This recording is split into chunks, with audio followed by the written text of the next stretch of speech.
If you're new here, let me quickly set the context before we start. On this channel, we look at horse racing through data, race structure, and risk, not tips or hype.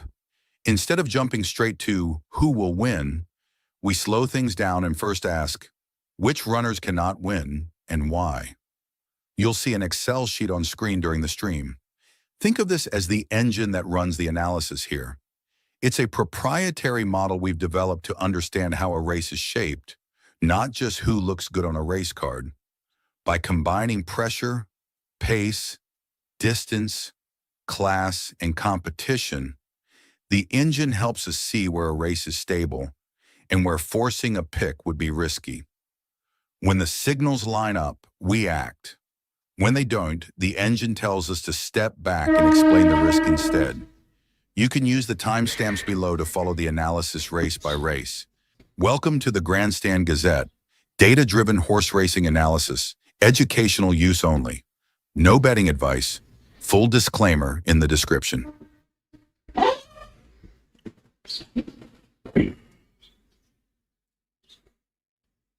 Good morning.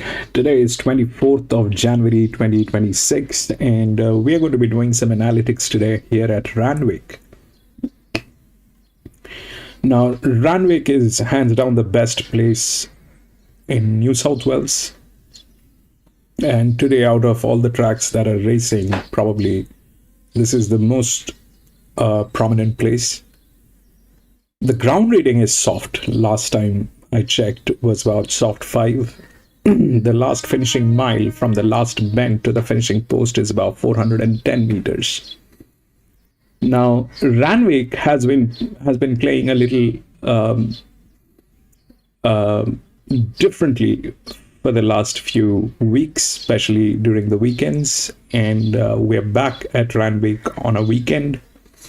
But I'm expecting some changes today, especially because the season is changing and there are horses that probably are going to be making some changes here today in tandem to what was happening in the last 2 weeks or 3 weeks. So we'll see what we can do here at Randwick today and how things unfold. We'll get to see all that. Welcome to Grandstand, and we do horse racing analytics, and we do that in 2 steps. First, we try and identify the best horses through physics, mathematics, a little bit of understanding of horse racing. And once we have identified the best horses, that's when we take a look at the horses at the paddock or at the gates when we get the live stream from the paddock or the gates.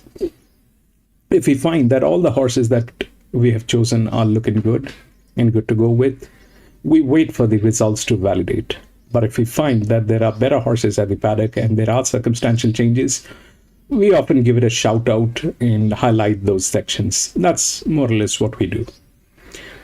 We've got 10 races today here, and the first one is an open race, which is here. It's a 2-year-old race, and we'll take a look at the odds, but this is a definite pass for me because we have no clue what these horses are. There are no numbers on these horses. The only thing that will matter in this particular race is probably going to be the gate number and the jockeys who are riding these horses. So we'll see. We'll take a look at the odds and then we'll talk about it.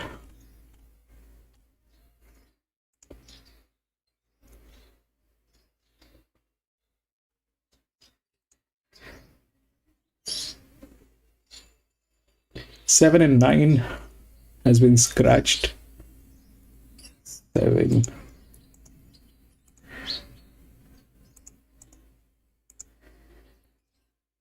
From the first one, 7 and 9 has been scratched. 2, 11, 5 and 10.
So, like I said, the first one is something that we'll take a look now. What is happening here is this, that it is a 2-year-old race, 1,000 meter.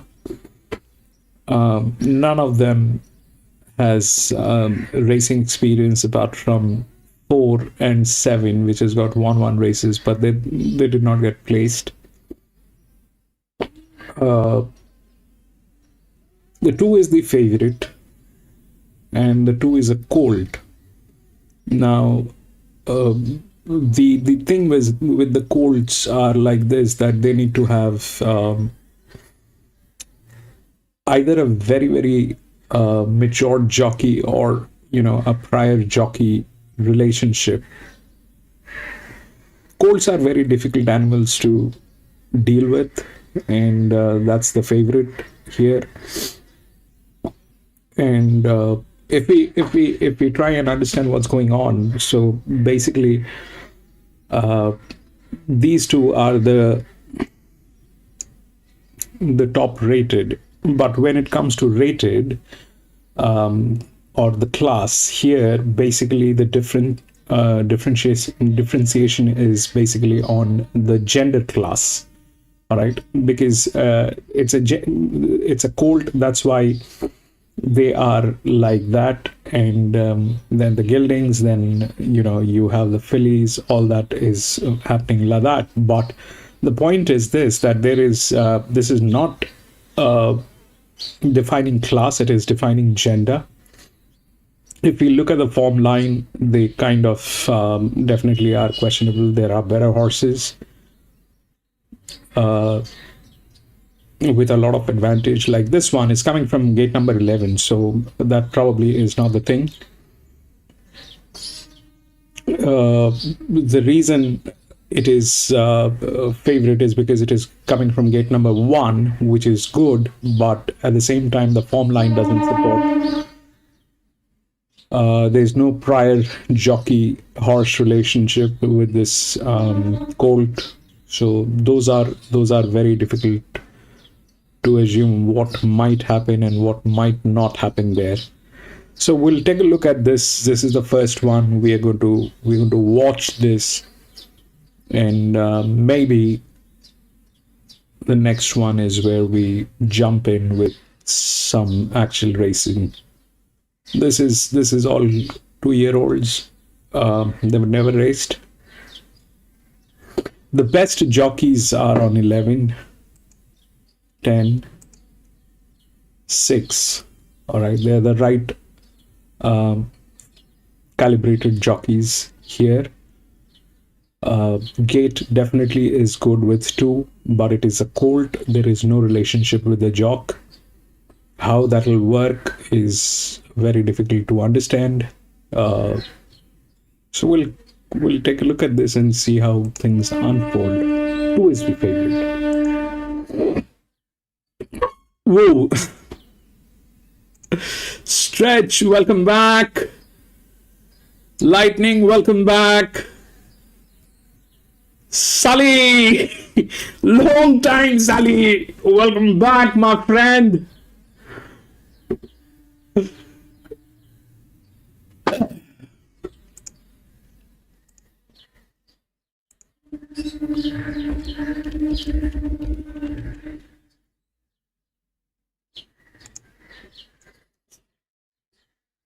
Adam, man, you have coupled. I have coupled as in like I probably will have the visuals, but I do not have the races. I mean, Araman, welcome back, Araman. I just have Randwick races done on my side. I do not have coupled, but the visuals are probably going to be there. So, yes, the feed should be there. Let me check if it is playing. They're showing Rick Cotton. I don't know where that is, but Caulfield we can put that feed on. There's no problem with Caulfield.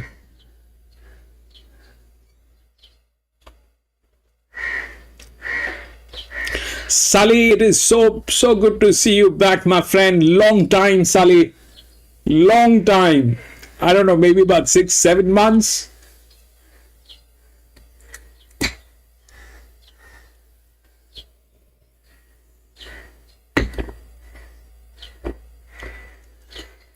They're showing Caulfield now. We'll put on Caulfield. At Riccarton, third event from Caulfield is looming. At the start of my shift, big days. Riccarton is in New Zealand.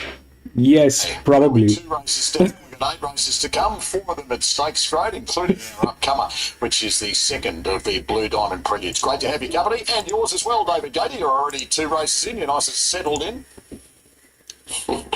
Yeah, I am, mate. Good afternoon to you. And again, to punters, let's see if we can find a few today. A terrific card, as you've alluded to. And we'll get a good eye on the fillies here coming up and compare them with the boys who we've just seen.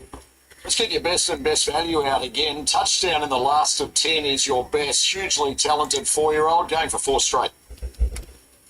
Yeah, softest of wins latest. He had to dig deep 2 runs ago, but he beat Fear Not. That horse was a Flemington winner last week, sailing straight past the second favourite in this race. Yes, I know. So it's a very easy form line to draw. He's the one to beat. No spoil on the price, but my best. It's in race number 8, and it's Conscience in the Group 3 Manfred Stakes for the 3-year-olds. Expensive filly, hit the line hard first up. She was terrific against the race shape. Extra over trip, added fitness. She catches a few of these first up, so pleasantly surprised at the double figure odds. No more, what I think she's overs. And we are 4 weeks out from the Blue Diamond proper, and here comes the second of the Blue Diamond previews. This one for fillies. 4 fillies have won this, then the big one. Angel's Fury, well, the Spruik is big, and the Harry Angel filly has won both her recent jump outs. Yeah, it's a big Spruik, no doubt. Raced away to win by about 7 lengths to my eye. Latest jump out, no serious riding. She's a nice mover. She skips along beautifully to my eye. I had like a Tana of a second. I just noticed she looks like she scratches to make it really tough for her to win. Queen's English, beautifully related. And she was on speed in her jump out. She beat key rivals here. I am Aria, Ruby's Choice. Garner's Khan, perhaps the race brigade. And Ruby's Choice was strong home in that English, Queen's English heat. And not sure there's much between them. So new numbers are 6, 13. That's 6. We've got 2 late scratchings, Lady of 5, number 2, and Lagatana, number 11. Let's head across to the bookies. Adaman, if you have doubts, you know what to do. Seconds away. Angel's Fury, best back late tab, best back late bookies. Last 15 minutes, 205 to 215 into $1.75, so crunch late. Gin Twisted longer odds, 17 into $15 has been spec. Not much else to report. Garner's a Khan, 550 out to 70, just nibble back to 650. Second big. There's always a next. 460 to 480. Adaman. Very late for Angel's Fury. If you have doubts. Yeah, we'll see how we go.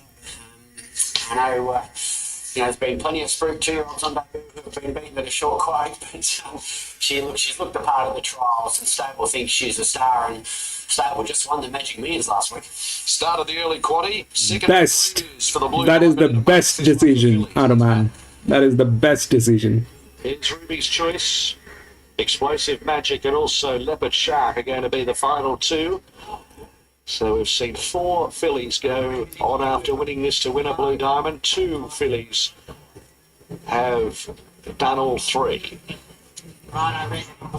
Explosive Magic at Bolter's odds about to come along.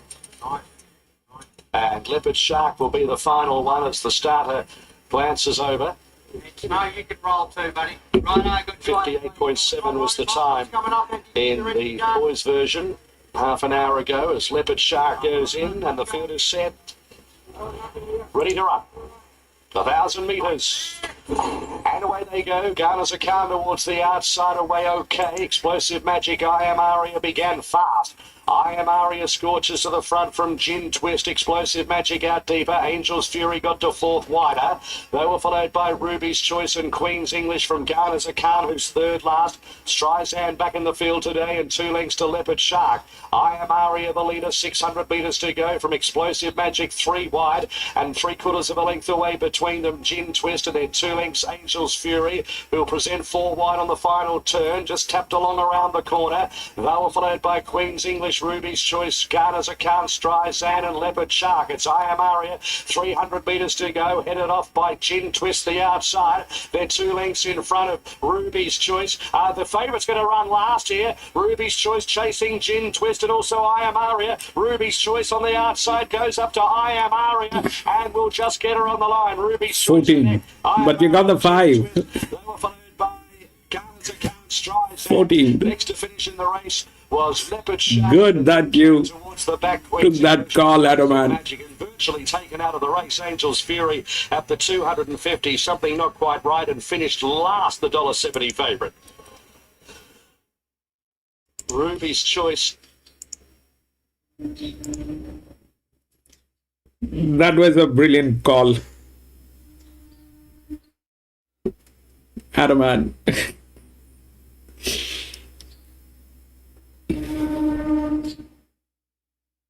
I don't even touch it if I have a little bit of doubt. That does not mean that I don't get burned. That's a part of this game. But when in doubt, stay out.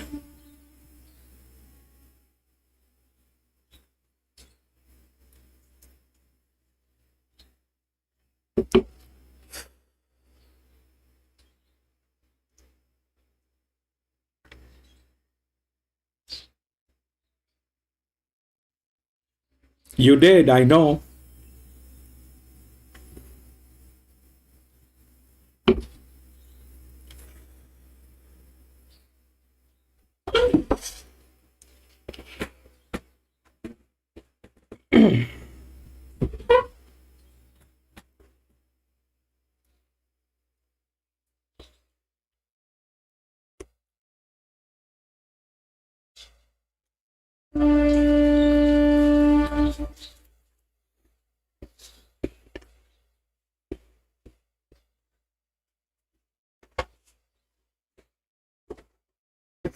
I think going with the risky bets are very, it takes a lot of courage. And on top of that, you have to have the pre-race vision that everything is going to go upside down. If you are able to get that pre-race vision that everything is going to go upside down, which happens, like in this one, the 14 was not even there on the top odds. But if you get that pre-race,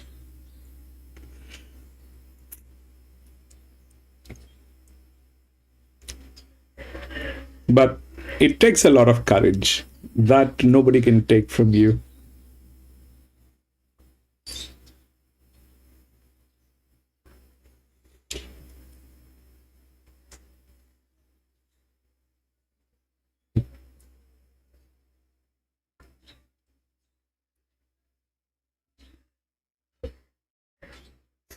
The second one, the second one is equally complex. We'll talk about it. The second one is equally complex.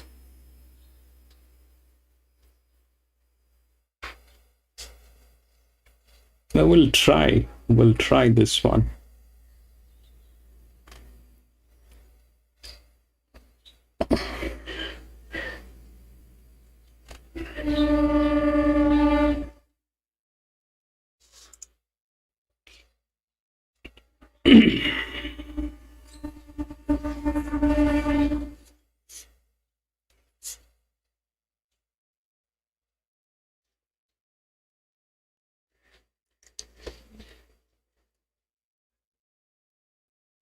The first one is an absolute blind thing. Either the market is right or the market is absolutely wrong.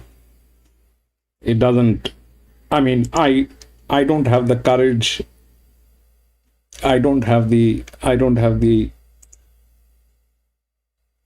yes, exactly that, to go with this or support this.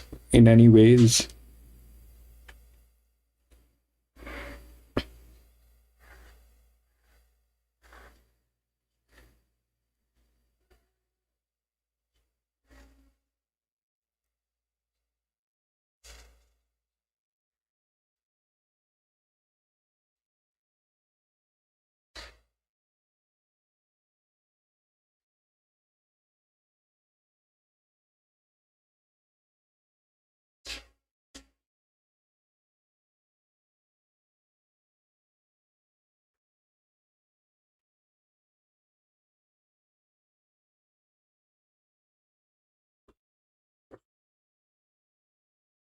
I mean, for a maiden, those gates are wide. That's for sure. The inner gate is a colt where they have no relationship with the horse and the jockey. That's the struggle part. Plus, the form line is also not right. The other inner gates, like this one, the 8, is a filly, which is going to start with a difficulty, but it is a 1000 meter. That is the largest drift. We don't have a linear to balance this.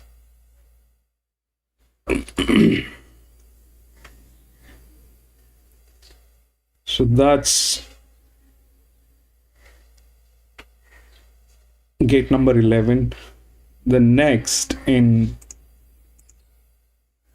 is this one, which is gate number 3.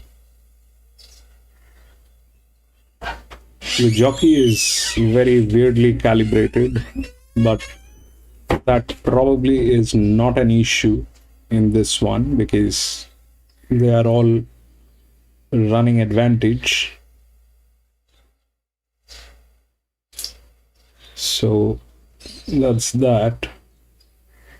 It comes here.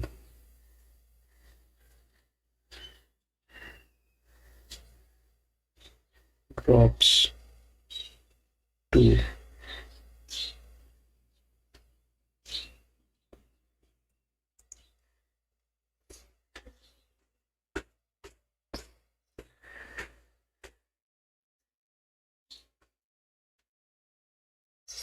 Yeah, that's gate number 11.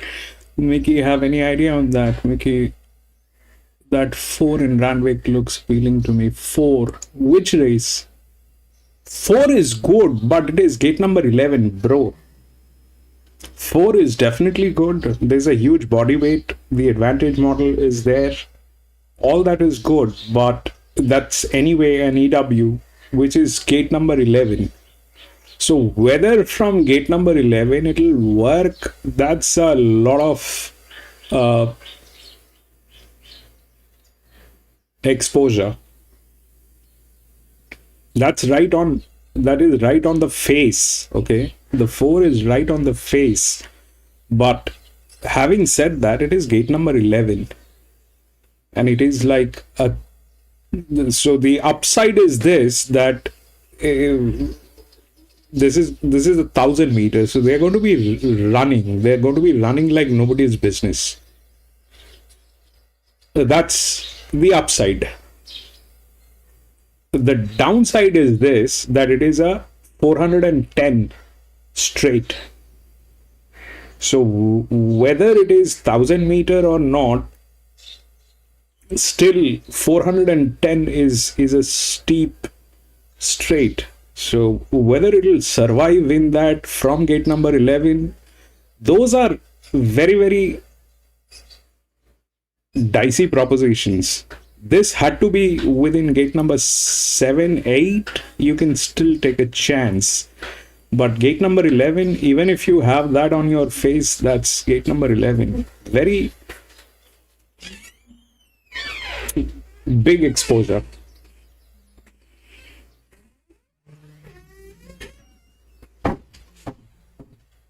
(11, 6, and 2).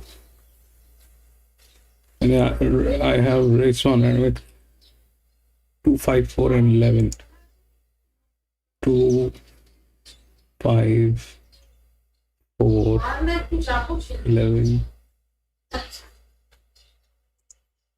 Let's see, 2 is the favorite. Through this, it is okay, but that also brings in 1.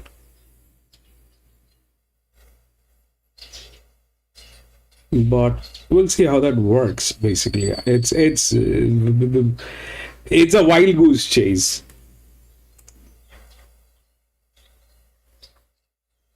Go with the section. All right, they're showing. Live today from the Harbour Diggers on the northern beaches of Sydney. We find out current Sydney form analyst Brad Davidson. Hi, Davo.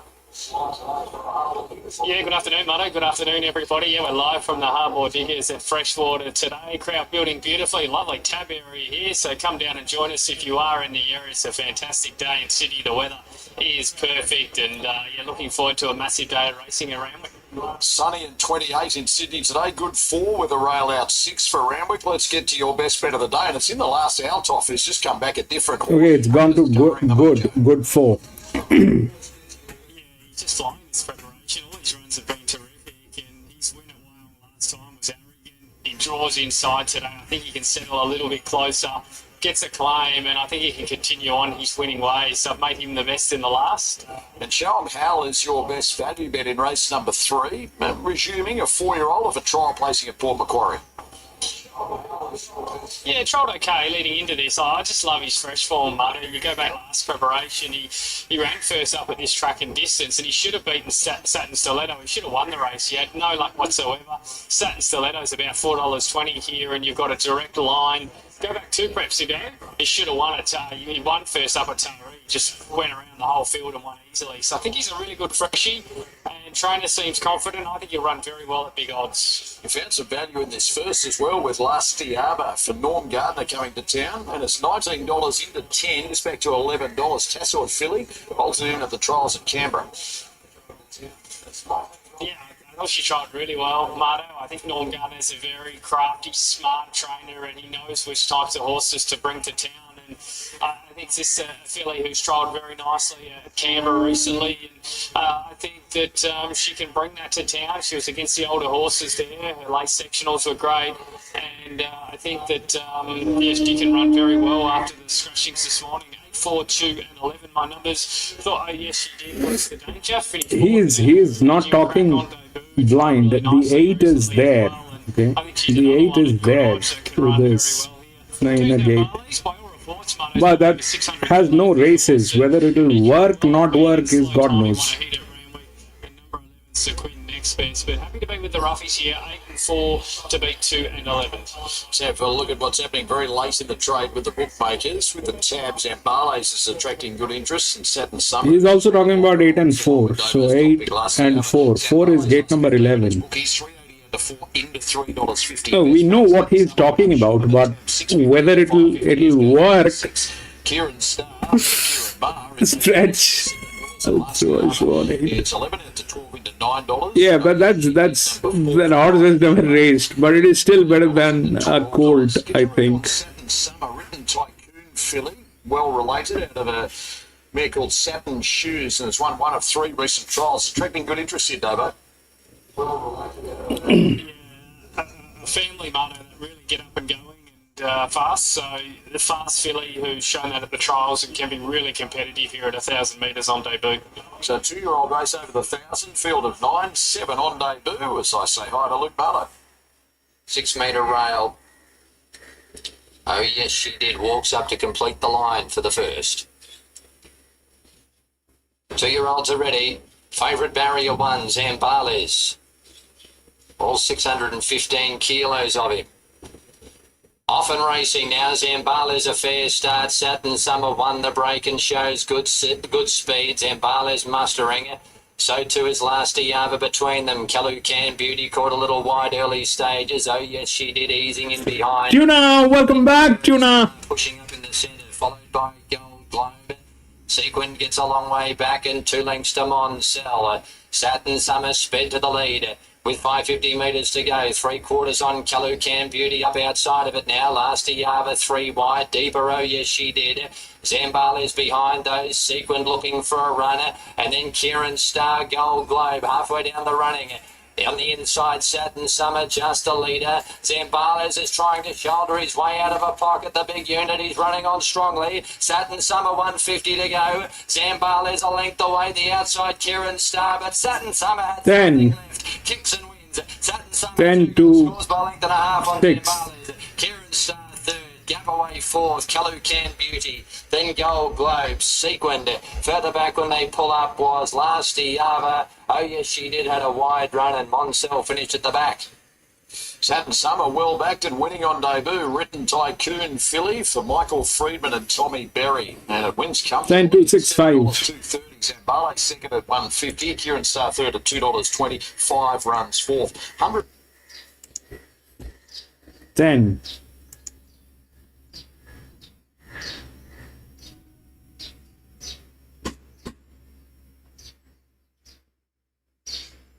Then 2. Then 6.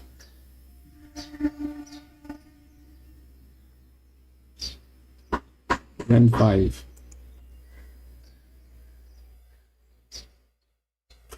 The 8 was good, okay? The 8 was not bad, but that kind of a, I mean, though they are all running under advantage, but that still is an issue. That still is an issue. So 10 from gate number 5 to 20 to 28. That was gate number 9, 19 to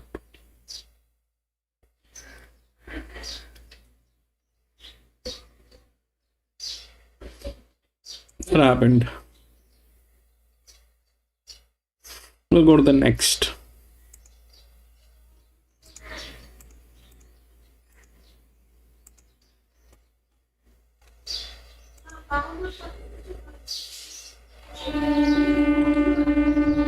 Three, 5, 12, 13, 14, all scratched.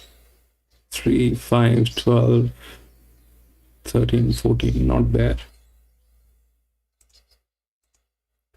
7, 6, 10, and 1.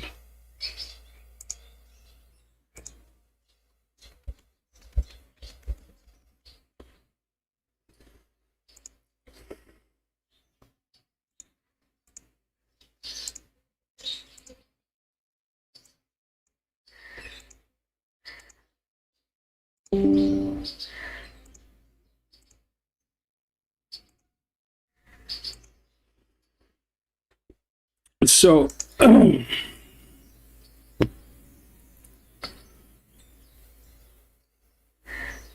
so it's a benchmark 62, benchmark 72, 1600 meter. Now what they have is 4, 6, 10, and 1. Okay, sorry, 7, 6, 10, and 1.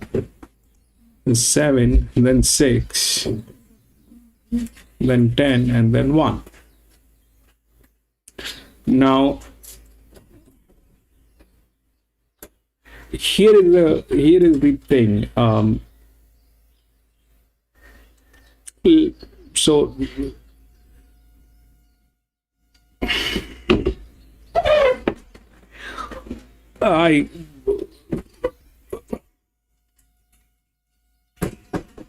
So if we look at what the advantage and disadvantage on 7, all right, the 7 is the favorite.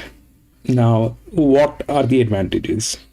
The advantages definitely is this, that it has a jock and it is probably on the 4th line, right? It is on the 4th lines, 3rd and 4th line. So from the AFR, CR, wherever we look at, 7 will be on the 4th line. Here it is on the 4th line. Here it is on the 3rd line. Okay, now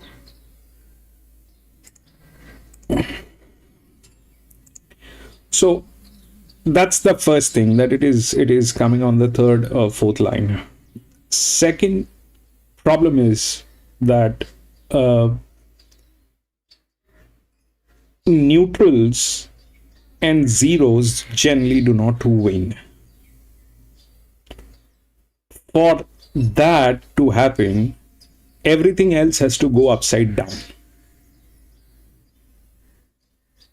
And when I say everything else has to go upside down, what has to go upside down practically?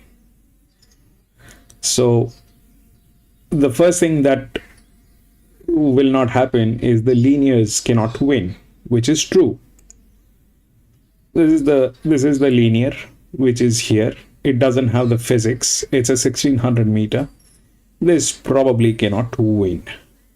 That's the thing. That's the highest leverage, one of the highest leverage. That's where it stands, and this is where it is. The problems are definitely the jock calibration on 11. 11 is not even there within the odds. We are not going to talk about it, but that's the first indication that the linear cannot win.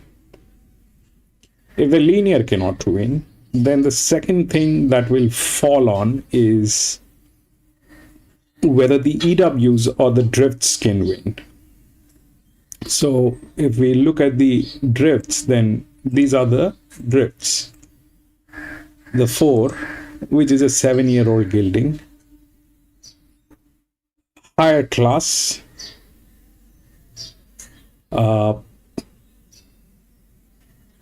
but the form line is bad, and they generally fail from there. So that's the thing. The second drift is here, which is also a 7-year-old, which is a very high class, but from gate number 8. But it has been on this distance and on this track, so that is an advantage with this. So one probably is there in some equation. It is there. Winning could be difficult because it is benchmark 72. We are at gate number 8, and it is not a young horse. So it is safe from the linear. It is safe from the drift. Now about the EWs. This is the 10, which is a lower class, wide gate. Has a huge advantage, but still gate number 9. Is it doing better than this? Almost neck to neck. There is nothing much going on, but it has the advantage that we know. It is safe from that. Then we come to this one, which is a 6-year-old gilding, which is there, a very high class, but gate number 10 not happening. So probably it is safe under the circumstances. Now, what are the threats? So threats definitely is the 9, which is a 6-year-old mare from gate number 3. Okay, which is a 6-year-old from gate number 3. If this is 0 and it looks like that, and it is like through class it is like that, the 9 is a little lower than the 7, but the form line is better, and it has a dedicated jock. Okay, it has a dedicated jock. So can a 6-year-old mare beat a 5-year-old gilding, which is a little higher in class but going to run neutral? and the jocks are on both of these horses. Okay, so that's one way of looking at it. The second way of looking at it is that whether the challenger is going to knock it out, which is the 15. If this is a neutral, this is also a neutral.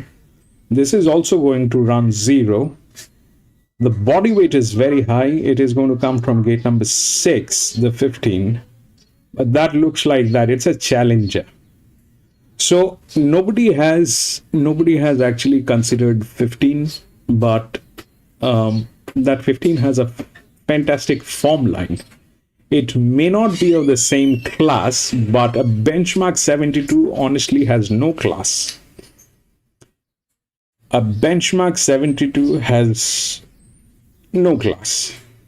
If a 5-year-old, 6-year-old, 7-year-old, these horses are still stuck at benchmark 72, they probably they deserve to be stuck at 72. So what might happen if both of them are running neutral? If both of them are running neutral, both of them are going to lose traction.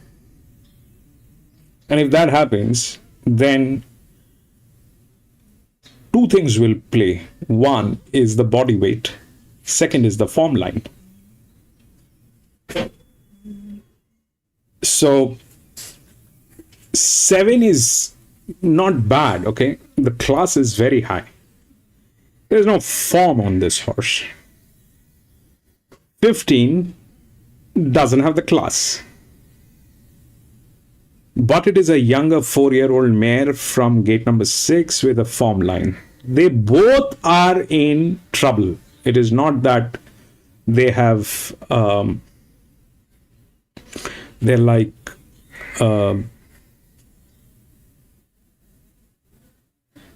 good. They both are in trouble because they're both going to run neutral. So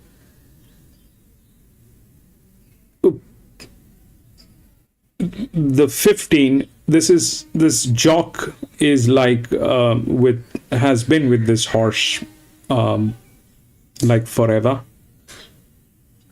It's a dedicated jock on 15.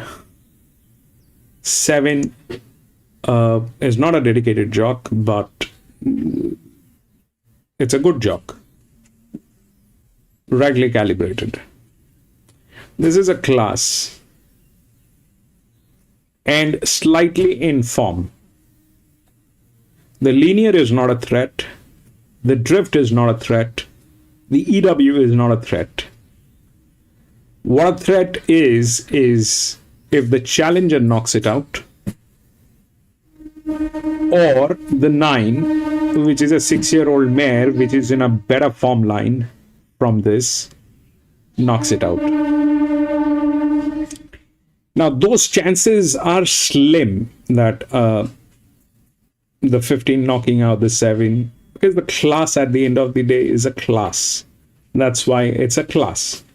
But that also is applicable when it is a slightly better class, not a benchmark 72. A benchmark 72 is probably an at Randwick it is probably an entry level class. So that's where it stands. People think it is going to win. There are chances because the primary threats which are there, like the linear, the drifts, and the EWs, probably do not have the opportunity today. But does that mean that it is a short shot and it's a clean go? No. Why? Because of two primary factors. It might have the right opportunity, and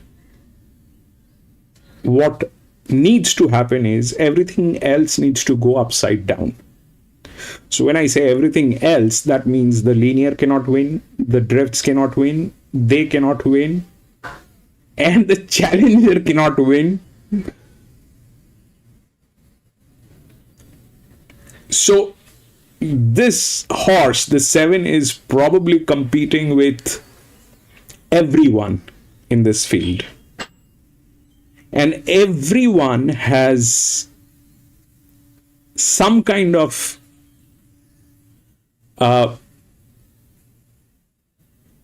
strength, because the strength on this horse gets negotiated when it becomes a neutral and a 0 here, which essentially means that it will get traction. To get over with the traction, you need body weight, you need class, which it has, you need jock, which it has, but that is still a hope that rest everything is going to go upside down. The 11 definitely is in trouble, cannot win, but does that mean that it will not get a place? It will get a place, probably. The 15 is in superb form. It is not of the class, and it is also going to run neutral. The jock is definitely better here, but this is a dedicated jock on 15. So it's not a clear go. It is a hope that nothing else will work. And the 7 has the best chances, which is true. And that thing is based on the hope is that nothing else is going to work. But it's horse racing.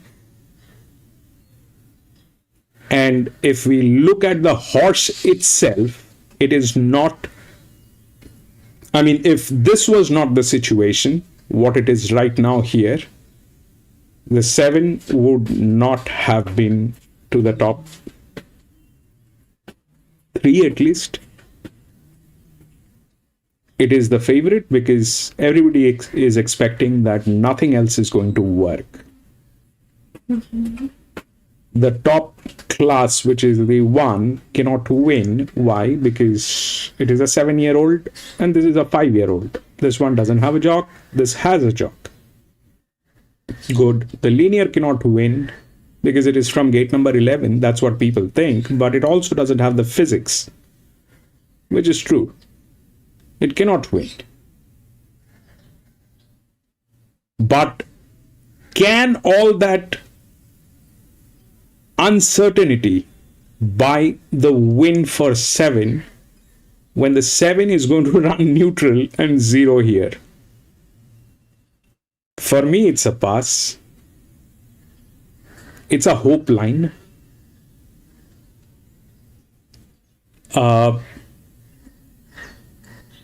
We'll see how it works. What might happen if it actually, I mean, if age is just a number, and if a benchmark 72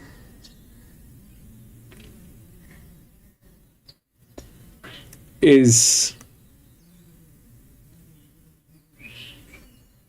I mean, if it gets negotiated, then what should happen? That 15 is there, okay? That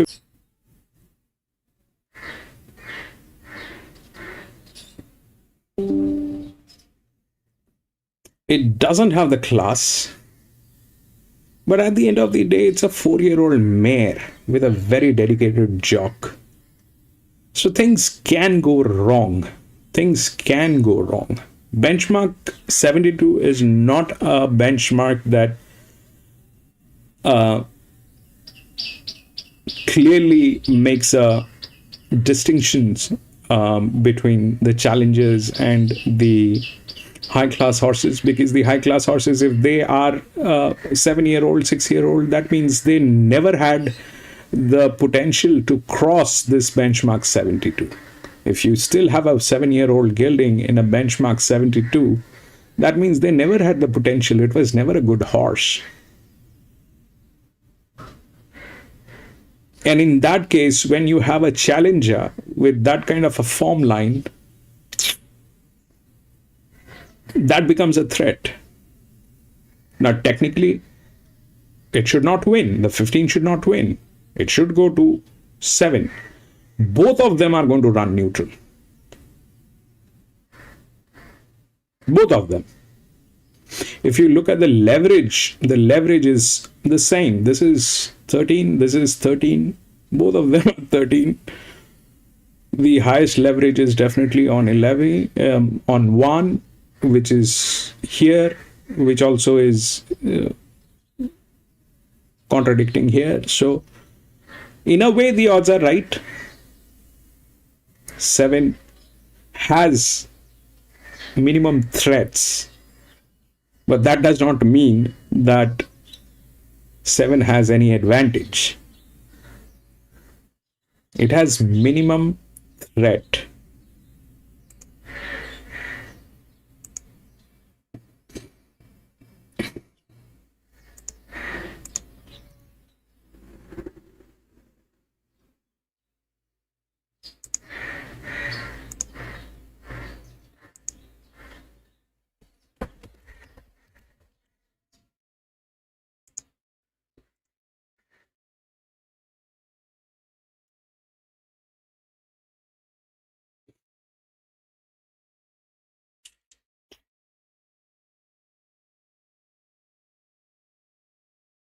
In 1, 9 and 15.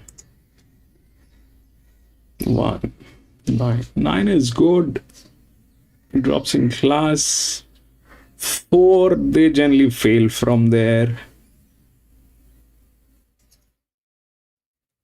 So there are a lot of contradictions in this race. There are a lot of contradictions. For me, it's a pass.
Modi,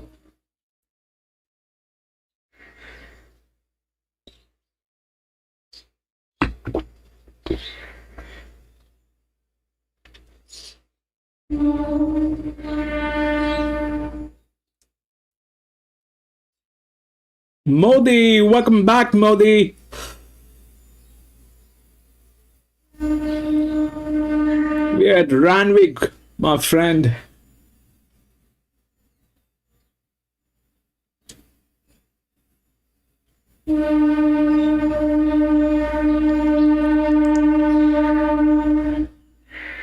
Yeah, gatekeeper, this one is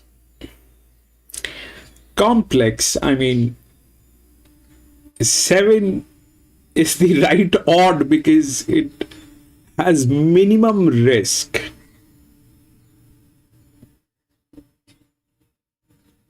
But it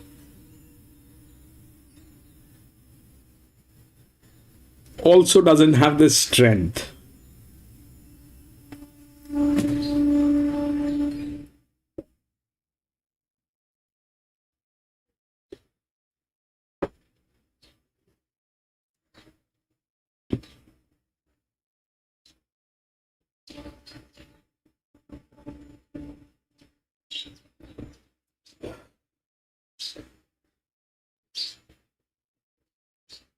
And on top of that, the problem is until and unless there, we've seen some good races here today at Randwick. My confidence is zero. My confidence is still zero at Randwick. I'm expecting there are going to be some good races today because of the change of the season, but Randwick has been playing upside down lately, so my confidence is at the bottom.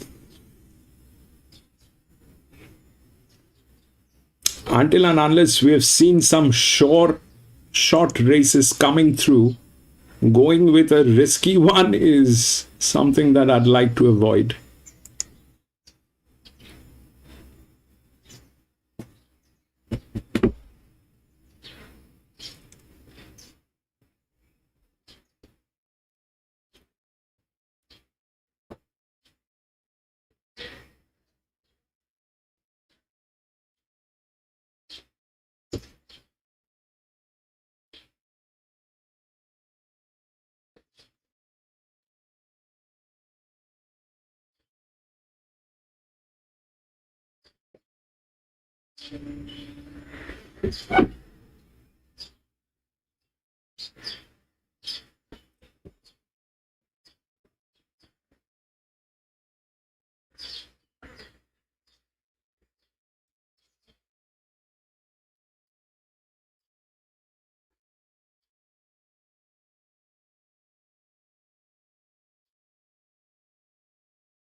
No, bro, we kind of lost those feeds where we had the paddock and everything. Now we just have a few seconds before the gates. We lost those feeds. They are not available anymore.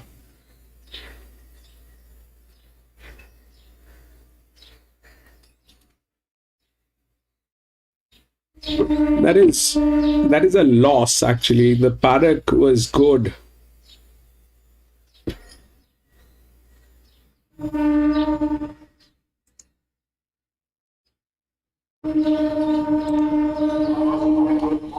She has been close up.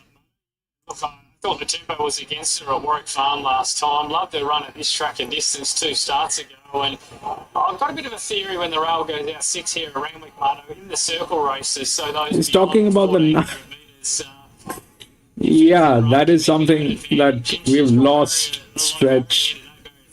The paddock used to give us a lot of insight, which we don't have. Even they're talking about 9, but it's a 6-year-old. Numbers, I've thrown in number 7 for Persuasion. The Danger thought it aligned well on the home track last time out. a horse that's certainly capable in this distance range, and it's got a good turn of speed. Number 10, Temporary Wells, has been getting back. He's just lost his speed in races, but he's been hitting the line really well, and he's drawn off the track here. If he can get forward and sort of be hunted up early, get back to his normal days of running along out in front, then he'd be really hard to catch the way he's finishing off at the moment. And number 1, Walking Painting, it's been good the last few, building towards something, drops back in grade here, and comes out of a race taking on Cross Tasman last time out. Will certainly find this easier. So 9, 7, 10 and 1, tough race, but happy with the 9 on top of the each-way odds. Don't forget about the 7. Comfortable with the 7. Yeah, the 7 has minimum risk. Let's see if that works. 6 today here at Randwick, also Caulfield and the Sunshine Coast on Sunshine Coast Cup Day. If you're betting in venue mode, you get even better value. Let's have a look at what's happening on the tab fix here on the midway. Artful Persuasion went up at 5, late $5.50 into $4.80. It would be the best backed. Kingston Charm 7, $7.50 into $6.50 has some support to beat it. Zenmaster is between those two, $6.50 into $6 overall. I note some support for Prometo, number 2 here, Davo. Was 9 this morning and late $10 back into $8 freshened. And 7th in one of these behind an informed wee went resuming. He's 1 second up before Prometo. Yeah, he's a hard horse to catch, Marto, but he's tough on speed. He finds the right jockey today in Nash Rawilla, and he should only improve off that run here at 1400 the other day. The extra 200 metres will be ideal for him, and he is one that will be stamped urgent early to get forward up on speed. And we did see the winner of the first race be right up there leading the race. That's firming with the bookies as well, Prometo. In the last 15 minutes, it's 10 into 8. Favoured there, Artful Persuasion, 5 into $4.80. Zenmaster, $6.50 into 7 is back into $6. What's your read on Zenmaster, given a strong chance by the marketplace? Freshened again and comes back to the mile off a 1900 run at Canterbury last time out. Yeah, he just comes back, as you said, in trip. He was a bit disappointing there at Canterbury last time, but probably better suited around this distance range. You look at his winning form, he's had the 3 victories, and they've all been at either 1550 or 1600 metres. So draws well today, should be nice and forward. Tim Clark sums up the pace really well in races, and yet to place in 4 runs here, but I think back in trips, a big positive for him here.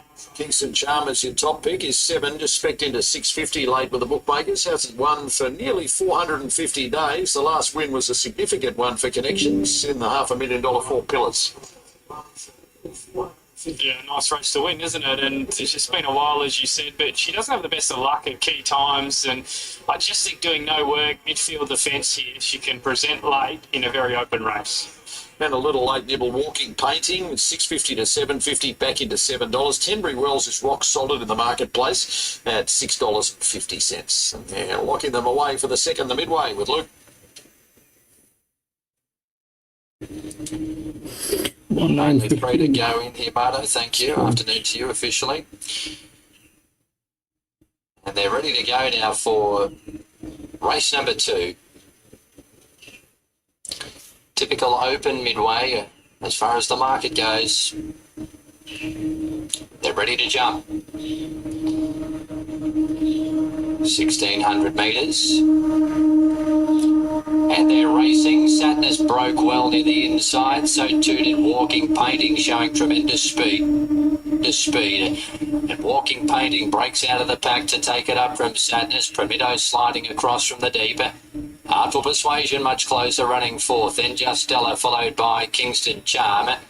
Zenmaster. Tenbury Wells has somehow found the fence there from a wide draw.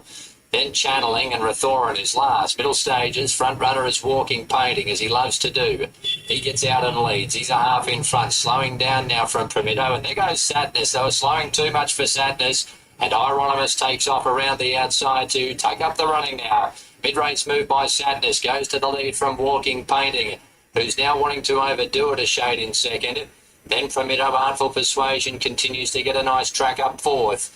Then Kingston Charm, Just Stella, Zenmaster, Tenbury Wells, followed by Rathoran and Channeling on the outside. Sadness approaching the turn, 550 metres to go, led by a half Walking Painting, who looms up on the outside. Artful Persuasion, Prometo the next pair, then Just Stella, Kingston Charm. Tenbury Wells being ridden for luck up the inside in the straight. Still Walking Painting from Sadness now. Walking Painting and Sadness together. Primito back behind them, Artful Persuasion. Tenbury Wells weaving through, picking up a bit of ground. Inside the 200, Primito going to Walking Painting. Kingston Charm, Tenbury Wells. Primito hit the front from Walking Painting. Kingston Charm on the outside. It's Primito just in front. Primito, I think he knows. 2-9. And third, Walking Painting, not sure fourth. Tenbury Wells at this Artful Persuasion. Then Rathoran, Zen Master channeling Justella. Looks like see it out under Nashra Willa at 890 plus across the totes. Yep, it'll win for sure. 2-9-1-11, I think. Painting runs third. It's a tight go for fourth. Maybe Tenbury Wells in between runners. Looks pretty prominent, number 10. But it'll be Primito seeing it out, as we talked about, just spec'd in the marketplace and snapping a 510-day winning drought there, Davo. 2-9-1-11. $26 on Wednesday, Marto. So well done to those who found him at the good odds. He's a tough, honest type of miler, and Nash has got the best 10. today. To deny Kingston Charm, who just held up at a key stage, still seemed to have a chance when she got out. Walking Pain ran well in third, but Primito's day today. 2.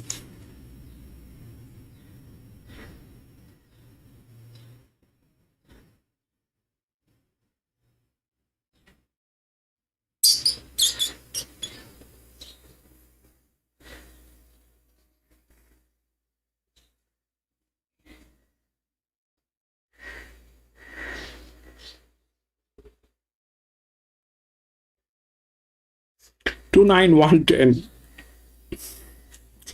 So generally, the problem with the neutral horses is this, that whenever a horse is running neutral, it becomes very dicey. It becomes very dicey. Do they win? Yes, they do. But for them to win, it has to be a very different kind of a layout. It has to be a fantastic horse with everything right, with the jock, with the pressure. Everything has to be right. So that just did not work, and it was very uncertain how things can fall. I mean, I definitely had doubts because personally, I do not like the neutral horses. Whenever it is 0, I do not like them. They lose traction. And you can see how they lose the traction. It was running on the third line, which was okay. That is what it is showing, that it is going to be running on the third or the fourth line. But to get away from the third, it needs either pressure or it needs advantage. It had neither. It was neutral here, 0 here, 0 here. And rest everything was, the linear cannot win, good, I know, fabulous. This cannot win, that is also good. Whenever they are here, they will lose. This one was a 4-year-old gelding, but from gate number 9, the class drops, cannot win. Probably. That did not happen. I thought I definitely had doubts on the 9 because it is a 6-year-old mare. I do not have the confidence on a 6-year-old mare. But it came in second, and I did not anticipate was this 2, which was an EW, but it has the advantage, and that kicks in. But you need a lot of nerve to support the 2 from gate number 10 when it is a 6-year-old gelding in a benchmark 72, though it had the best jock.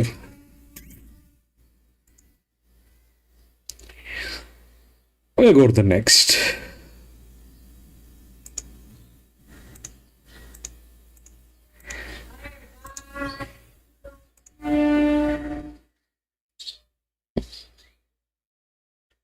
One 14, 16, 18, 1, 14, 16, 18, 19, 20, all scratched. 10, 7, 5, and 8.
So if we look at what happened here, what played, and how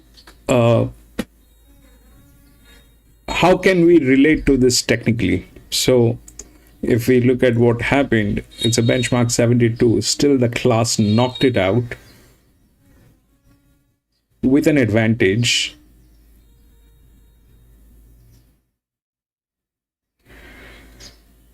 Though the form line was not good. And then definitely the 1 also got in there. So the class played. And the class played on the basis of the advantage. Okay. The class played on the basis of the advantage because everything was on advantage. So the class played on the basis of the advantage. So this thing came in first. Then the 9 came in, which was Ladat, was doing well, but was not of the class. And then came in 1, which was the class. So all that happened. Now here, if we try and understand what's going on, is we'll first take a look at the class. So if we look at the class, that's where it starts, and then the 10 is on the 3rd line. 4th line actually. 1st, 2nd, 3rd, and 4th line. Through the form line, it is probably on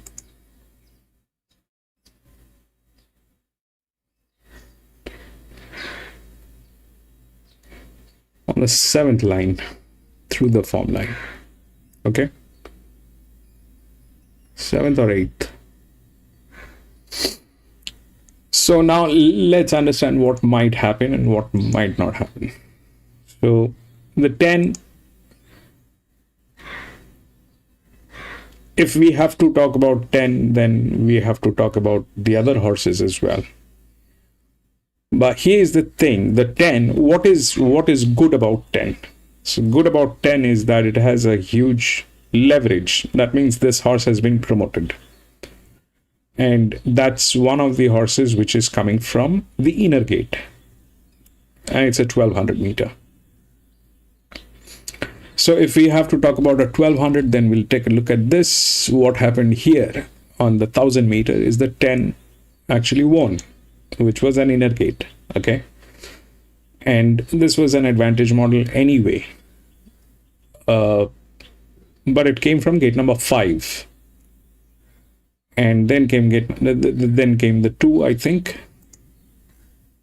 6 and 2, 6 and 5, 2, 6 and 5. So everything was more or less inner gate and it did not touch the outer gate, but that was an open race. This is a class 3. So a class 3 is approximately a benchmark 55 to 60 approximately. So we drop on the benchmark. So now this is inner gate. That is an advantage. The leverage is an advantage, but the form line is questionable, but it has a fantastic jockey, the best, I guess.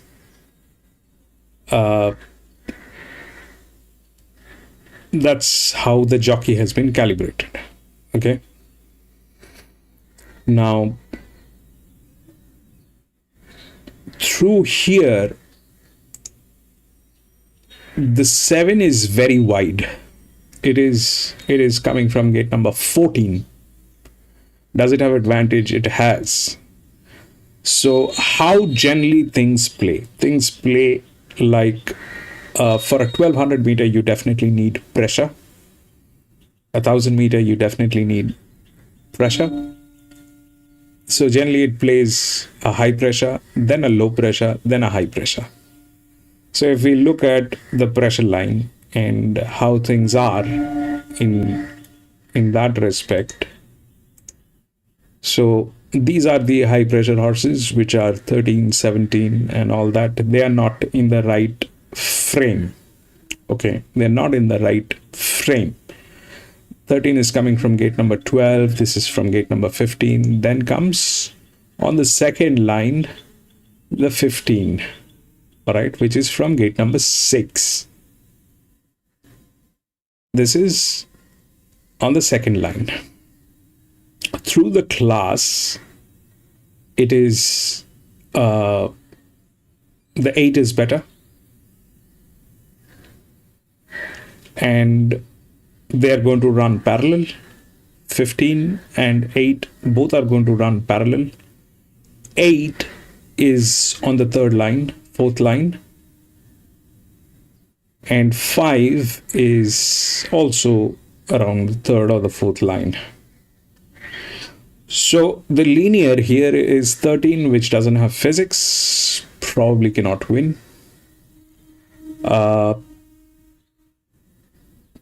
This is the challenger, which is coming from gate number 15. Very difficult for 17 to do anything. Out of these three horses, 15, 8, and 5, if we look at these three horses, now 8 becomes a little dicey. Why? Because this is an answer I do not have. 8 basically is what? 8 is turning out to be a linear. All right. 8 is turning out to be a linear. This is a first linear, this is a second linear, third linear, and this is the fourth one. Now, when I'm saying fourth, it is becoming a 4-digit. The pressure, it is going to run parallel. Then, but the problem is, where my problem is this, that it doesn't have the physics. Now, if I consider this as a 4-figure drift, then it doesn't need the physics. But a 4-figure drift needs to drop the pressure here, which is also not the scene. So it has two issues. The 8 is a confusing horse. If I consider this as a drift, then it doesn't need the physics. It is okay. But if I consider this to be a drift, then this thing had to drop, which is not the case. So we'll stay out of that. Then comes these two horses, the 15 and the 5. The 5 is a higher class, which is the second linear, and the 15 is a lower class than this one, but with a better form line and going to run parallel. So in this given situation,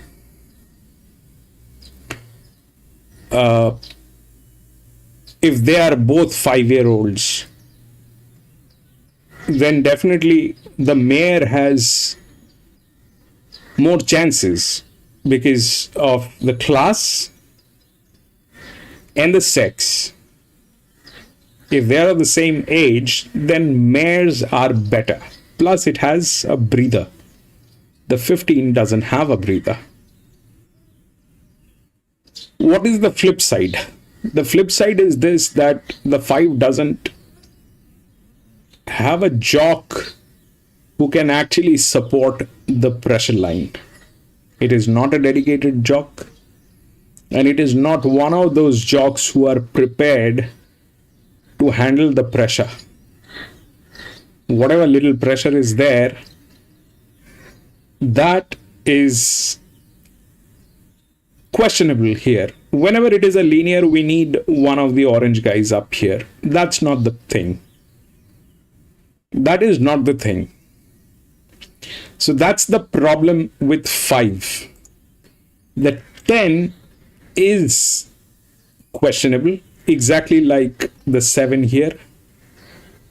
Because of the current situation, maybe it has the arrangement, but it doesn't have the form line. It is coming from gate number 2, has a brilliant jock, all that is true. But what is missing on this particular horse is the form line. That's the first thing. And the second thing is the pressure for the 1200 meter. Anybody with a higher pressure has an advantage because it's a 1200 meter. So what might happen here? What might happen? So this is a drift, okay? This is a drift. Drifts basically are the second in line if the advantage doesn't kick in on the EWs. If the advantage is of a higher class, which is here, definitely, then the drifts are the next in line. But here the advantage is of the highest class. It is not doing well, but we have seen what they can do with the 2. All right. That was the EW. This one and this one, they're the EWs. So what they can do, we just saw that from gate number 10. That's the advantage on that horse. That's pure physics. And this one has that physics. It is the highest class. Doesn't have the form line. But that horse is that horse. So 10 is right on your face. You can see, you can assume what might go wrong with 10. Multiple things can go wrong with 10. It doesn't have the pressure, it doesn't have the form line. Winning is difficult. The linear, which is the 13, doesn't have the physics, plus going negative is difficult. The 5 is a fantastic arrangement, but the jock is an issue.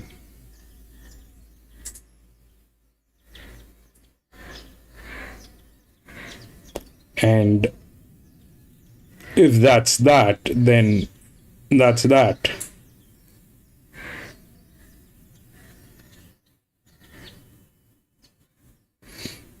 Eight. What is the inner gate is 7, which is not there. And we fall on 6, which is this, which is a rise. But then the advantage is here. This one is of the same class from gate number 14. That probably is a bad idea. So if we take the 2 in middle, then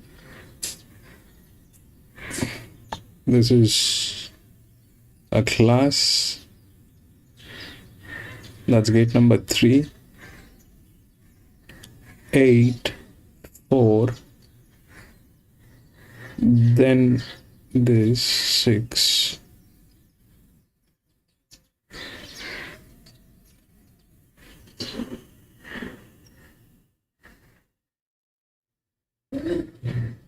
And falls on 3. Then the 10 is out of question. If that happens, if the class and pressure plays, then it is not even on top 4. But for that, this jock has to do nothing. Why nothing? Because if he tries anything smart on this 5, it's a 1200 meter. You already have a breather. You can work this thing out very nicely, provided you do not do something extraordinary on this horse. What do I mean by extraordinary? So the pressure is such that you need to hold your patience till the last gate, last bend. If you rave it from gate number 8, it'll give up. But if you keep it wide, then it is unstoppable. But that decision is with this gentleman, and we are not going to be riding the horse. So he is going to be riding the horse, and he is going to be taking that decision, and he is going to do all that stuff that we are thinking of that he is going to do. So if that all happens, then it is 5. And if that doesn't happen, then it will go somewhere else. Then it will go to an advantage. 10 is difficult. 10 is difficult from multiple angles.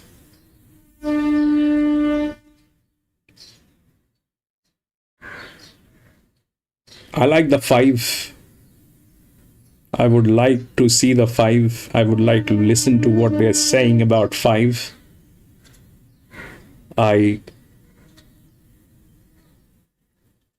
Then we'll take a look.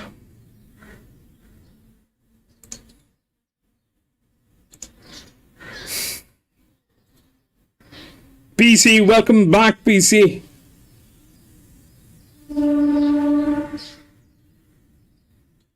Jock on 9 got it 2 wins. Where? Jock on 9.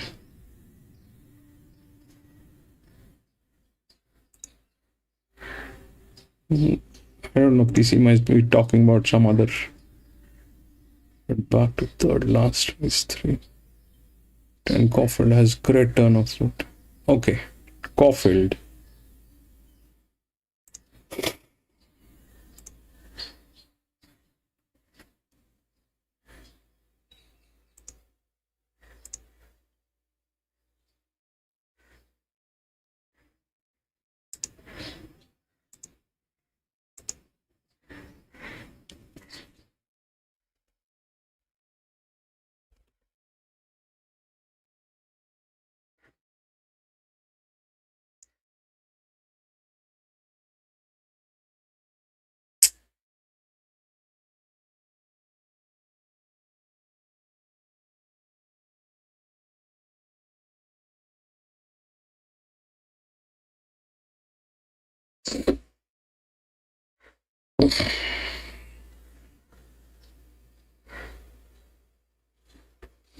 Jock on 9 got it 2 wins now. Race to Randwick. Okay, race to Randwick 9. Yeah, the 9 was good, PC, but I mean, honestly, it's a benchmark 72, a 6-year-old mare. How much can you trust? How much can you trust? Even I had a feeling, but I did not have a clear go. It's a 6-year-old. The 7 was all, I mean, neutral, already in trouble. But the 9 was good. Here the 10 looks to be in trouble. We'll see how that unfolds.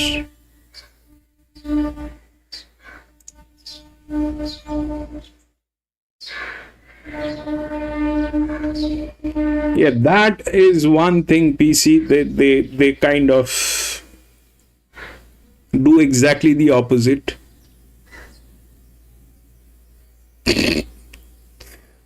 They exactly do the opposite, PC.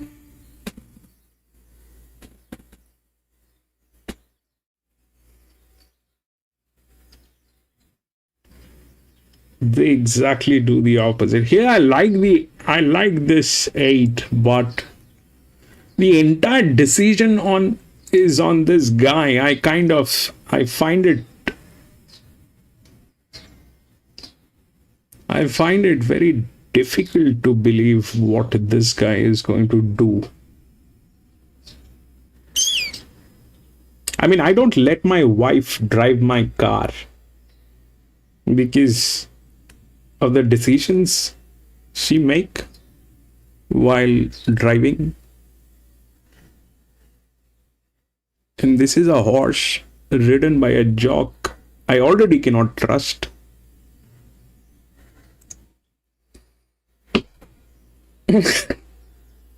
Yeah, but that was a good horse, PC. The 9 was a good one. The 9 was a good one.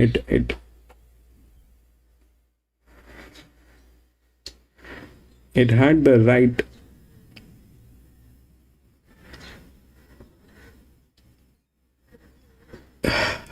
placing, but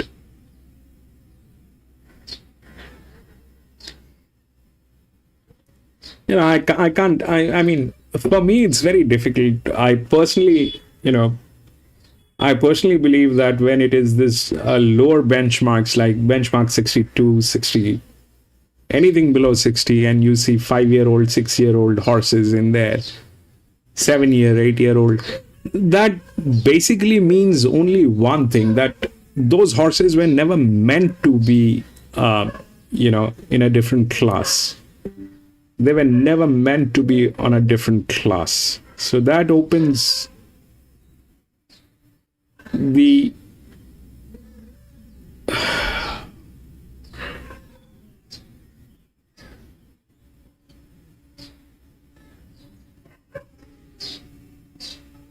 problem box.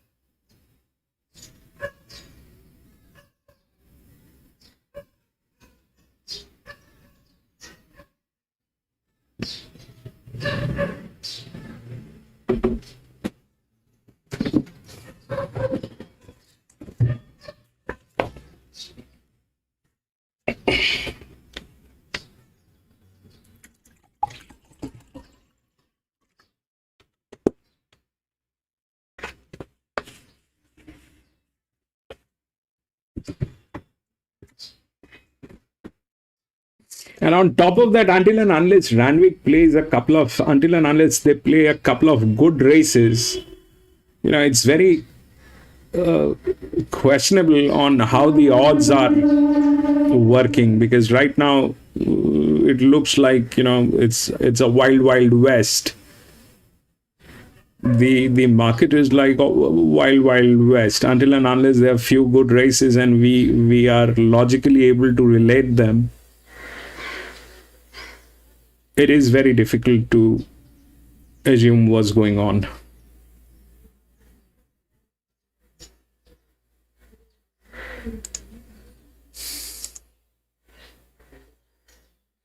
Still is $9.50 into $8, back to $8.50. 3 minutes 45 away from the third. Country horses in town, and this is the start of the early quaddie. The Tap Highway Class 3 over the 1,200 metres, Davo, featuring your best value bet of the day. Resuming off a trial placing, show 'em how. Yeah, I think he run really well here, Marto. He's a very good fresh horse, and one thing I love about him is he's got a direct correlation here to your favourite in the race and heavily backed Satin Stiletto. He actually raced against Satin Stiletto first up last preparation at this track and distance, and while Satin Stiletto beat him home, he should have beaten him home easily, show him how. He had no luck at all. He got held up to the 100. Got a dedicated jock. Won the race clearly. Doesn't need the physics. From gate number 11. He came from the back, which is not easy to do at Taree, and blew his rivals away. I think he's just a very good freshie. And like I said, he should have beaten the favourite of this race first up. The form line doesn't support. I don't know what he's... Why is he saying that? So there's a couple of things I want to speak in the race. First of all, second pick is Kingdom Under Siege, who I thought was really good at Lismore last time out. Hits the race at the right time with Nasher board and right in the market here. But the other roughie I want to spec's my third pick, and it's Bengal. He's had no luck at all at 2 runs back. He's been wide no cover on both occasions, and I think you can get a much better run from Barrier 5 today with the senior jockey going aboard. And it's sort of 40-50 to 1.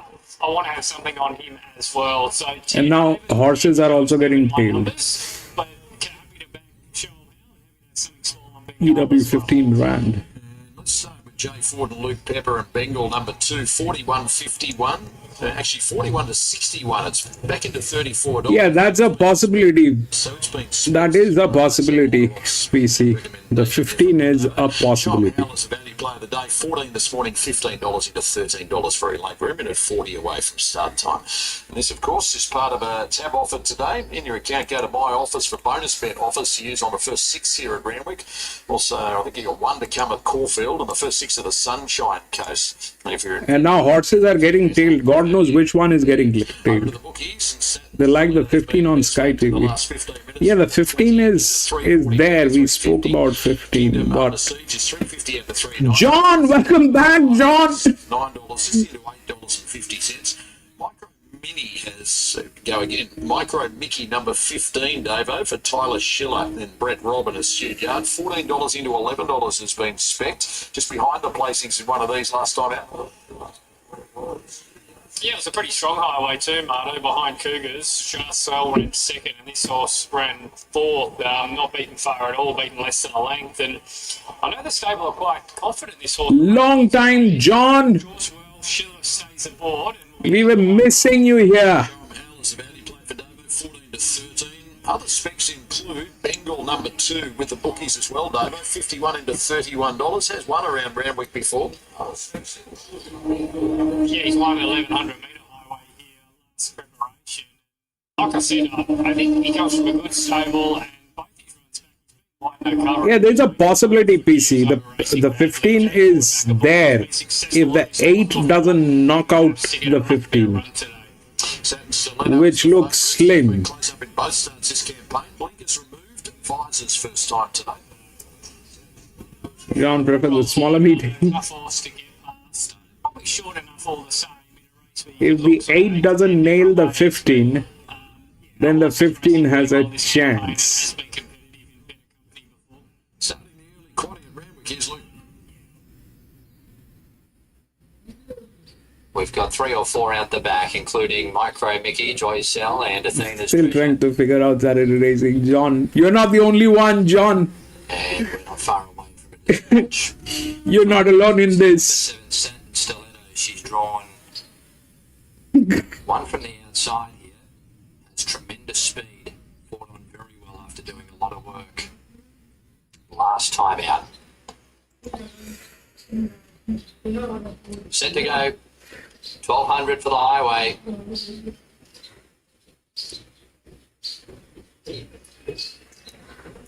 Racing now. Oh, Mr. missed the start. Satin Stiletto out wide away brilliantly. Is coming across with Joy Cell. Bengal pushing up near the inside. So too Crusader Kings, and not far away is Kingdom Under Siege. Show 'em how being restrained inside of Martini Mama. Micro Mickey picks up on the rails. 2 lengths break, then 2 Navy Steel. Nova Centauri, Atmospheric Rock. Athena's Treasure, Bow, Mister. And there's one more in the centre there, just obscured at the moment as they work up towards the 550 metres mark. The front runner is Satin Stiletto from Martini Mama. As they spin around the home turn, Joy Cell was next, followed by Bengal. Formoso last as they come around the turn.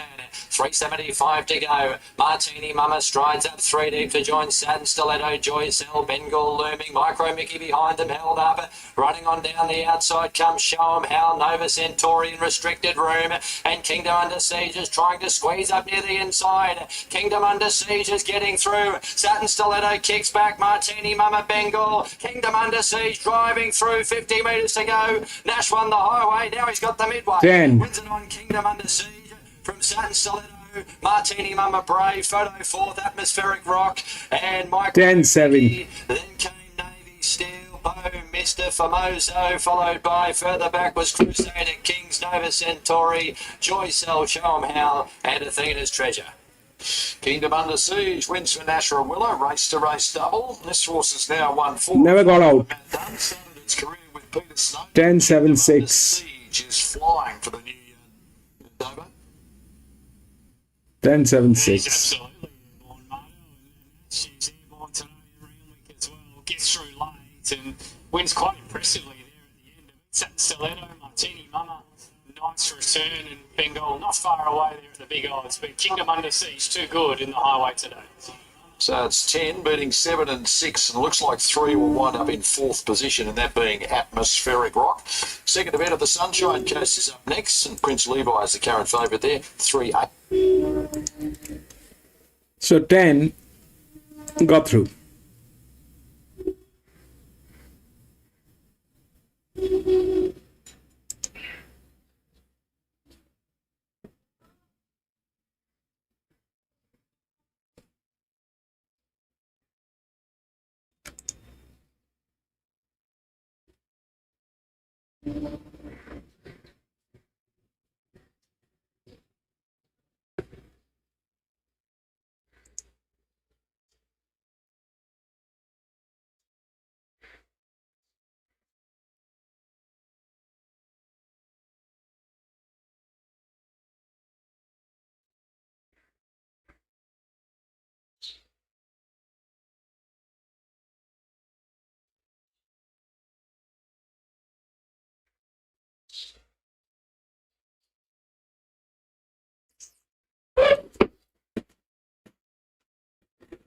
So yes, that high pressure did not work on any of them. This basically went through a low pressure.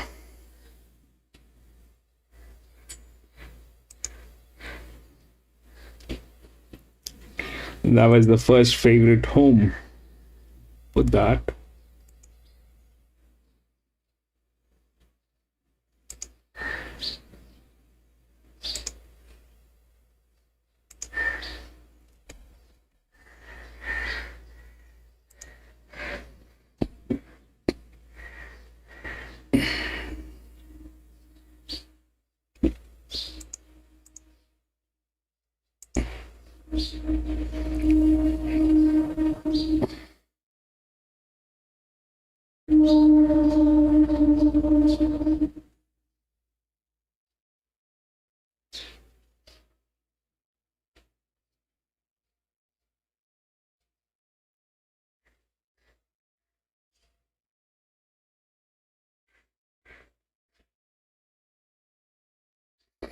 Then we'll go to the next.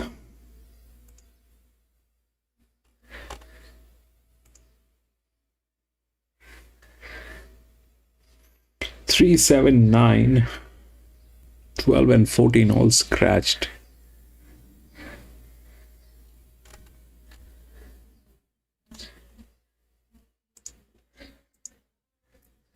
Five, 1, 8, 4.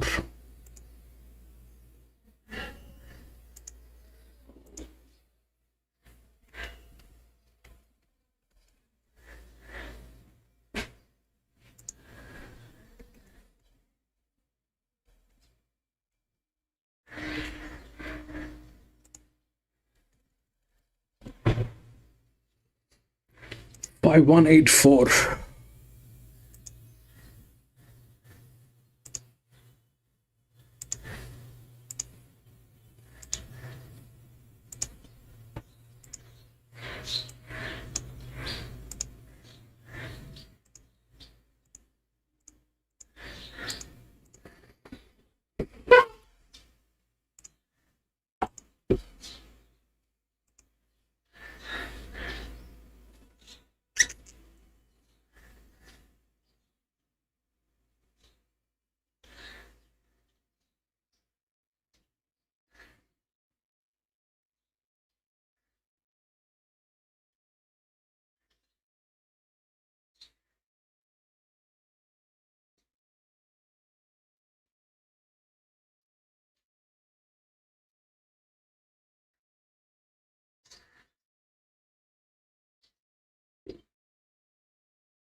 Okay, so this is going to be interesting. Why? Because we are getting negative on this. Okay, we are getting negative on this, but it is a linear, and we are getting a negative. Now, so far we know that the negative doesn't win. Now, to understand that when it might be a threat, that's when we have to use the sequence plus. We have a sequence minus, and here is a sequence plus. So the idea is this, that the sequence plus has to be more than the sequence minus. Right, here it is 61, here it is 72.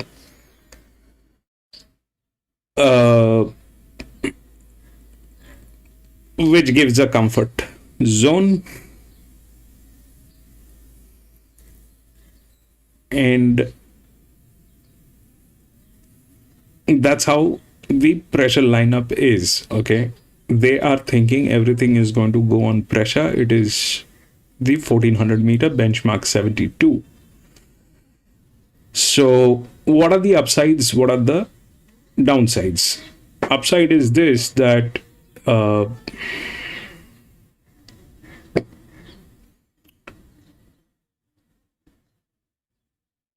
that is doing well. It's a linear, has the physics, everything is good. What it doesn't have is the jockey calibration. This is the highest pressure model, okay, but the jockey is not calibrated right. That's the problem. Now the second problem is this, that if we look through the DICR, 5 and 6, they are of the same class. Okay, 5 and 6 are of the same class, and 6 is a low pressure, but here it is going to run parallel. The jock probably is JMac 6. Yes, the jock probably is JMac riding this, and JMac has been a dedicated jock on this 6. Now what exactly happens? So when they are of the same sex and same age, then the low pressure kicks in. That is that part of the story. Whenever they are the same sex and same age, then whoever has a low pressure has more advantage. So in that case, we have, this is something that we have constantly seen in the Victorian races. They're not the top of the class. They're on the third line. The top is here, which is running parallel. Then it is gate number 13, which is an EW. Then we have this 3-year-old gelding, which is also running parallel, a higher class but a neutral. But in this case, if we look at what the neutral was here, all right, and why that was so uncomfortable is because this was a neutral and it was running 0. So it had problem here, it had problem here. In this particular case, that neutral is neutral here, but it is going to run on pressure, which is this one, okay, is on the third line, but is a better class. Now, the things that are against the favorite is this, that it is going to come from gate number 12. That's the first problem. The second problem is this, that if they are of the same class and same sex, same age, then the advantage has more advantage. Talking about 6 is here, if we look at what happened. So for 6, it is running 0, as in like there is no challenge. If we look at the challenge line, so that is the highest challenge, and then it drops. For 6, there is no challenge, and for them it becomes advantage. Okay. 5 has the highest challenge, it is going to run negative. The problem is definitely the jock. The problem definitely is the jock and the gate. The odds are 5, 1, 8, 4. The 1 comes next, which is the second linear. This cannot win. Why? Because it doesn't have the physics. The 1 cannot win. The 4 is going to run parallel, which is an upper class, but going to run neutral on a pressure model. The problem is also the same here. The jockey is not rightly calibrated. 8 is lower class than this on the 4th line, but is doing very well. That's that part of the story. Now, if the gate number 12 doesn't become a problem, so let's understand what's going on with 1 and 4. 1 is not in a position to win because it doesn't have the physics. A linear needs to have a physics. If the linear doesn't have a physics, then it is a problem. So can that be broken? I have seen that happening, but those horses are very different breed of horses. Can the physics be broken? Yes. But the horse that I have seen and remember clearly breaking the physics is not here today. And that's a different breed. That's a different class of horse. So, and that's definitely not benchmark 72. So that probably is not happening. 1 is not in a position to win. Out of 4 and 5, the advantage is this, that the 4 is going to come from gate number 5. It's a 3-year-old gelding. Is going to run parallel, is a higher class, but neutral. The challenge is here. Both of them do not have the physics. But 4 has the highest leverage. That means that thing has been promoted. Also, it is the higher class. The neutral doesn't need the physics.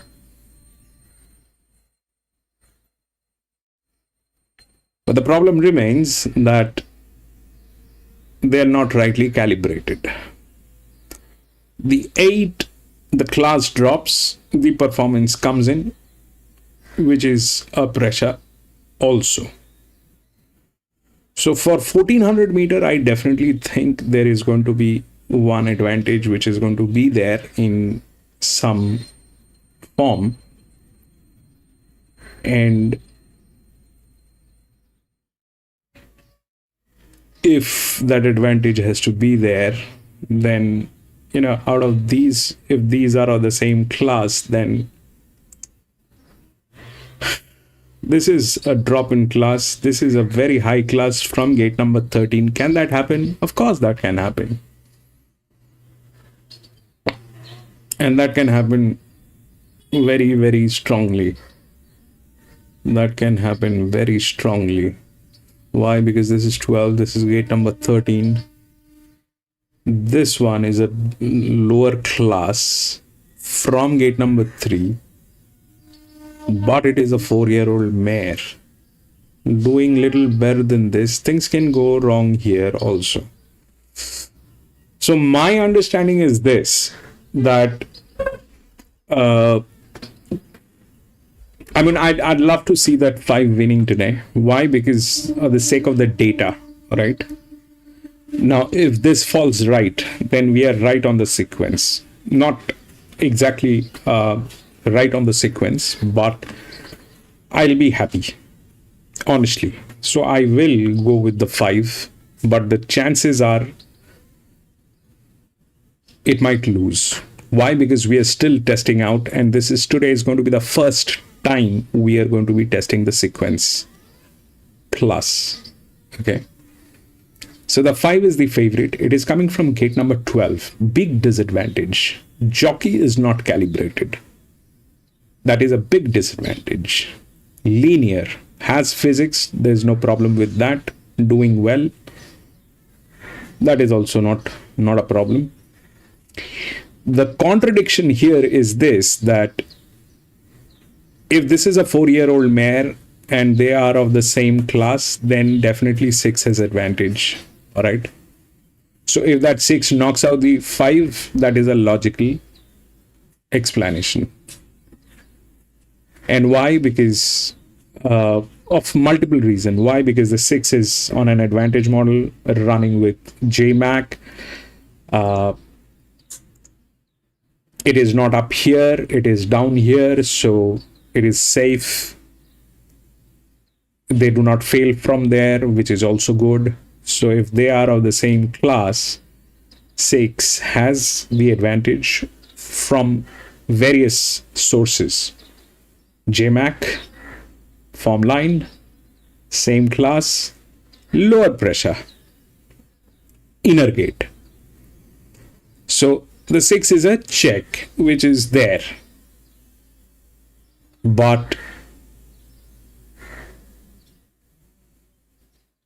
this mechanism is somewhat missing in New South Wales. All right. This mechanism, when the same sex, same age, is very rare. I haven't seen that happening in New South Wales. And you know, that is a question even I have. I mean, if the physics is the same, why it doesn't work here at New South Wales, and why it always backfires in Victoria is a question I also have, and I do not have the answer. In Victoria, if you are with same sex, same age, then a low pressure will win. But in New South Wales, that is something that I do not strongly remember happening. So idea is this, that the 5 will win. And this is the first time we will be able to see if the sequence is giving us the right signal. There are too many downsides with 5. Gate number 12, bad jockey calibration, going negative. All of the things are saying that it is not going to win. All of those things are against 5. But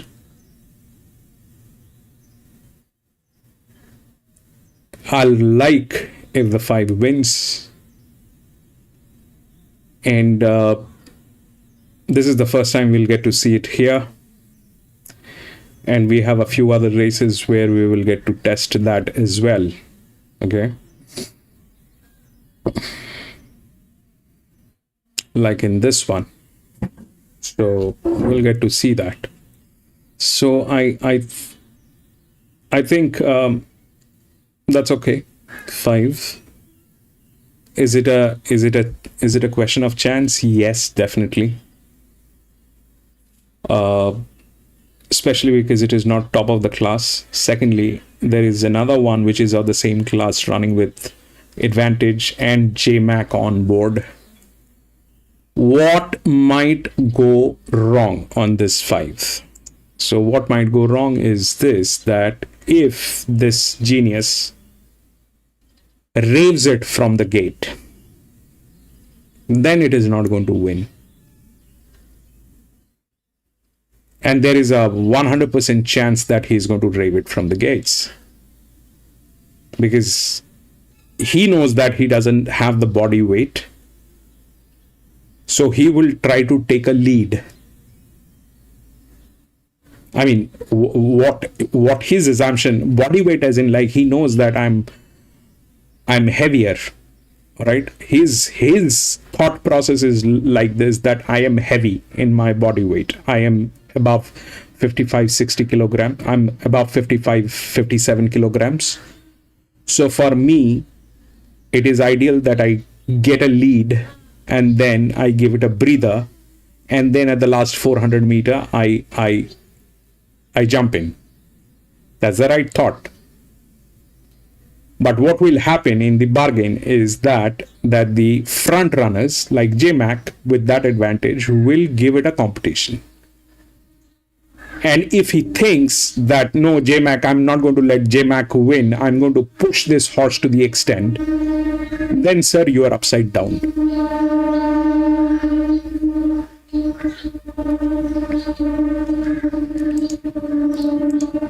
So the 5 has difficulties, but the 5 is a wonderful horse. And this is the first time, I mean, I'm very eager to see if that actually works. Then we will have some direction ahead from the VT, which is where we are stuck. Whenever it is a negative, I give up and I put my hands up and I say that that's not happening. But we need to go beyond this. We need to figure out if this thing can be beaten, and beaten by who, at what level. Things are dicey on 5. Gate number 12, bad jock arrangement. All those things are there. JMac is on 6 with the advantage of the same class. So things are probably not right for 5, but we'll see if that works. I'd love to see that 5 winning. I'm going to get into it, but I'd suggest that you evaluate what are the chances on 5. What are the chances? Gate number 12 is a strong resistance. We can see the resistance here. We can see the problem with the jock. A lot of problems with 5.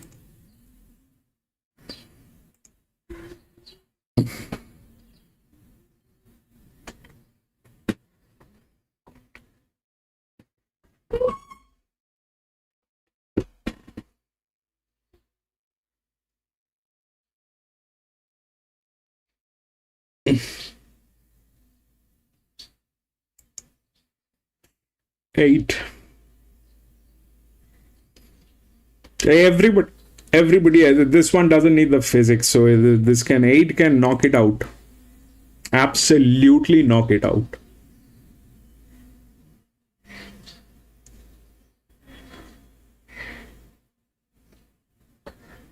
Eight can absolutely knock it out. As a 4-year-old mare, same condition, PC. That's a 4-year-old mare. This is a 4-year-old mare. There's a 4-year-old mare here. Anybody with a low pressure and the right form line is, this I think will not happen.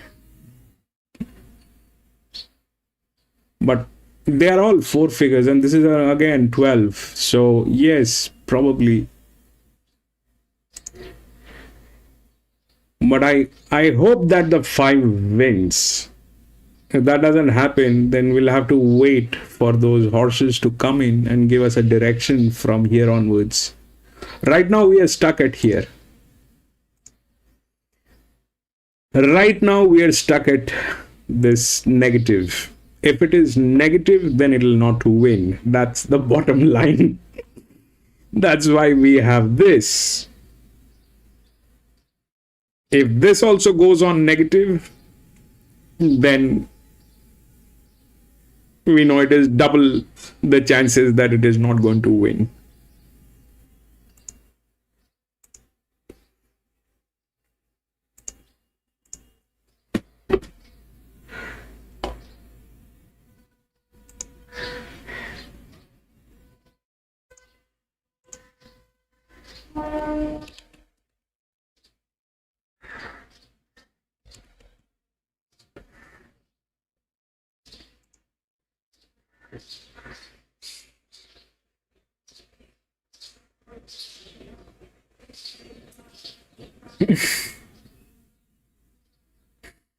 Should I say prospect? I don't find it.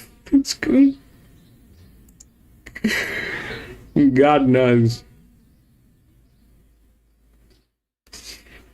We are stuck on this negative, bro. We are stuck on this negative. I don't know.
Fifteen, 8, 11.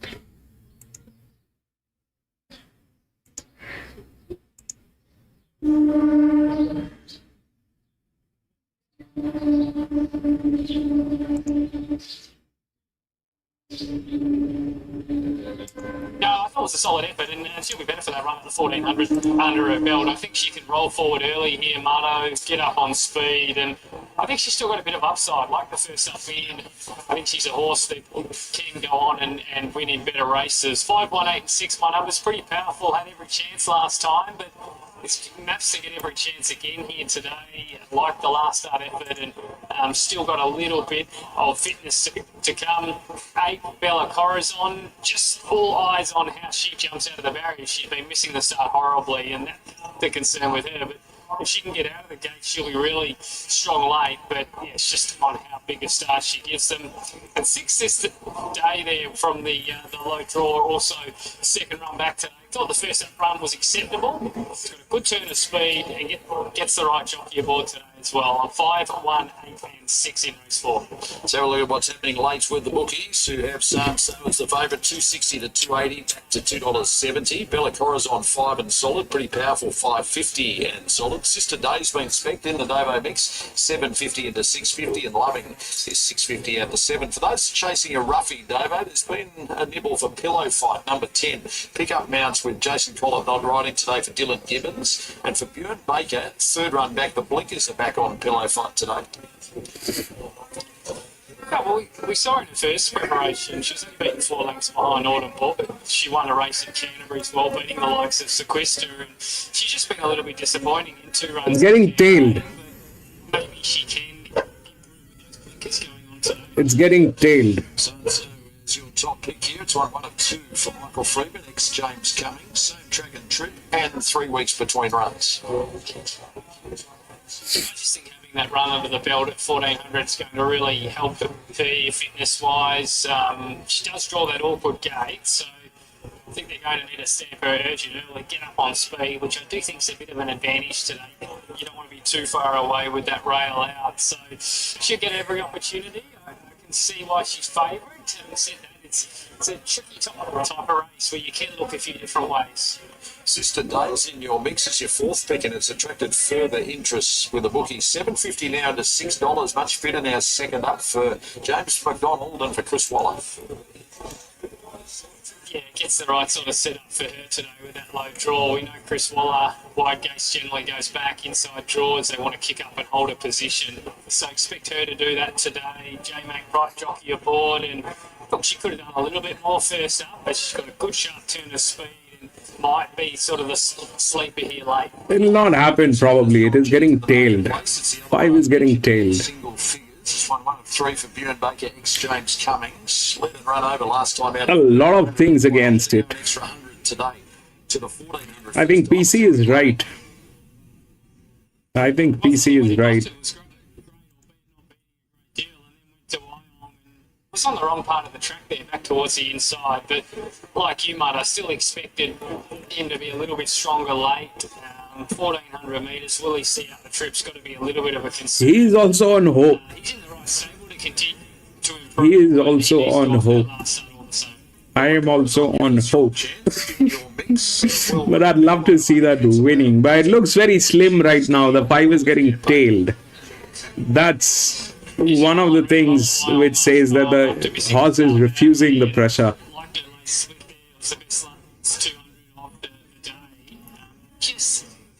a bad habit or creating that bad habit of missing the jump, and she's done that in the last couple of starts. Yeah, so when they get that habit, I tend to find they sort of stick with that. So she could be on the back foot when the gate's open, but if she jumps and holds a spot midfield, she's the one to beat. But I think she's probably more likely to miss the jump than actually start with them. Pretty powerful, the Toppy. Has won 1 of 2 since being gelded, and he's 2 from 2 at 1400. He's got a good record here, doesn't he, at the 1400, and I thought his first up win was good, claiming a good scalp in Roussillon, and then behind Alabama Fox the other day. Every possible, but I don't think there's any Alabama Fox here in this race, and Rolling Magic, the horse that ran second, has been back later today, so Maps to get the right run just behind the speed again, should get every opportunity, and I can understand why punters would like this horse for sure. Hold your breath and drink water. You got the hiccups by the sounds of it, Stavo. Oh, it's, I'm doing my best to get through, Marto. I was hoping you wouldn't hear it, but I think everyone's heard it about 12 times. I've had hiccups for as long in my life. It's been a while for me too as well. You did well. Let's get trackside. Willis comes forward, Loving to move in. So Loving walking up. Where is the The horse? featherweight here. White cap on Sanso. Tommy Berry for Michael Friedman. Debuted for Friedman last time out and was able to win the combination. Yeah. Won the first with Satin Summer. $2.80 about Sanso. It's your favourite.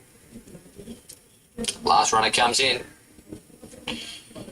Set to go. Race 4. Lights are flashing. And they're racing. Bella Corazon slow again today. Also back there was Royal Corporal, first into stride, Pillow Fight. It bounced in front from Loving and Sanso working up on the outside. Run, She baby. Within is racing fourth, followed back behind those then by Pretty Powerful, covered up by Sister Day. Then came Saint Emilion, Royal Corporal, and Bella Corazon is last. Pillow Fight off the back straight goes to the 800 metres, led by 3/4 on Sanso. Loving tucked away third. She Within is fourth. You're As good. they slacken. 2 lengths Pretty Powerful on the God. inside. Sister Day, Saint Emilion, Royal Corporal, and Bella Corazon railing up. They're coming down towards the 600 now. Front runner Pillow Fight leads by 1 on Sanso. Favourite parked in second spot and poised to pounce. Loving behind 5 is in those, good then position. Within, Sister Day, Pretty Powerful. Just keep it like that, baby. It'll do the job. Now you have to run if you have to win. Yes, do that. 200 metres to go. Run, baby. And I think you're clean to go, baby. 5, 10, 1 and 8. Between Pretty Powerful and Bella 5, 10. Then she came in Loving.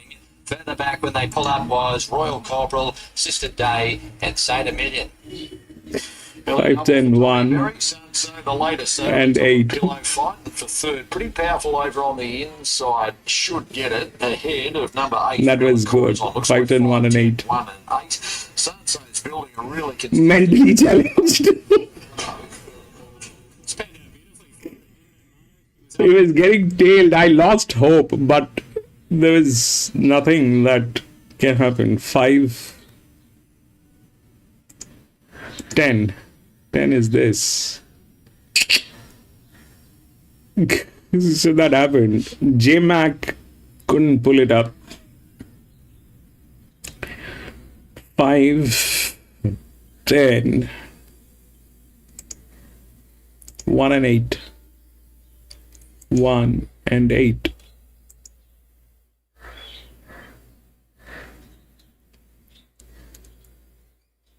Five.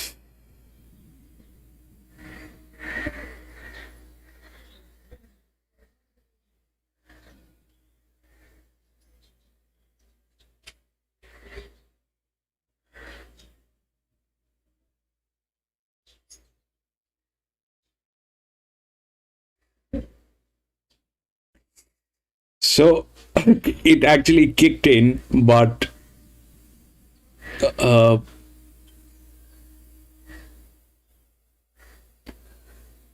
why J-Mac got knocked out is something that I don't know. But looks like, I mean, the body weight was definitely here on 10. J-Mac did not have the body weight. He was in 4th line. So this thing just went through 63. Fabulous. 63.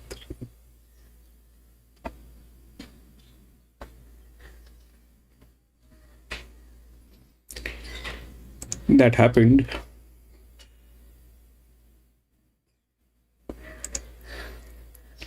So they were, the thing is, we have to get certain numbers right, especially when it goes to negative. I was hopeless after I saw that this is getting tailed, but it basically delivered, and why it delivered is because of, I would want to believe that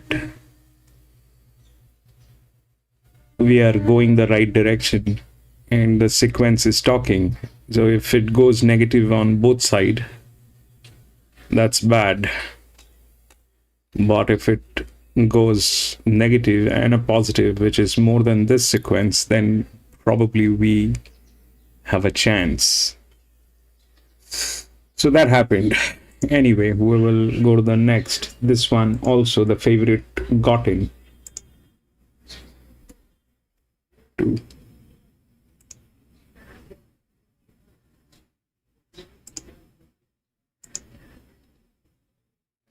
Everything was against that horse. Everything was against that horse.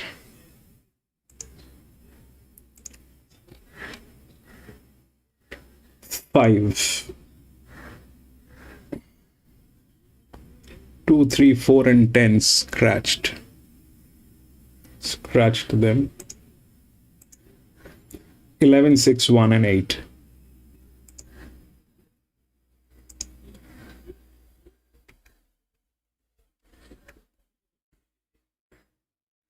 Eleven, 6, 1, and 8.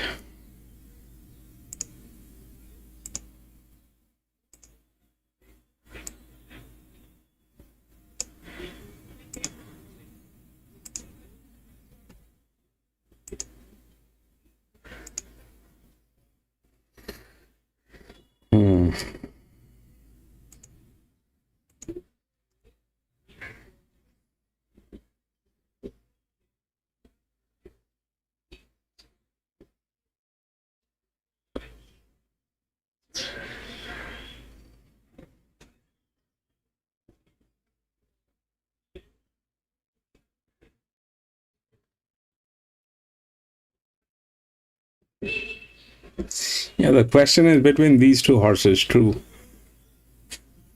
Why it's a benchmark 88. This is the challenger.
So it's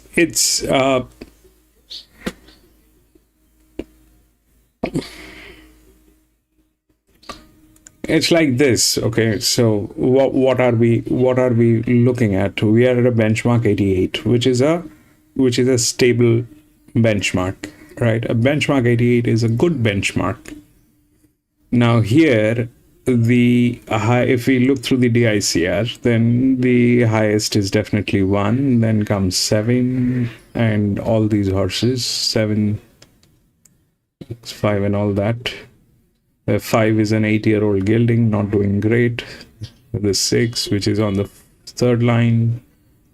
Then this is there in some equation because of the advantage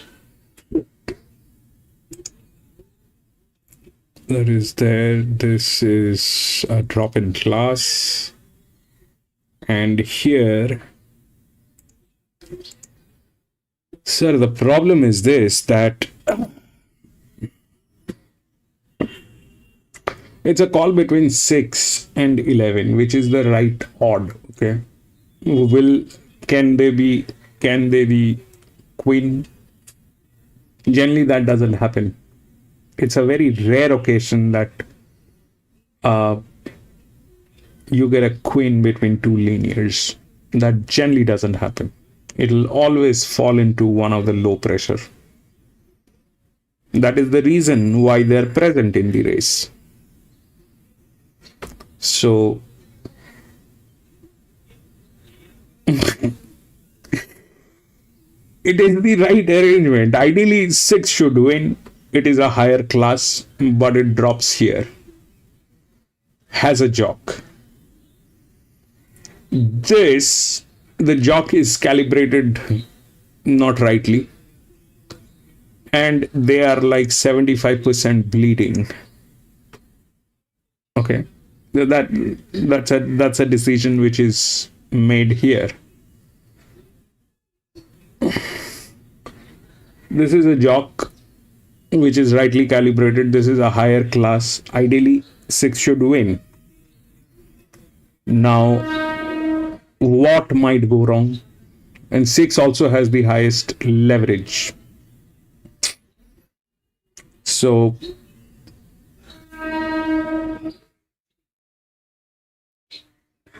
six also has the highest leverage. Has a jock. Is a better class. Now, what can go wrong between 11 and 6? 11 and 6, they're going to come. One of them is going to be first, the other one is going to be probably third. This one probably is, which is in between. That's what I think. This is the highest class.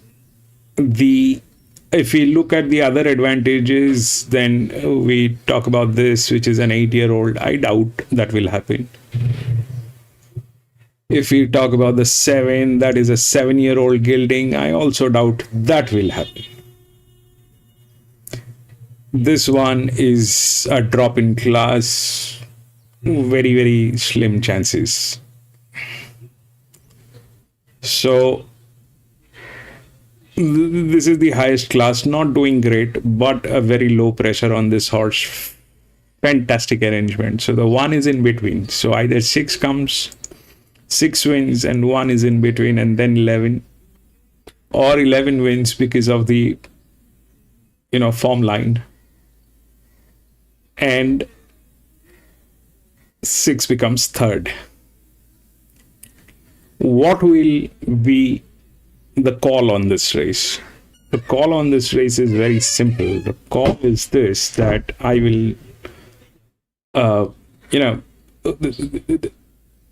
the class definitely talks. That's one thing.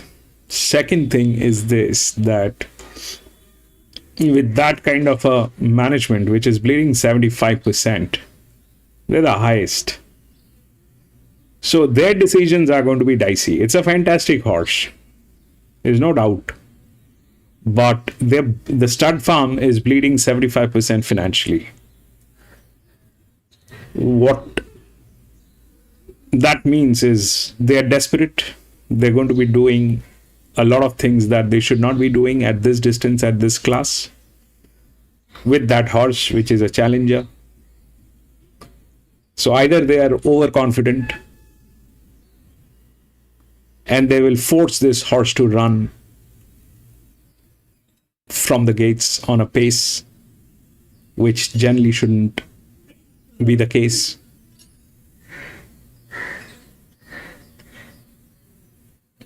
So, because of that management, I think 6 is a better option.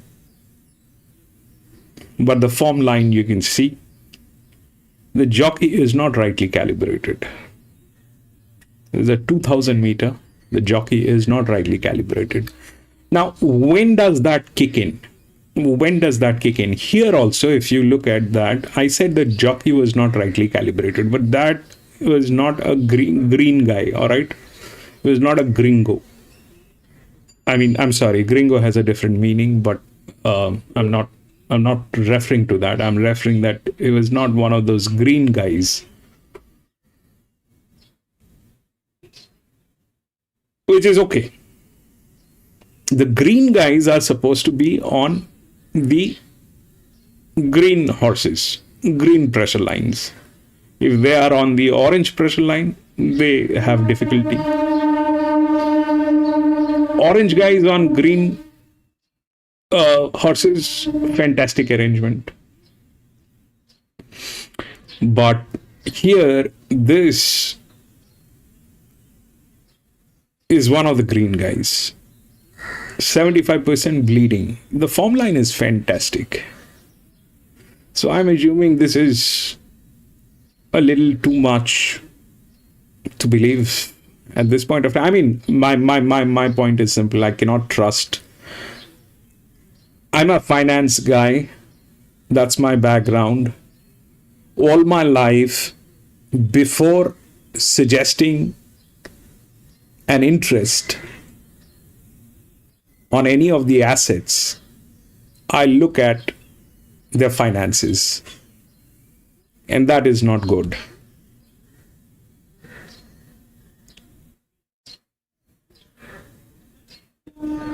So for me, it is 6. Then obviously there's going to be a low pressure which is going to come in. The 8 can do this, but chances are 1. 8 has a better form line with a 0 pressure. They generally don't win, and that is also the right arrangement. The linear, then if these guys are not in a position, then the largest drift. But the largest drift, whenever they are on the top 4, they kind of fail from there for some reason, which is very difficult for me to talk about, because I still have no clue why they fail from whenever they are up here. All right, we still haven't got any of those horses up here, but what I mean is they generally, whenever they are up in this particular section, they fail. So yeah, that's where the 8 comes in. I think it is here. 6, 1, 11, 8. If the 7 doesn't knock out the 8. If the 7 doesn't knock out the 8. This is a 7-year-old gelding. This is a 6-year-old gelding. This is a gate number 2. If that happens, that happens. But I think the 1 is in between. The odds are right. With 11, the problem is the jock. This becomes a green. The management is bleeding. The horse is fantastic.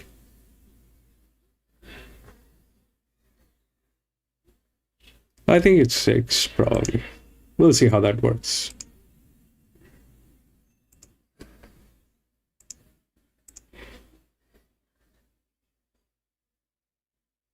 Dow's Coffin 7. Are they showing Coffin? They're going to show Coffin, I think.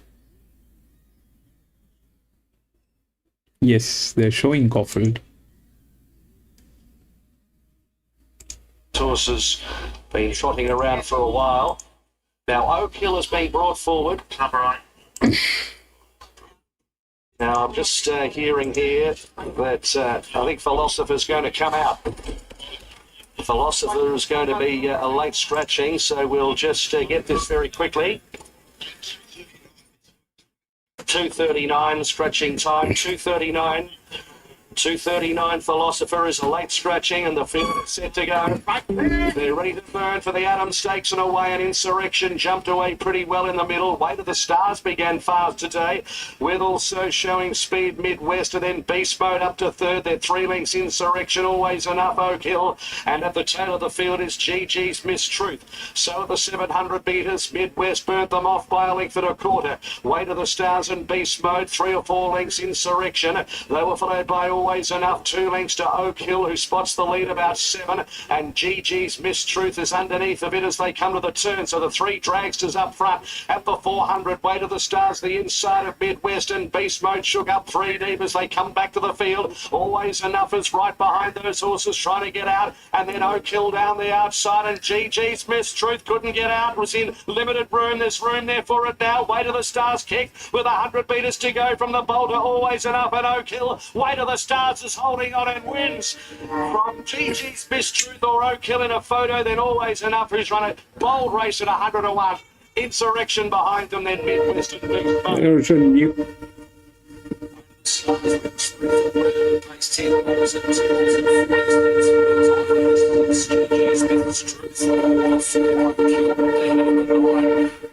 Enough. Way to the Stars finds winning form second up for the first time in its career, Gator. Yeah, he's done a good job there. There's a lot of pressure as we expected on paper. He took that seat, was able to pinch a break when those on-speed runners tired, and whilst he was pinching that break, GG's Mistruth was hopelessly held up in the purple sleeves and cap. comes out and bumps Oak Hill, puts him, well, certainly affects his momentum, and then they both storm home, lost the whip as well on Oak Hill. They storm home, but miss. So Winner was in front at the end of the race, and probably the third or best run in it. So it's 2 and a photo between the 4 and the 6 ahead of the 9. There was a late scratching of the defending champ there, Philosopher. 4 gets second, Oak Hill ahead of GG's Mistruth. So it's 2, 4, 6 and 9. 7 races down, main quaddie underway. Group 3 for 3-year-olds, the Manfred Stakes. Conscience is the value play for Gator, is horse number 10, and that's next at Caulfield. We're off to a break on Sky Racing 1. Townsville other side.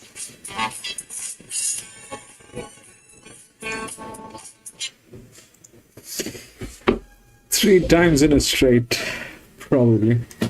I'm going to be back from the washroom in a jiffy.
Okay, back.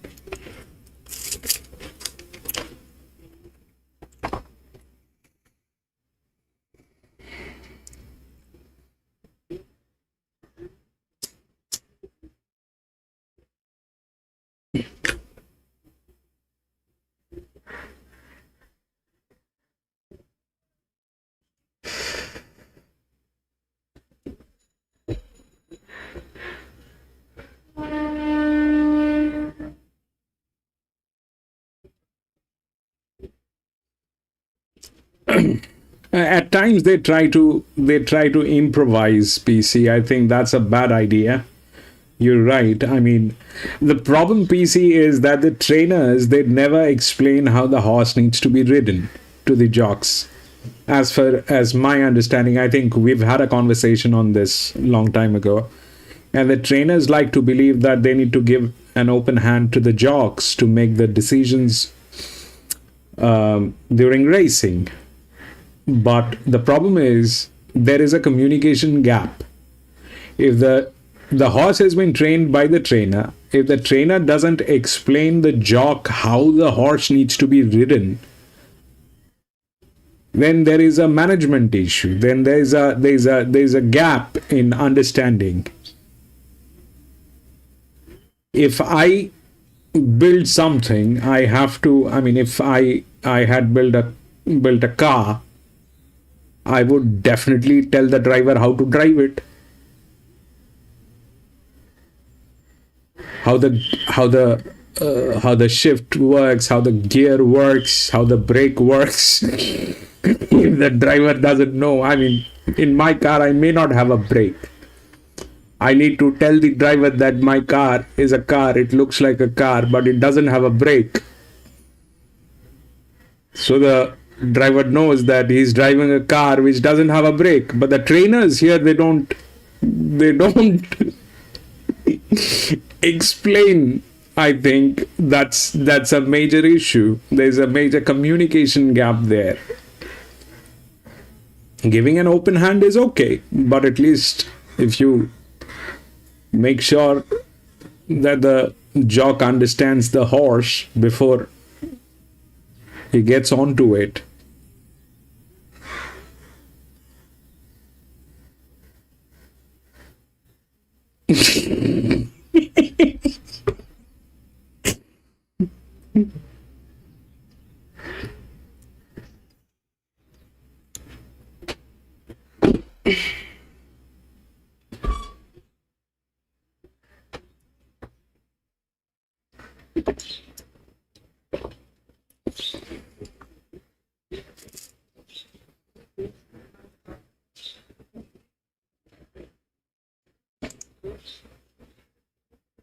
But that was a third favorite that got home.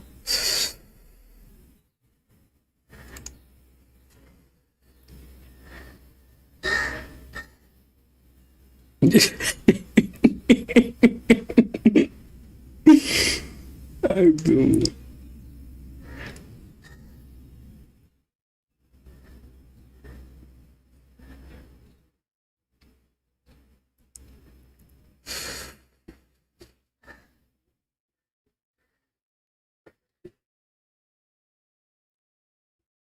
There are plenty of gray areas actually. Those gray areas, I don't know why they do not address.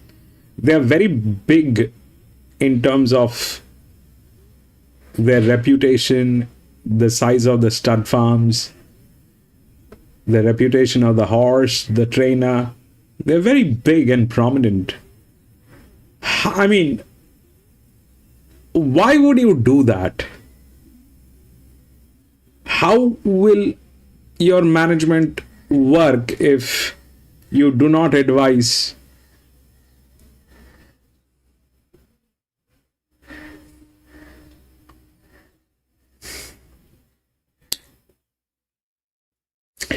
There's a communication gap, that's all. If they don't fix that, this problem will persist forever. They all want to play safe. They just don't. They want to keep that blame game going on. That it is because of the jock and it is because of the trainer. They don't want to solve that problem.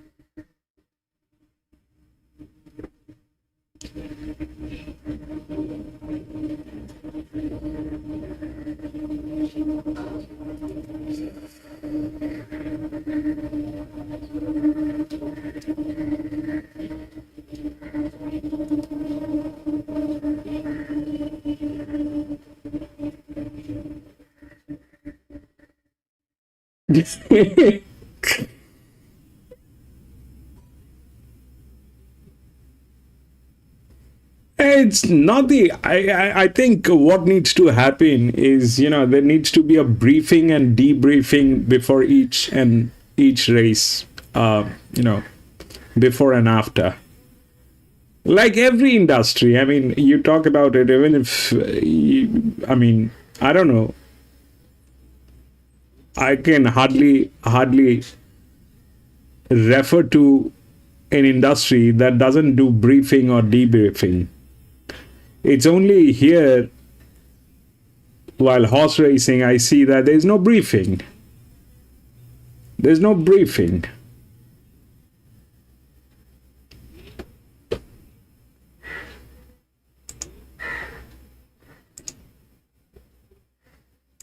Straight on the fifth event from Randwick today on listed Carrington Stakes Day. And race number 5 is over the 2,000 metres at benchmark 88 grade Davo. Coming to us from the hardboard diggers today, like Trapalanda, ticking along really well down in Melbourne.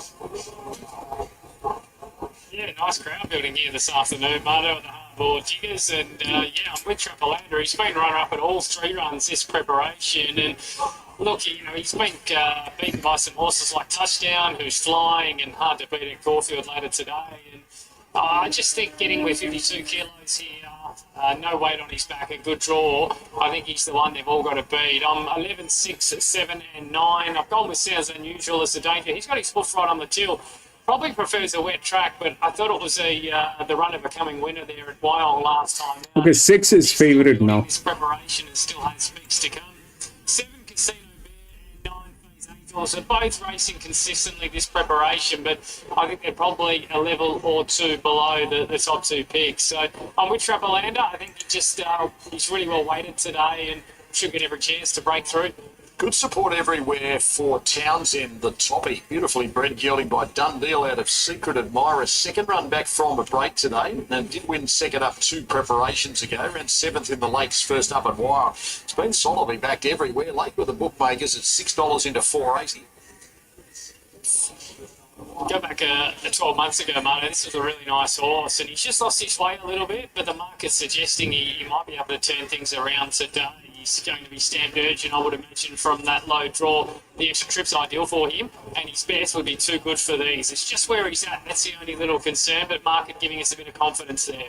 And one in your mixed Phase Angels for one, or for people after one at longer odds, 14 out to 18. Just spec back into $16 off that last start placing here at this track and trip. Yeah, she did a good job there, beaten just over 2 lengths behind Placid Pearl. She gets in nice and light again, and she needs things to go right in this kind of company, but she's a good chance for exotics. You're with Trapalanda, though. Scratch Caulfield to run here instead. It's been very consistent with 2 wins and 7 placings through 12. It's 11-7 now. Racing in Victoria this campaign. Interesting to note that both the career wins have been It's this way. 11-7. He's a horse that has been well placed down there in Victoria, but I think they pulled the right rein here because he was down there in a race as well. You're not just went with 8. Just looks a little bit thinner for mine. Gets in so well with 52 on his back, and like I said, you look at that form down there, Touchdown, Sun Gift form, it looks pretty strong, and the fact that he's been successful around here is also a big positive this way of going. Sounds Unusual as the favourite, looks close to another win. Lightning race for a 5-year-old and boasting a really consistent record. Yeah, he's building beautifully this preparation. He probably just would have liked those, that rain to hang around for the rest of the week. And that Good odds, yes. Soft range, but still improving into this preparation, and I think he's definitely capable in a race like this, particularly if Trapalanda's not at his best. To get to Luke ahead of the 5th. Jimmy. Going to be ridden further forward today, Townsend, we've been told. That change of tactics came through earlier. 2 bears in this, Rogue Bear and Casino Bear. He's had a bit of a freshen. Casino Bear, very tough customer. Phase Angels goes in. She's tough herself, Phase Angels. Only playing 1 to place. 1 is a place, I Rogue think. Bear PC. and 1 the is favourite Sounds Unusual to move up. going to be difficult beating 1 from the second. Sounds Unusual. Coming in now, Zach Lloyd for Chris Waller. And Rogue Bear, the last runner to be loaded. Stand by now, they're ready at the 2000. Favours drawn, 1 from the outside. Trapalanda just curling up a bit in the gates. They're off now, Mr. Trapalanda. Was a bit restless in there and has come out near last. Townsend away smartly today and pounces on the lead. Sounds Unusual won't be far away. Sliding forward is Rogue Bear to go to second. Sounds Unusual is going to get 1-1. On the outside of Casino Bear, followed by Furious A Little Keen, Phase Angels and Trapperlanders last. Townsend suiting himself in front, just rolling into the back straight and leads past the 1,500 metres by a half-length. Rogue Bear, Casino Bear, Sounds Unusual, Furious, Phase Angels and Trapperlanders last. Right, move it, No real baby. tempo to report here. Townsend is going a steady gallop. If anything, he's pulling a touch and wanting to go a bit faster. Hieronymus sitting hard against him and holding him together. 1,200 metres to go. Townsend second up, 3/4 of a length on Rogue Bear. Casino Bear's third the inside, enjoying a good trip. And so too is the favourite. Lloyd's got him in a great spot. Sounds Unusual, he's fourth. He'll get every possible. Behind them, Phase Angels, Furious. And a length and a half last of all is Trapperlander. To the side they go, 800 metres to run. Townsend in front, he won't have an excuse. He leads Rogue Bear. There goes Furious, he takes off 3 wide and strides up. Casino Bear, Sounds Unusual, coming off the inside now and starting to build. He's responding to urgings and starting to track up into the race. Trapperlander behind those. Furious with that quick move. Goes up to join Townsend. Sounds Unusual's right there on the turn. Rogue Bear between runners, top of the straight. Furious held together. Leads in the lane. Sounds Unusual. Townsend called upon. Down the outside, Trapperlander. Furious trying to keep up the gallop. 300 to go. Townsend and Sounds Unusual aren't there yet. Furious still in front past the 200. Sounds Unusual labouring to get him. Furious, 100 metres to go. Townsend kicking back for second, but Furious took off and got 8167. in second. Townsend, Sounds Unusual third. Casino Bears run fourth. Then came Trapperlander, Phase Angels and Rogue Bear. So Furious for Tyler Short. 8167. Range across the totes. Little gear tinkers today. Third run back, Davo. Visors first time. Winkers removed. And it lifts its game. Tuna! Tuna! The owners can think he was the only jockey in the race who just Tuna nailed it! race when they were going that slow. It wasn't funny and that simply won the race. They were just waiting for Tuna! somebody to take some initiative. Tyler did that and the rest is history. I'm surprised they didn't kick up on the well-backed runner there who should have led and would have gone close.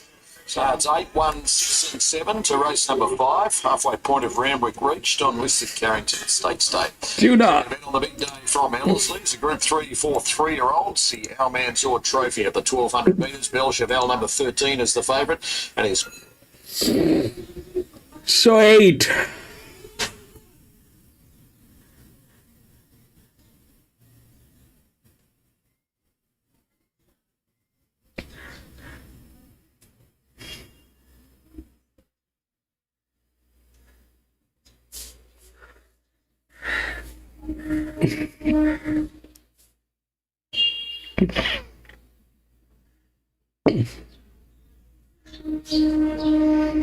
Eight, 1, 6,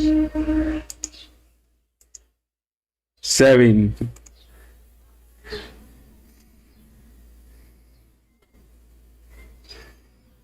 So what happened? This was a benchmark 88 2000 meter.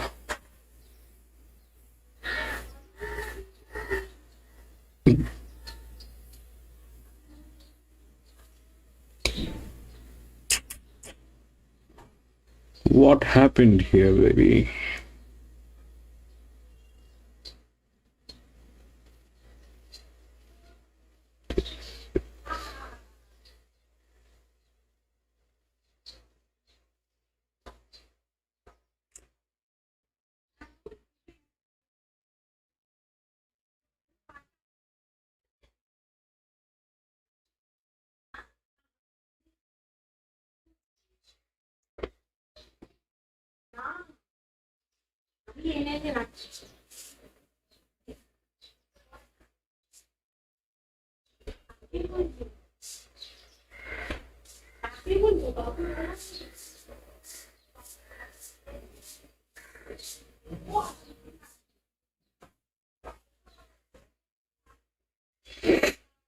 this horse was not handicapped like this one. This one was very handy. This is the highest leverage model and was the highest handicapped. Okay, this was the highest handicapped. The 6 was the highest handicapped. 8 was not as handicapped, and they kind of, I mean, we can see that also, that it's like 0. So why the 0 fits here is because it is a drift. Both of them are, I mean, here is the reason. Okay, so low pressure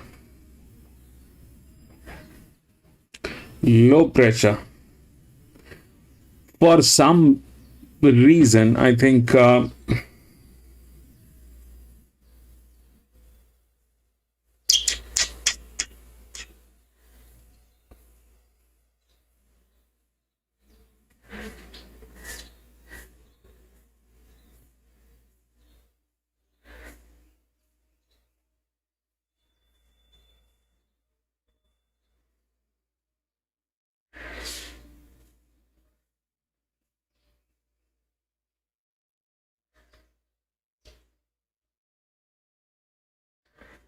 this is where Randwick becomes a little scary, because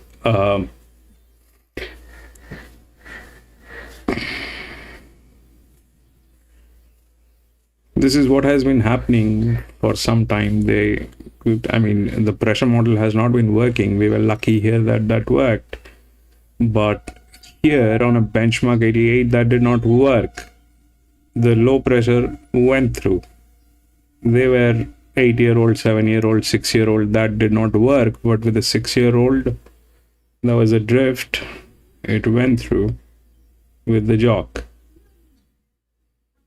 1 was in between anyway, so that is the story. 1 was in between anyway. 11 suffered brain injury here.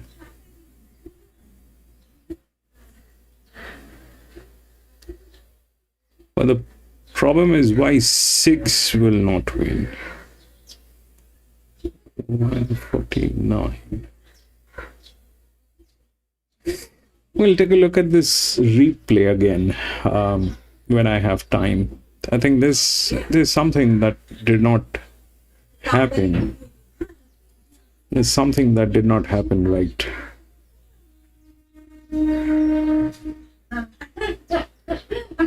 I mean, I could see the 6 racing on the first top 3 horses, which is something that shouldn't have happened. That's the first thing.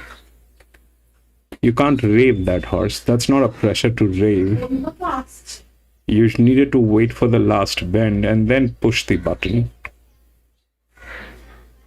Raving at all 2000 meter was a bad idea. That is there, but still, we'll take a look at the replay of this race and we'll have a clarity on this.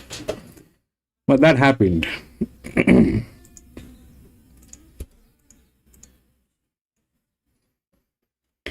go to the next 6.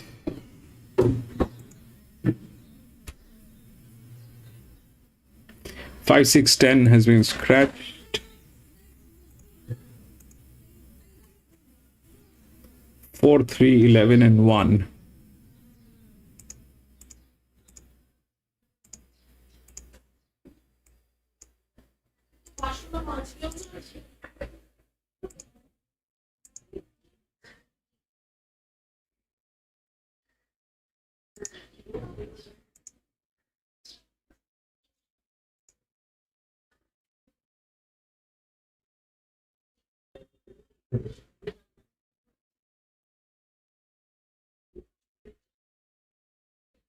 This is again J-Mac, I think. Yes.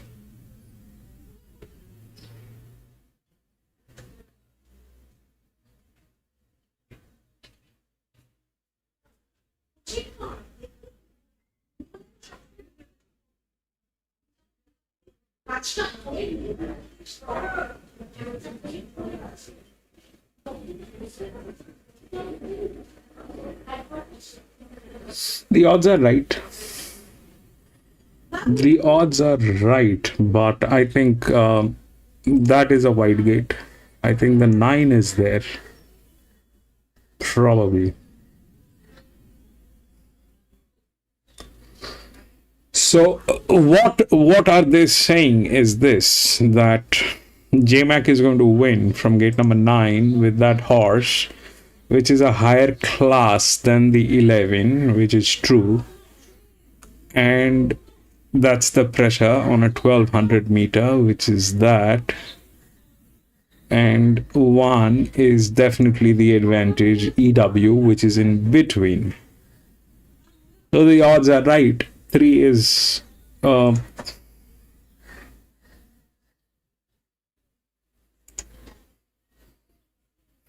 3, 11, and 1. 4, 3, 11, and 1. So that 3 is in between for some reason, which is there, which also has the physics. That's true, but that's a 6-year-old gilding from gate number 12, and then we have the class here with that advantage, which is there. So the odds are more or less right. It is this, then it drops, probably will drop on 1. Here it dropped on this guy, which is right, but 6 losing is a bad taste in mouth. So that is right. Will drop here, then gets back here, and if we have to look for what might happen, that becomes gate number 12. This is a 6-year-old gilding from gate number 10. Then we have this, which is a challenger, but in a good position. However, when that challenger becomes a drop in class, that becomes dicey. So that's why I said 9 is probably the next one. So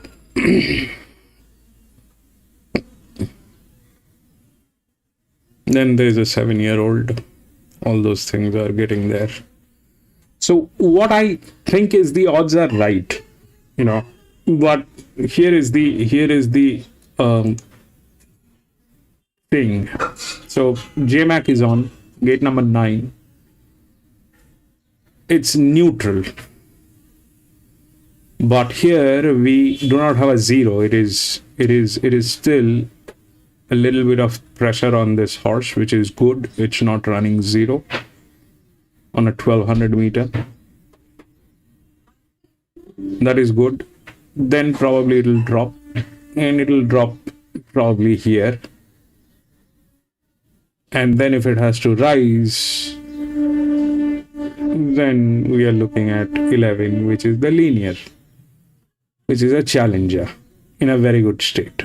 So we are hoping that it will fall on this class with JMac, then drop here. You don't need a jock on this because this is the advantage. So that green guy is good with this green thing. That happens, and then it is 11 rising, and then it is further dropping. It cannot drop. It is difficult to drop on 3 because 3 definitely has a good jock. That's the reason it is there. There's a lot of balance on this, but that's a 6-year-old from gate number 12, where it might, that becomes here. Okay, the class is definitely here, but they are almost the same, but the form line is better. 13 has a better form line, but it is dropping here. 13 has a better body weight as well, but it is a challenger. Can it come second? Yes. Can it come fourth? Yes. If the 9 doesn't knock out the 13, which is possible. So I think the 4 is the right odd. Now, what can backfire and how it can backfire? So there are two things that happens on a 1200 meter. The first thing is this, that anything this is a benchmark 78. It is not like one of these this was a benchmark 55, 56, something on those lines, where a low pressure kicked in. Generally, a 1200 meter requires pressure. Okay. Here, the 4 is again on the lower line. So if that is what it is, and it is a benchmark 78,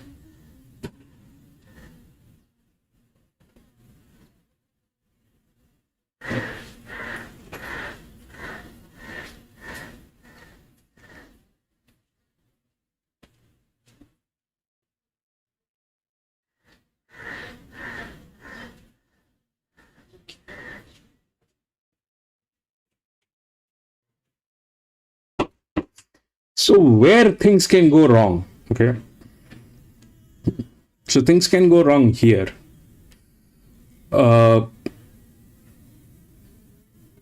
Generally, I mean, I'm scared after this 1200 meter here, because the 10 actually won, all right, and the 10 won with a low pressure.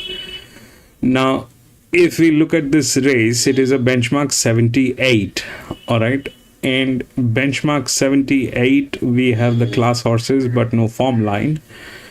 Here and here, all those things are happening. Now,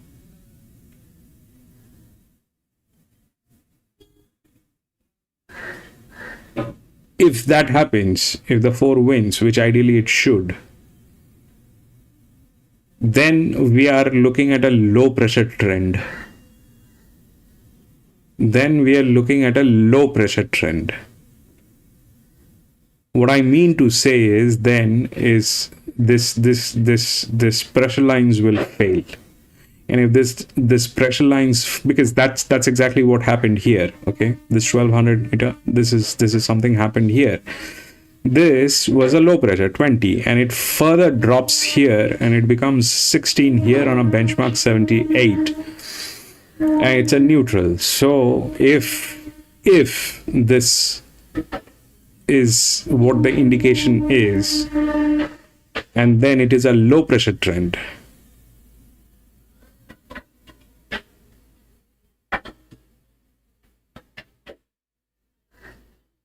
then it can be lethal.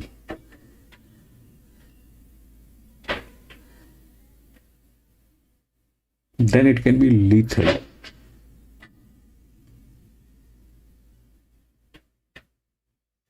Why it can be lethal? I think 4 is the right odd. But if it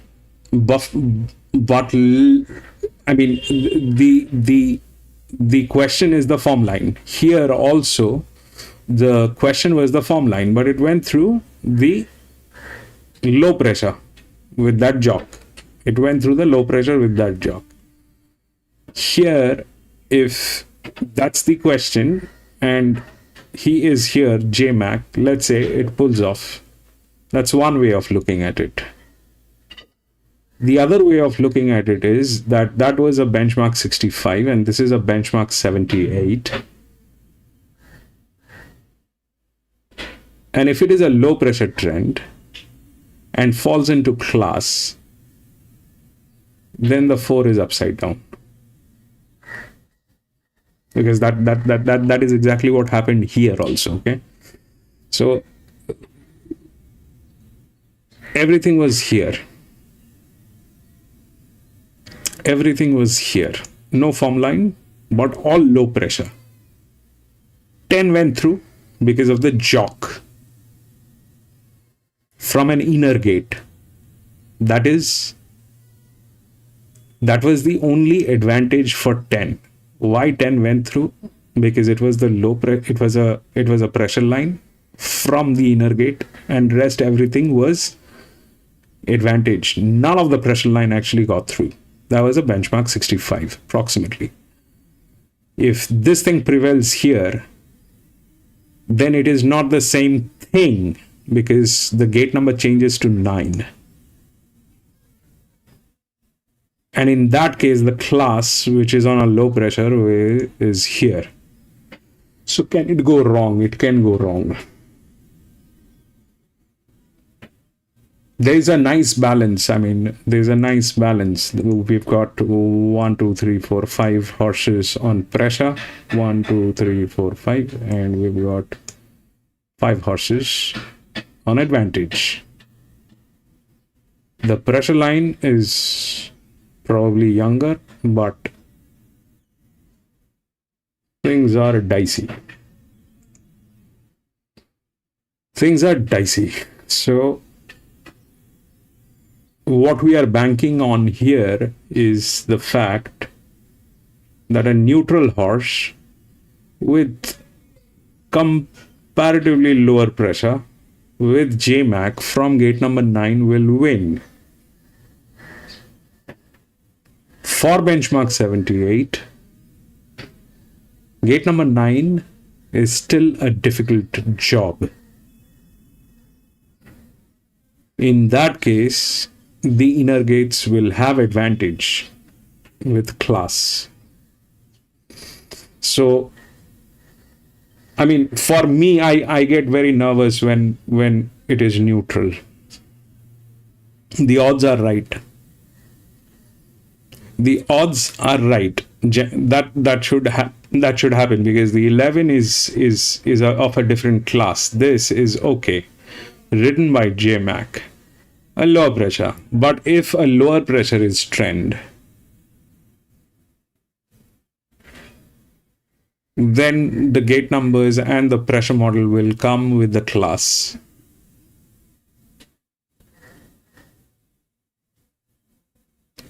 So that'll open up 2. It doesn't matter how bad it is. That'll definitely open up 1.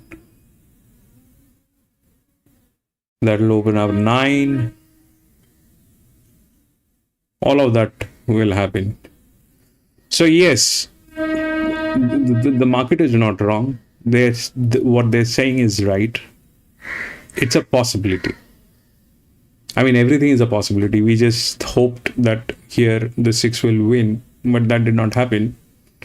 That possibility went out of the window. Here, the risk is this, that it is. I mean, if we look at the pressure line and the advantage line. So pressure line tops at 30, advantage line tops at 36, average is 18. Average is negative 21. So definitely this line is heavier.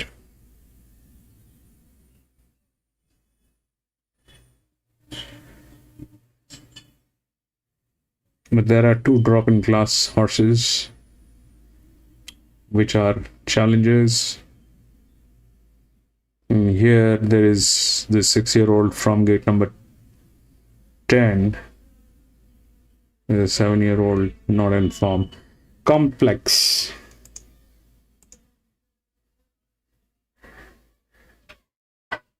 Maybe the 4 is the right odd, but things can go wrong, and things have gone. I mean, my apprehension is simple. It is a neutral. It generally loses traction over a 1200 meter. That is twice the scene. That is twice the scene. A neutral here, this one was not a neutral.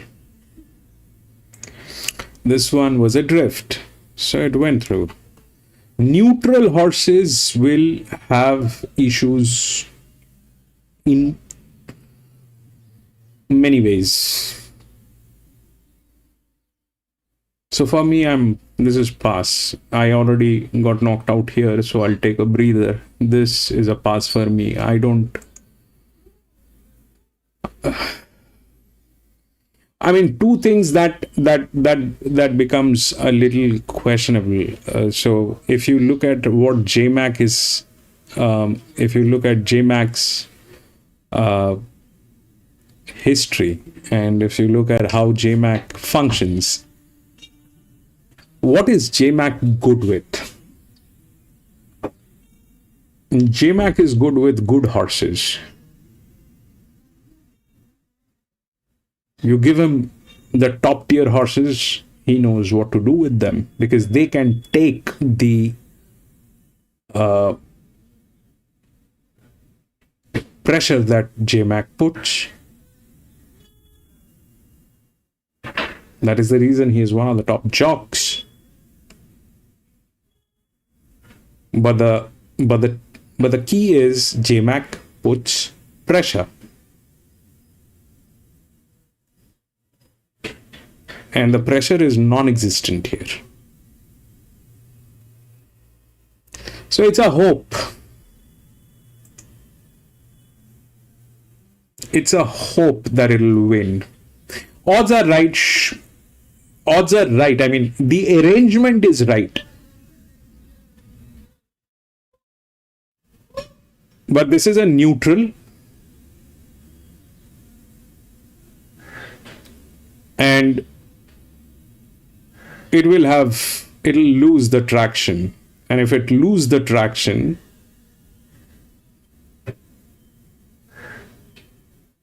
and if it is a low pressure trend,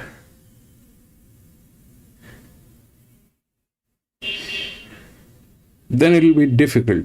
Now, if the 11 wins, that is a possibility. It's the linear, maybe. But I think it's better to stay away from this. I mean, so if you look at how Randwick has been playing off late, the things where things are going wrong is where we things are going wrong when it is almost certain. And why? Because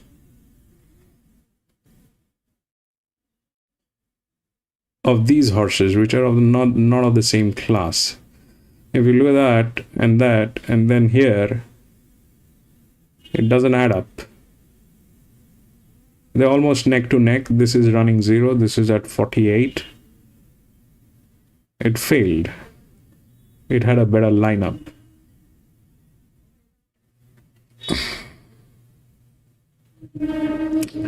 It's a neutral.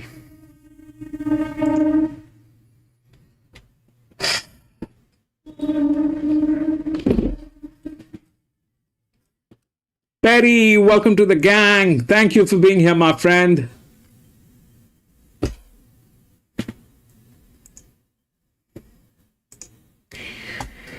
I don't know this doesn't give me a feel good thing. John EW2. Possible, John. The thing is, Randwick off late has been playing so upside down that at times I don't know where to look at and what to talk. I seriously have no clue. And that happened in the last few weeks. So that's why I get a little scared when it comes to the known problematic areas. The neutral is a known problematic area. The neutral is a known problematic area.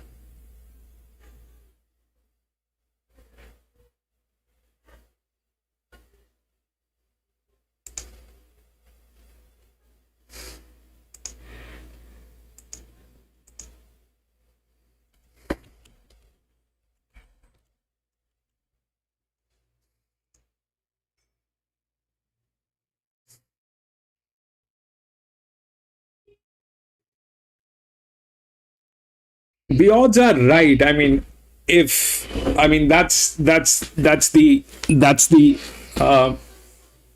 apparently.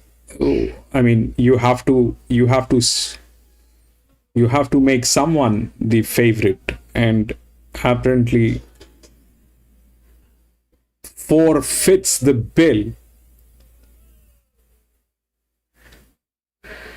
with JMac.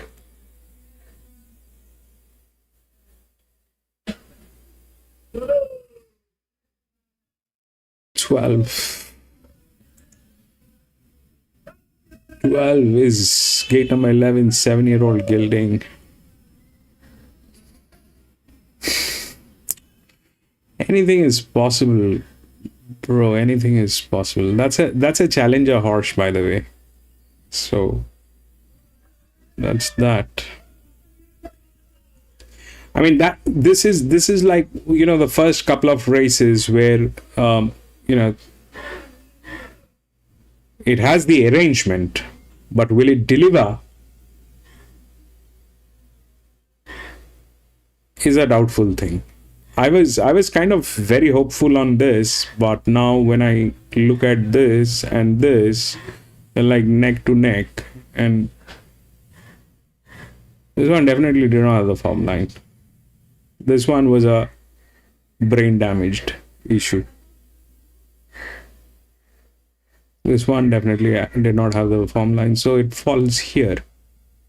This one was a 6-year-old mare. This is a 7-year-old. This one, now it makes sense. You see that? That's -4. This is -4.5. The form line disappears. Here, there's still some hope. This is on 48. This is on 0. Zeros generally don't win, but this adds up with this because it has to be below 15%, 20%.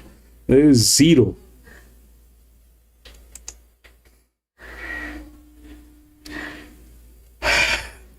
Perry, this is dicey, Perry. I'd like, you know, your first time here, take some time, please. You know, take some time to understand what happens in this channel. I do not. This is not something that we practice here. We don't tip or anything, but I express my feelings. That's all that I express. All right. And we do analytics. You will see why things add up. And when they add up, you will get to see that with the numbers. And you will also get to see when they don't add up. I have my personal problems as well. I'm not getting younger. I'm a very old guy. I'm like about to be 50 in a couple of years. I have many issues. I do not like older horses. Yeah, I do not like older horses. I do not like neutral horses. I have issues with gaits. I have multiple issues. All the old man symptoms I have. So what I would request is just take your time, get seasoned with what I say, when I say. The data is most important. All right? What I say is secondary. What is important is the data. You will get to understand how the data works when you look at that. And then override me. Lenny, you're not old. I'm borderline there, bro. 550 about Gatsby. Second run for Joe Pride. Some spanking for King of Dragons here. He's into $10 now. Second run for Matthew Dale. So from the Everest start point, they're nearly set for race number 6. Red lights are on. Off and racing now, and Unstoppables bomb the start. He's 4 lengths last. Bundina, Shelby, King of Dragons, Uzziah all the way well. Gatsby's right there, early stages. Bundina's now running 5th. 2 lengths in the field. 4-1-3. Strip as they string right out here. Applaud is well back. So is Zaragoza. Extra approval and Unstoppable. He'd be 16 off the leader, which is Shelby, out to the 700 metres. 3/4 of a length on King of Dragons. Behind them, Uzziah. Gatsby's right there in 4th, getting a great run. Bundina's running 5th, followed by Highway Strip. Applaud. Zaragoza, long gap to Unstoppable. They spin around the turn. Shelby, King of Dragons, first 2 into the lane. Gatsby's looms behind those Uzziah, then Bundina. Highway Strip is further back, but Gatsby's moves up on the outside. He hits the lead from King of Dragons. Bundina's on the scene. 150 metres to go. Gatsby's in front of Bundina. Uzziah, 100 to go. Gatsby's, he's holding Bundina. Round of applause for Joe Pride. One. Gatsby's wins from Bundina. And third is Uzziah. As for fourth, it's a photo. Highway Strip, King of Dragons, then Applaud. Joe deserves all the credit. 1-3. Gatsby's to win, then Zaragoza followed by 12, I think. extra approval. Gatsby's burst back into the winner's stall. Second run today for Joe Pride and will beat number 3 Bundina. 2-run third Uzziah and 11 fourth Highway Strip. First win in 524 days for the once very promising Gatsby's. Ex-Chris Waller finds winning full.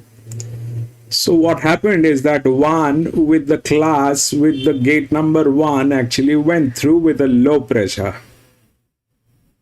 Sorry, that one with that class from gate number 3 actually went through with that low pressure.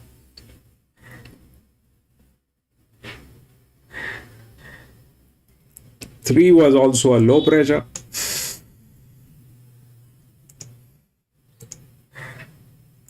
Two was also a low pressure.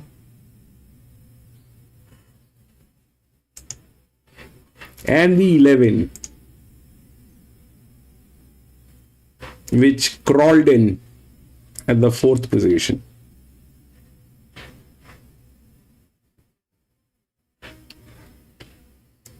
So what happened is this, that it was a low pressure, neutral. Gate number 9. Here it was gate number 2 on a benchmark 60, 65, I think. So that is the difference, that it will not work from that gate as a neutral with that pressure. So in that case, each and every one that has gone through is a class with a low pressure. The odds were right. Okay? The odds were right, but what the odds, the difference between the market odds and here in this channel is that we do not rely on what the market is saying. We look at the physics of the race, and the physics says that it is a neutral, it will lose the traction, and that is exactly what happened in the entire race. It did not get the chance.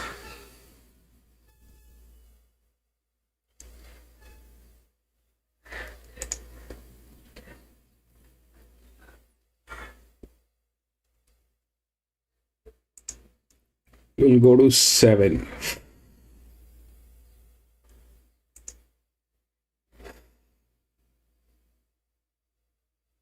Four, 5, 10 has been scratched.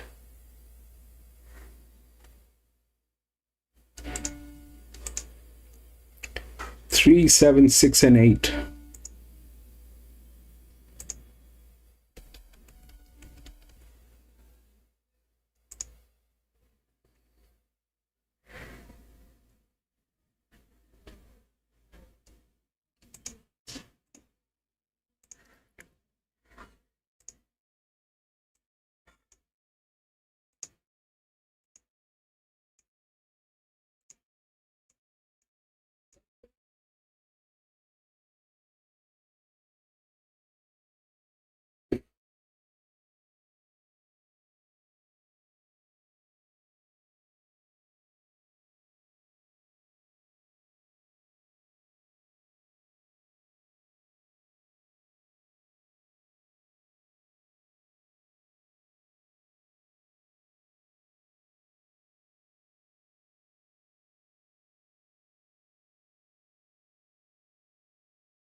So 6 is not the favorite, thank God.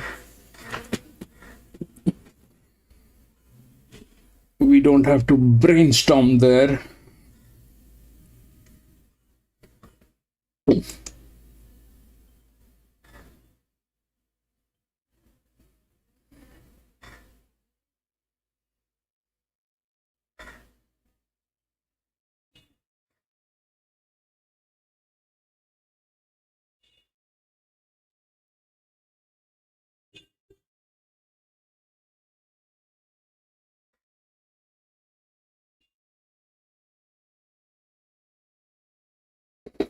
You see, it is the same situation here, okay? What happened here? Let's understand that, okay? If you look at the 6, which is -4, this is -4.5, and the 8 won with a low pressure. That was a 2000 meter, okay? This was a -4. This was definitely the brain damaged. Then this thing, we knew the 1 is going to be there in the middle, but I did not know that the 6 is going to get knocked out. But why that happened, if we try and take a look at that, is because this one and this one was almost the same, neck to neck. All right. The form line was better here, and it was with a low pressure. That's why it went through on a 2000 meter. If you look at this, okay, if you look at this, so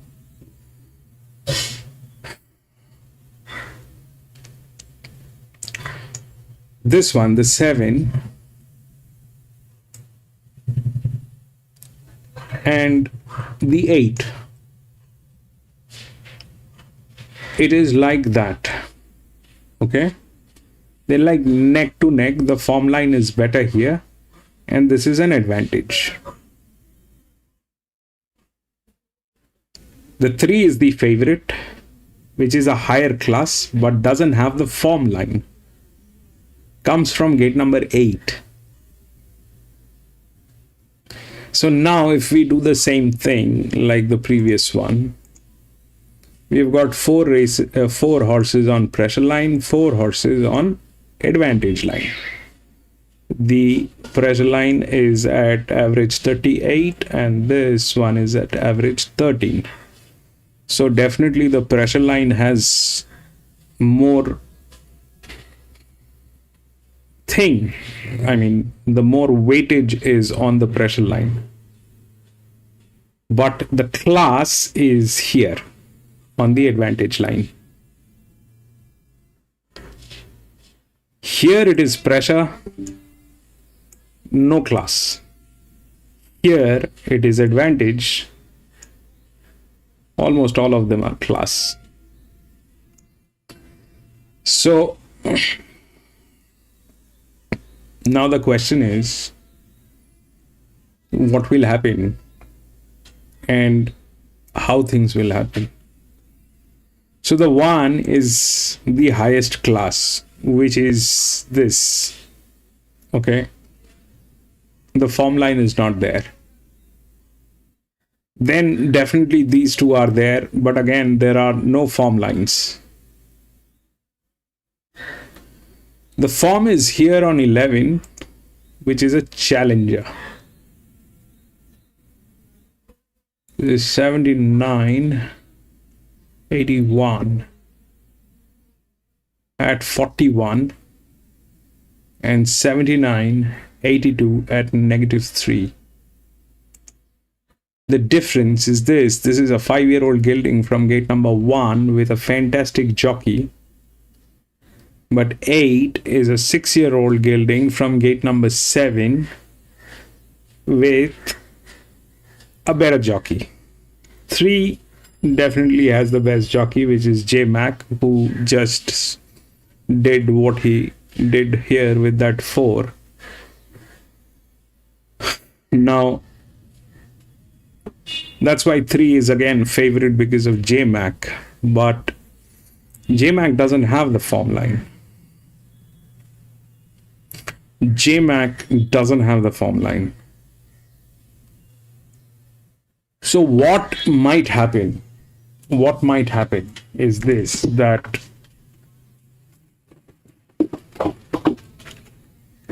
if we have to talk about, let's talk about 6 first. The 6 is a good horse, huge pressure line, all right, is the linear. The class is also there on the 4th, on the 3rd class. But where it becomes tricky is this becomes negative, this becomes negative as well. So I am not with it. So I'm not with it. Here I was with this 12, this 5, which was from gate number 12. Why? This went on negative and I wanted to test whether this works or not, and it did work. Okay, so this is, I'm not saying this is like a Bible, but we have to follow something, and I'm constantly trying to build this thing up so that we are able to follow this. So this was not on negative. Here it goes on negative. Both sections go on negative. So that's a hopeless situation. Can it win? There are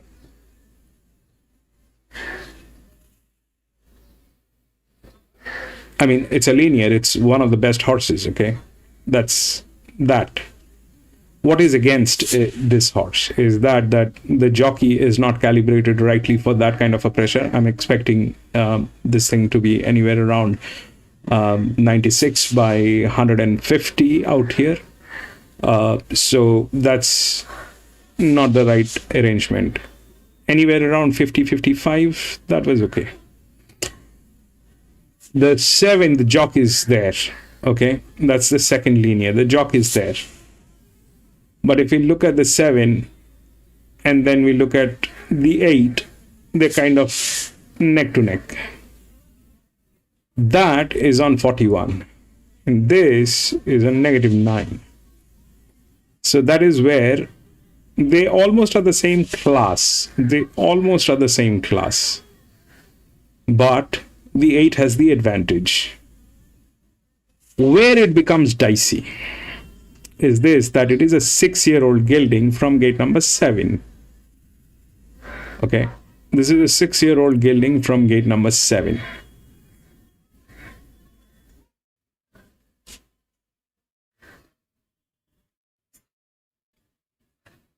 It's 1600 meter.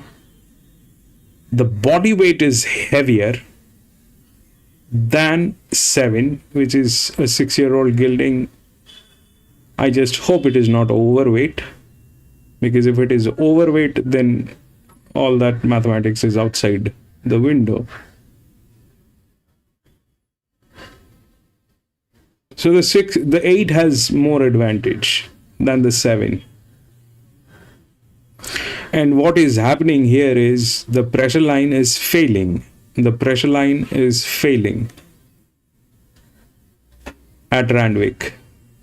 So I think 8 has more advantage. 3 is favored because of JMac, and the advantage is definitely there. It doesn't have the form line.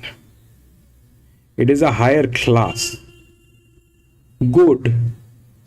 But it comes from gate number 8.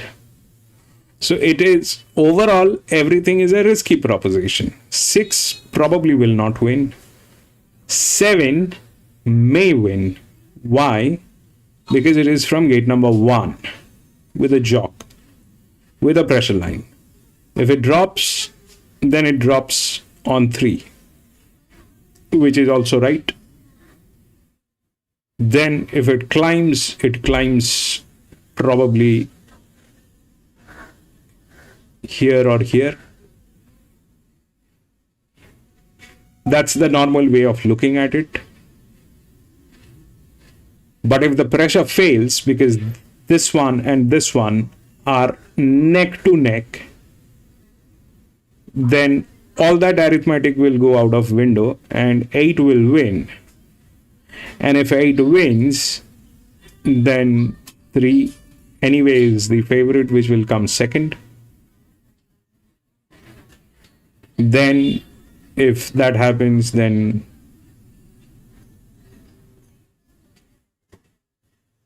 the 11 is there in some arithmetic, maybe fourth, but before that there is something else is going to be there,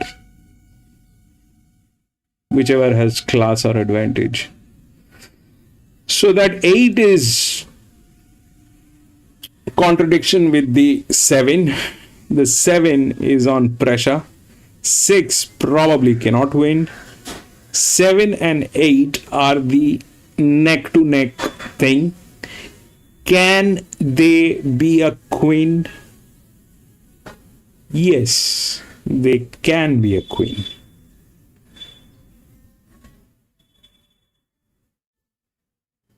But for that, the 7 has to win. If the 7 fails to win and the 8 wins, then it will not be a queen, because then another advantage is going to knock it out and it will be a mess. So the question is whether 7 or 8.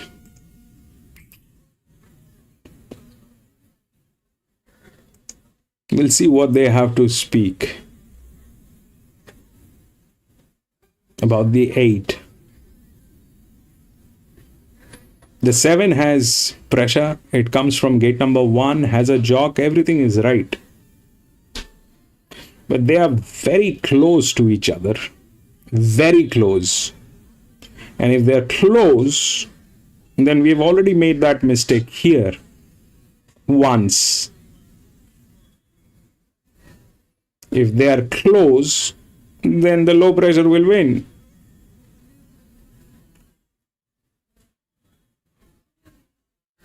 Here, this 6-year-old was from gate number 4.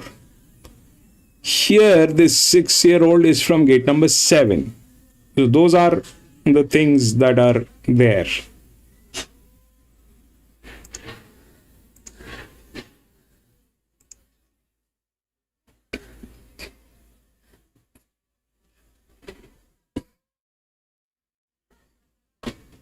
Four, 1, 3.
This Randwick has gone out of its wits. The Randwick is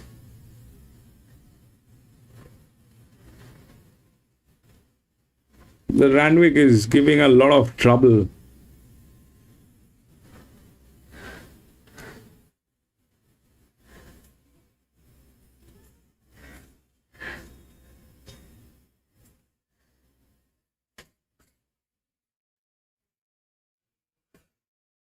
Lazy ride.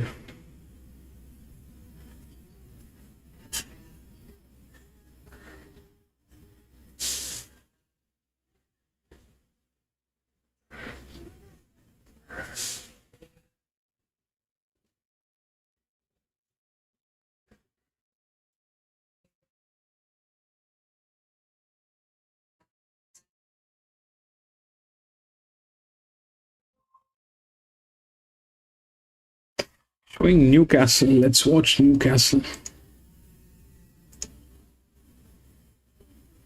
Lead in the early stages. and All Hunky Dory, the grey, is pressing forward into third spot. Then Twisted Love, followed by Sunsource the inside, Dynast King surging around the outer to be better than midfield. Wolf Club next on the inside, followed by Custer, Southern Sky.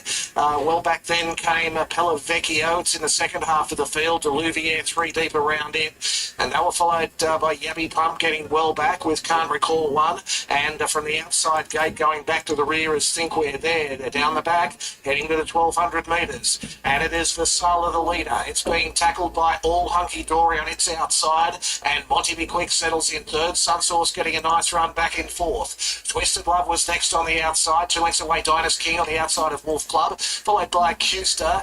Next the inside Southern Sky, then Pellavecchio, Deluvier, no luck. I can't recall one is back on the inside of that pair. Yabby Pump second last, and Think We're There as last. 18 lengths off the leader down the side of the track. That leader is the favourite Vasala, and it led by 3/4 now over All Hunky Dory, and Dynast King was out wide, and it's now surging up to put pace into the race. Deluvier tracking Dynast King coming up to the bend, but it has been wide throughout. Its favourite into a bit of trouble for Sala. It's dropped back noticeably. Around the bend they come, and Dynast King went a long way from home, but it led by a length. Deluvier battling away. Yabby Pump and Can't Recall One trying to work into the clear, and wider then came Custer. They're 5 across the track, where Twisted Love now went through the centre and dashed to the lead. It is Twisted Love, Deluvier trying to fight back. Wider was Custer, and Twisted Love in front in the last 50 metres, and Twisted Love will see it out.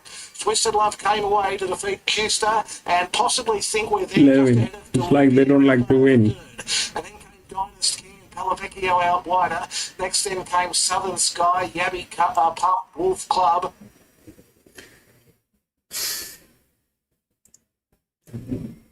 Yeah, they have.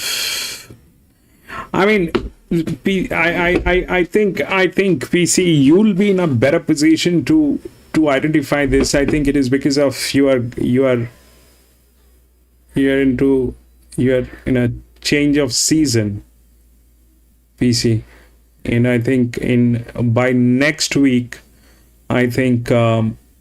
By next week, I think we will have a little better horses than what we've been facing, because today we've seen some action at Randwick which was missing, but it is still volatile. It is still volatile. I think next week it is going to stabilize a little better. Next week, if they're racing, I think it is going to stabilize a little better, but it is still volatile. It's very, very. I mean, I had more confidence in Doombend the other day. I had better confidence. I had better. I mean, I could sense myself at Doombend, and I think I had better courage at Doombend, but I'm losing my plot here at Randwick. It has become scary.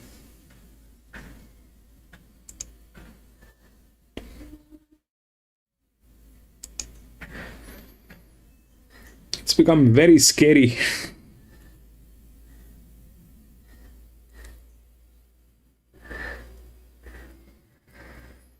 I think by next week, if they're playing here at Randwick, things will improve a little better than today. 7 and 6 queen. 7 and 6 queen. 7 and 6 queen. Okay. Yeah, the 7 is good. The question is whether it will be a pressure that wins, or the 8 is going to knock out the 7. 6, I don't know. If that happens, then we will have to redo a lot of stuff, but we'll see how that works.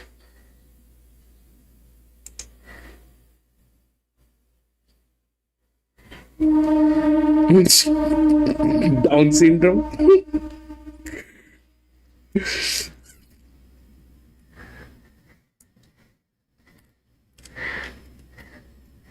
Randwick won't be back to normal for at least 2 weeks, maybe 3. Maybe you're right, Stretch.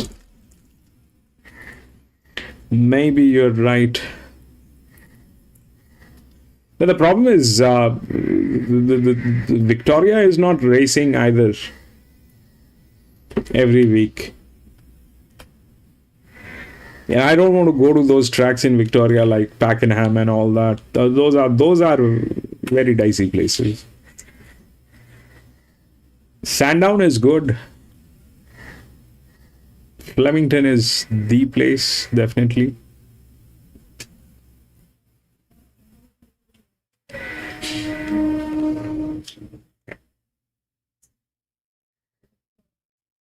But Doomben was playing good the other day. Doomben, I had better courage. I mean, here at Randwick, I'm literally, I don't know, I started shaking here at Randwick. I don't know what to anticipate.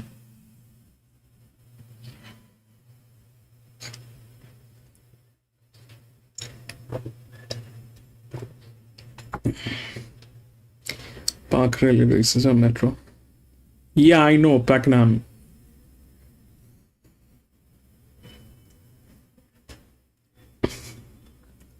This Wednesday was a bummer. I thought it was Sandown. No, it was not Sandown. It was Mornington horses racing at Sandown.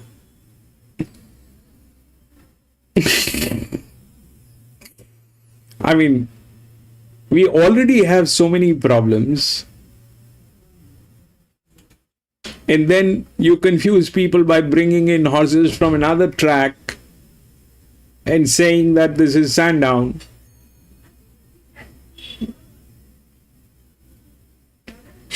Sydney jocks are the worst. It was, I mean, come on. We already have problems. We already have, I mean, horses with brain damage, jockeys with brain damage, tracks with heavy, soft, then the class, pressure line, leverage, and now you change the freaking track. You say it is Sandown and then you bring in horses from Mornington. Are you kidding me?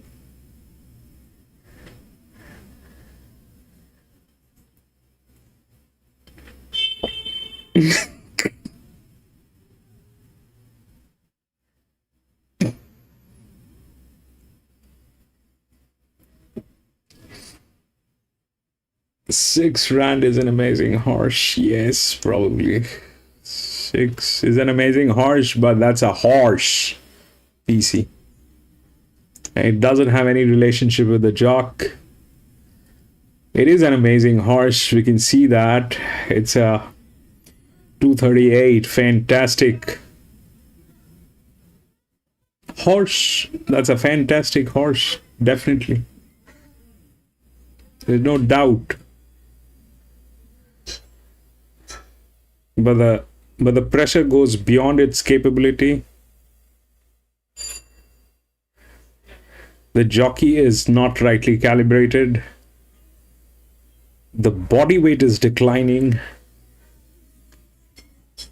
So there are certain issues with that horse. It's coming from Melbourne. Let's see how it works. But for me, it's a pass. For me, it's a pass. We'll see how that works. The moment it starts playing like the way it is playing right now at Randwick, I don't want to be a party to this.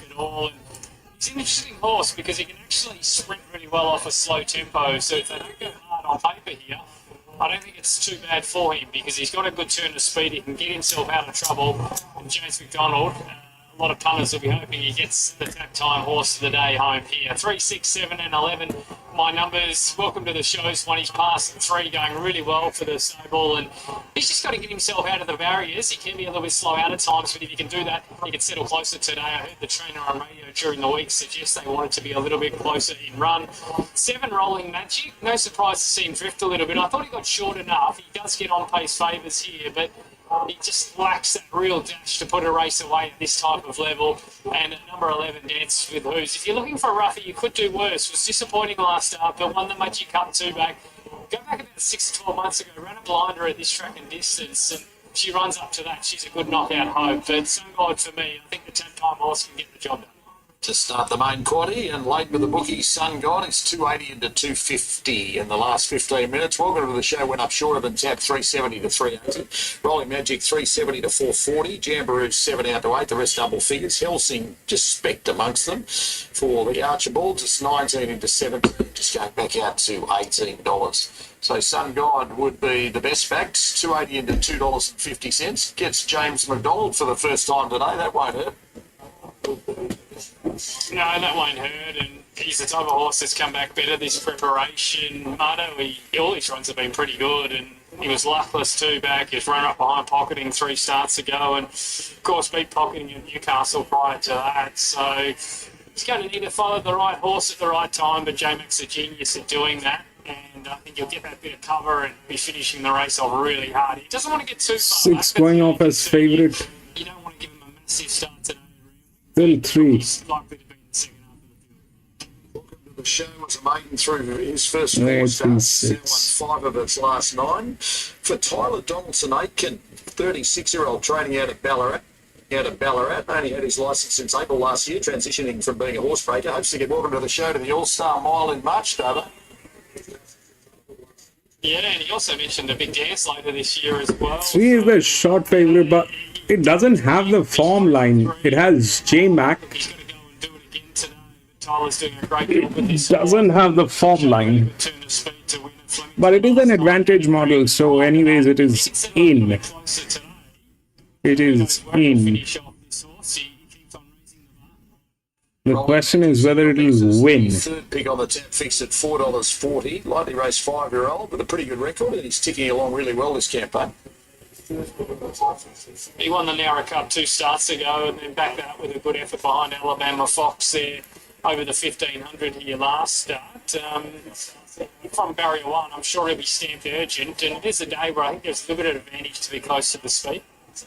And Jamboroo's the other one in single figures, not in your mixed horse number 8. Friend second to Rolling Magic at the Nara Cup. Into today off a freshen, gets a 3.5 kilo weight swing on Rolling Magic today. Best tricks in Sydney today. Weight swing is 39 days between runs, so it does have that gap where Rolling Magic's come out and run again since. So I'm not sure if there's a little setback there or what was the issue, but always a little query when they've got that gap between runs like that. When you mentioned that longer odds dancing or dances with hooves is 17 out to 19, back into $16 very late, and does face a really good record at the mile. 6 is favourite in US. Yes, probably because you are looking at an American portal. Like I said, go back about 12 months ago, she ran a blind when runner-up at this track in distance, and that would have her right in the finish of a race like this with no weight on her back. She's just a bit hit and miss. We saw that last time out. She was disappointing here at the 1600, but the win prior to that was great, and her best is capable. Quick read on Helsing, just been spec'd at double figure odds. Third run back from a break, did good work late last time out here at 1400. Yeah, really caught the eye the last little bit there, Marto, and stepping up. Well, he just might need a little bit further. That's my only concern. Further late push here for Sun God, late with bookies, 280 into 240, into 240 with a Tap fixed as well, in from opening 280 figure. Trackside we head to start the main quadding on Carrington. You're on a different galaxy. 3 straight. Sun God comes in. Your favourite goes up to the outside stall, and we're ready for action. One just moving around a bit, and now we've got a jockey at the back. Gold Bullion's rider, Adam Hieronymus, has jumped out the back of the gates. His mount has played up in the stalls here. Gold Bullion. Just looking at a head-on shot. It's hard to tell if he's thrashing around a bit. And the attendants are just working to free this horse, so we'll wait and see what's happened here. Okay, thank you, Chris. So Gold Bullion out. Gold Bullion out at 4:05. A late scratching after playing up in the stalls. So the one is out, Gold Bullion. And Who is out? Who's at scratched? the back of the gates as well now. And they've also, we've got another one that might have played up perhaps. 8. So Gold Bullion pleasingly is okay. It's out the back of the stalls. And 1 is scratched. they've backed a couple other out. Helsing was drawn beside Gold Bullion. And so was Jamboree. So that's what they've done. They've just backed out the horses drawn beside Gold Bullion. And they'll just check them out to make sure they're okay. $2.50 Sun God, $3.70 about Welcome to the Show. So Helsing goes back in. And Jamboroo's just being trotted up to make sure he's free in his action. Zach Lloyd on board. Jamboree.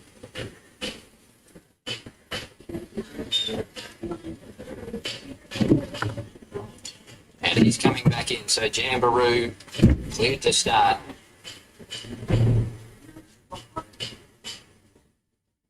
Who's up? Repeating the late scratching of number 1, Gold Bullion. Red light turned on, and they're racing now. Roma Avenue was a little bit slow into stride. The favourite Sun God will go back.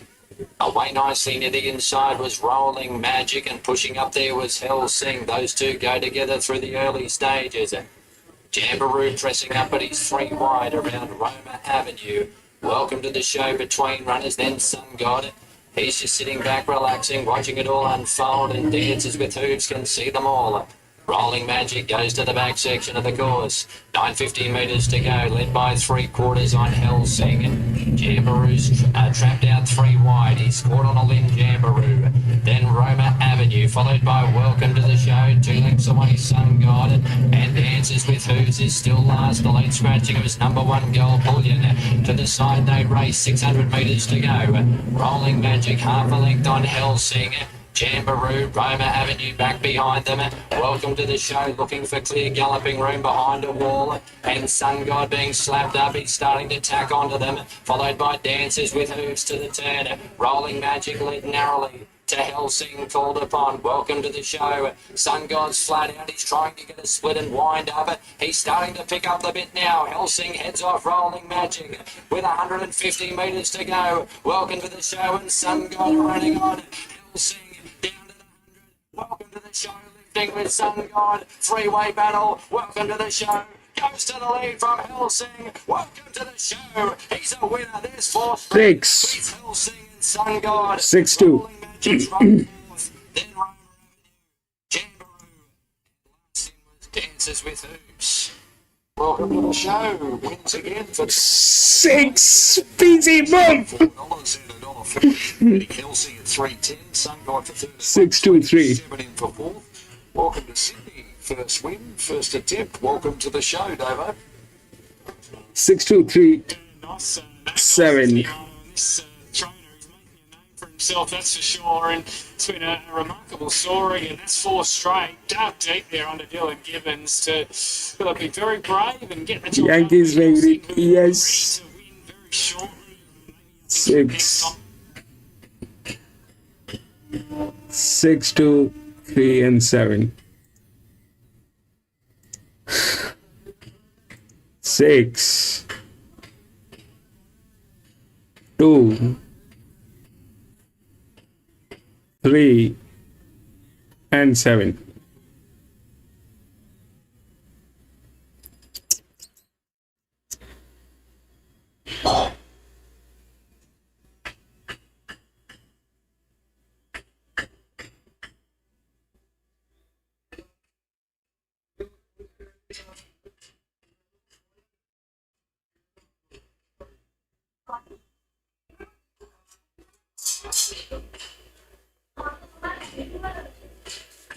That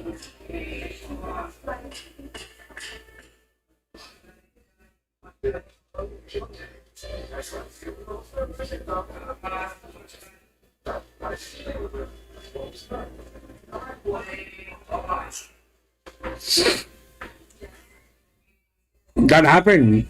PC 6. PC got through.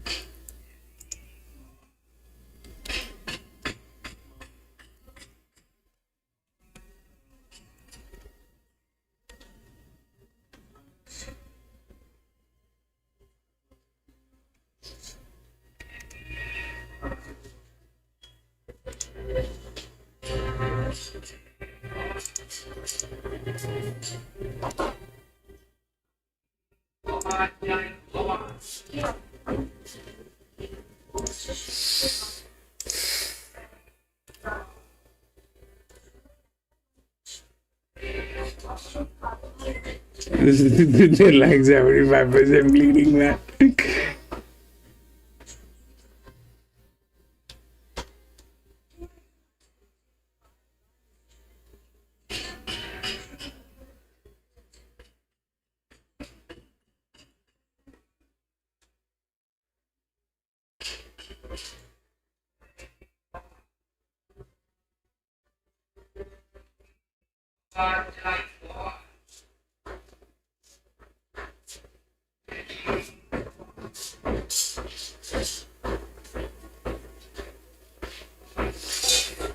Anyway, that happened. We'll go to the next 8.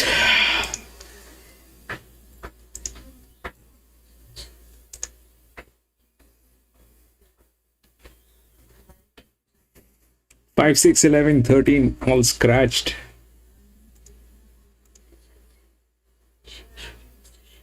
7, 1, 3, 12.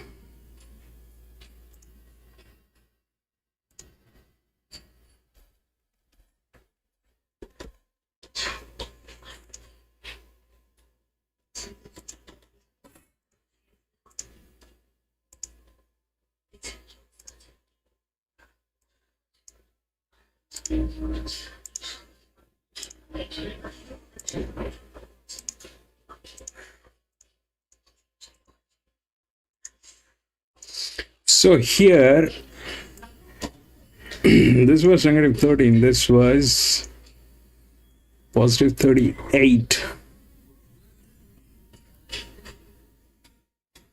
38.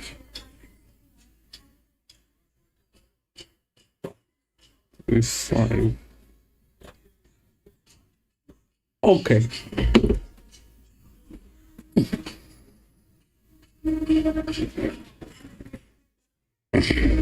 This is a listed race, 1400-meter listed race.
So the odds are right.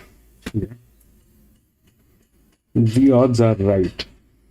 So what happened here, if we look at what happened here, is this, that what happened here is this: the linear actually went through. All right, that happened, and then we had the 2, which was in the second position with that thing. They were the same class,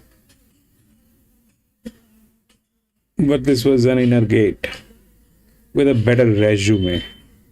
So it went through, and the slightly better numbers on 2. This is 60 by 65. This is 61 by 68. That happened. And this one, the 3 came in third, and the 7 came in fourth. So the 6 actually won. Right now, if we look at the arrangement, what the arrangement was, there were 4 horses on pressure line. There were 4 horses on advantage line.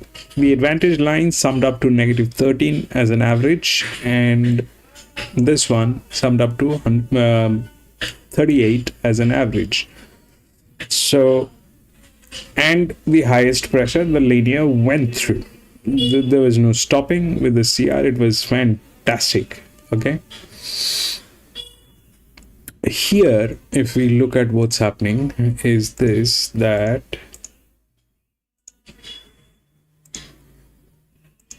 it's a 1400 meter. There are 6 horses on pressure line and 3 horses on advantage line. And if we look at the average here, it is 21. Here it is 16, -16, 21.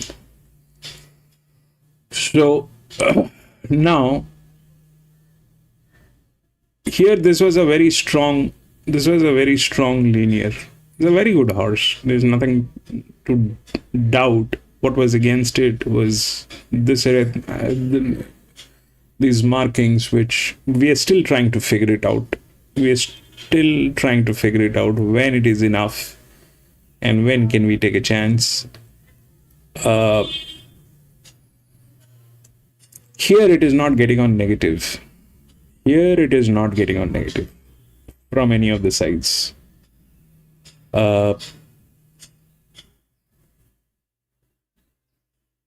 That's that part of the story. Now, what can go wrong? So, the 10 is not the problem. They generally fail from there. 12 is a challenger, which is 6-year-old gelding from gate number 9.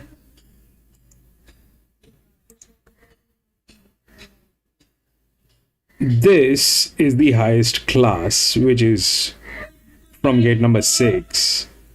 The highest advantage is from gate number 11, which is of the not of the same class.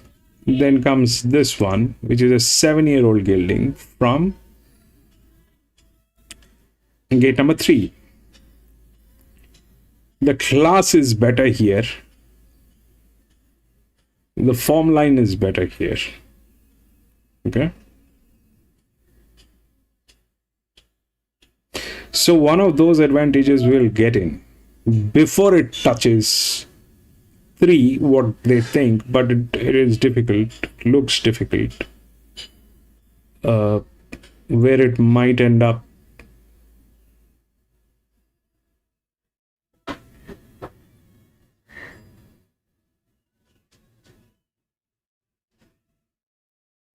Is probably, it's a very bad formula. So those are all far-fetched story. The bottom line is this, that whether the 7 is the right odd or not. 7 is the right odd. 7 is the right odd. The when we sort them out through their class and their holdings, the pressure and the form line, that is the BL, right? So when we do that, the 7 comes on top, which is the third in form line. But having said that, the others who are there, they are not of the same class, okay? Plus this one fails from here. I don't know why it fails, but it fails. The 10 generally fails from there. This one is from gate number 9. It's a 6-year-old gilding. Difficult. Then it definitely goes to the class, which is an advantage. But it also might go to 4 because of the form line. So one of those is in. Either it is 1 or 4. One of them is in. Possibilities are 1 because of the class and the resume. But if the form line backfires, I mean, the 1 has a better jock as well. But if the 1 goes upside down, then it is probably 4, which is here. So one of them is in. Whether it is 1 or 4, 1 is a 6-year-old gilding, this is a 7-year-old gilding. One of them is in. This 4 has better numbers, but 1 has a better class. Out here, 7 apparently doesn't have a threat. But what might go wrong? So 7 is probably carrying the highest pressure. Now since 7 is carrying that kind of a high pressure, what could have made this thing a bulletproof thing is one of the orange guys here, which is not the case. It is also nice not to have a green guy here, which is also the case. The green guys are not here. It's not one of the green guys. It's one of the white guys, which is not here, not there, in between. So that's a relief. But does that make it bulletproof? No, it doesn't make it bulletproof. It doesn't make it bulletproof. Why? Because at the end of the day, the jockey, so when it is a pressure model, what needs to happen on a pressure model? So here the 6 actually won. It was not a green guy, it was a white guy here. So that was okay. Green guy, red flag. White guy is orange flag. So this is still okay. Went through. No issues. Not one of the green guys. Here it is again one of the white guys, which is a relief. So it is the highest pressure. That guy is not one of the best, but it is not one of the worst. The horse has the right window. The horse has the right settings. It is not the lowest class. It is not the highest class. It is not the worst in form line. It is not the best in form line. The one which is the best in form line is a class very different. The other one is also very different. They have the form line, but they are coming from gate number 8, 9, and they don't have the class. Plus, this is a 6-year-old gilding. When it comes to a 6-year-old gilding, then here is the class which doesn't have a form line, but does have advantage and a class. So whether it will fall on 1 or 4 or for that matter 9 is something that we will figure out after the races are over. But generally how it plays, generally it plays a high pressure, then it will fall on a low pressure. That doesn't necessarily have to be these 3. It can also be this guy, which is a low pressure. So, but that's something that generally fail from there. So my assumption is the odds are right, it'll fall here because of the class. But since here what we've seen is this one, they were both of the same class. If you look at the numbers, this is slightly better. All right, these numbers are slightly better, these three numbers, though they had a management brain damage, but they went through second position. So generally it always plays like that: a high pressure, then there will be a low pressure, then it'll either go to a higher pressure if everything falls right, or go to a jog. So here, that way the arrangement is right. So 7 should ideally win. Where will it fall? Whether it will fall on 10 because of the form. Generally that doesn't happen. These guys fail from here. I don't know why they fail from here, but they fail. This is exactly what I was trying to look for when I was trying to talk about the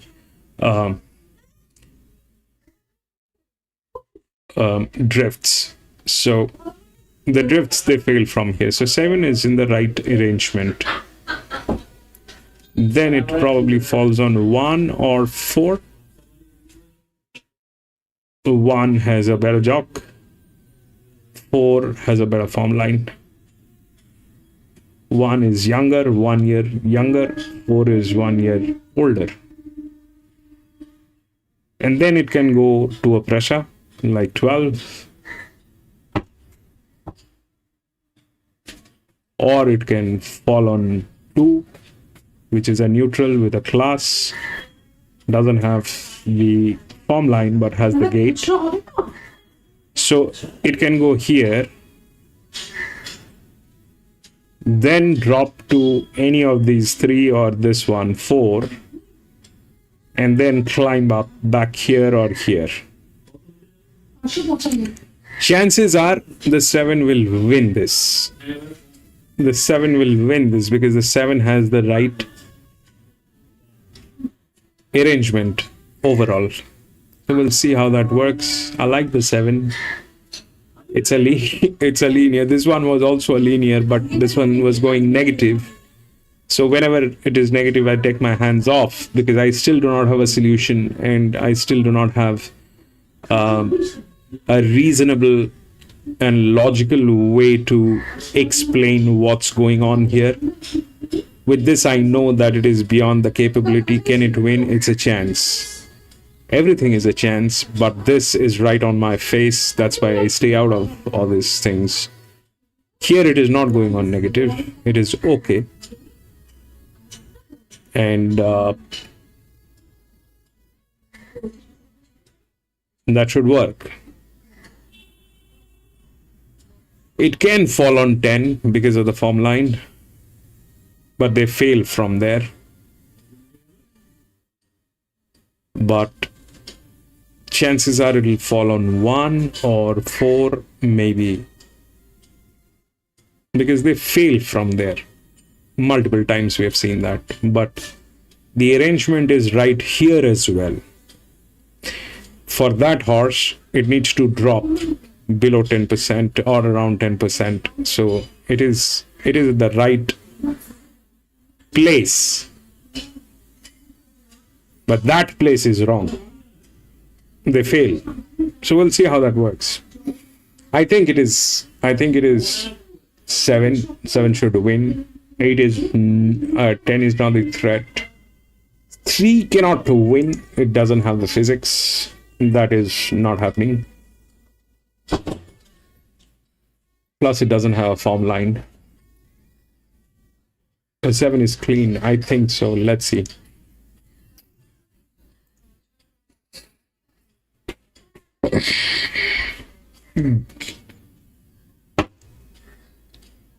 Gatekeeper brought in another friend. Thank you, Gatekeeper, for doing that. It's Ricky.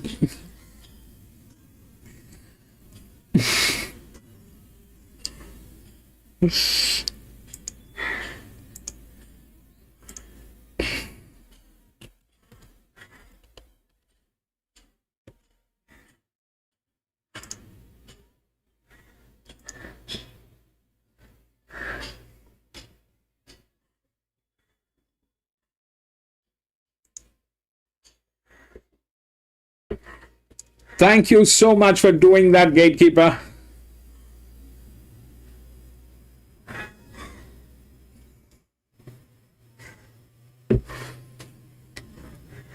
Oh my.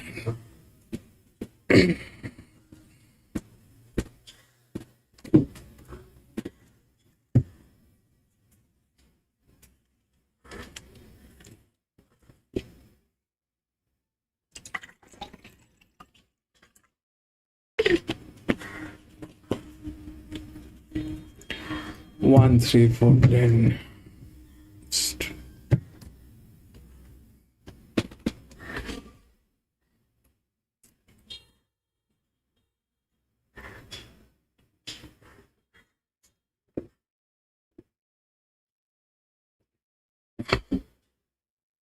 Gatekeeper like two.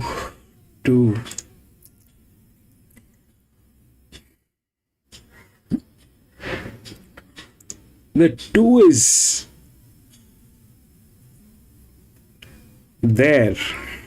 It doesn't have the form line, but that's the highest leverage model. Okay, so underestimating that horse is bad. What is against it is the form line and it being a neutral. So that's the problem. So it'll fall. It'll probably on the pressure line because the 3 doesn't have pressure, which is here. It doesn't have pressure. So 1400 meter generally doesn't work on pressure, but it is like most of the horses are on pressure. 1400 meters generally is a low pressure race. It's a slowly run race. That's what they call it. So that's that part of the story. 7 on the other hand is here with the leverage. This is a different class. So this leverage is good. The other leverage is definitely here, which is not of the same class. So yeah, the 10 is a question, but you know, this guy has failed so many times from here that I kind of I don't know what to say about this guy, the 10. In this channel, while we were racing, it has failed. The moment they are here, something bites them and they fail. So that has happened multiple times. The 1 is a low pressure, much higher in class, so it's either here, but it doesn't have the form line, has a good jock, should work if the 4 doesn't knock it out with the form line. Or the 9 from the gate number 11, that will be very surprising to see. That from gate number 11, that 7-year-old gelding knocking out this guy from gate number 6 is going to be amazing. But that's the advantage it has. Generally, you need anywhere like here. I'll show you like this one, right? So it came in where it's number 12, 6 actually. 1, 3, 2, 11. So 1. So you see, at Randwick to come second with the advantage within gate number 10, you need above 30%. Okay, if you look at, I mean, you need above that's not the only thing, but that's an indicator. That is for Randwick, where you need above 30%.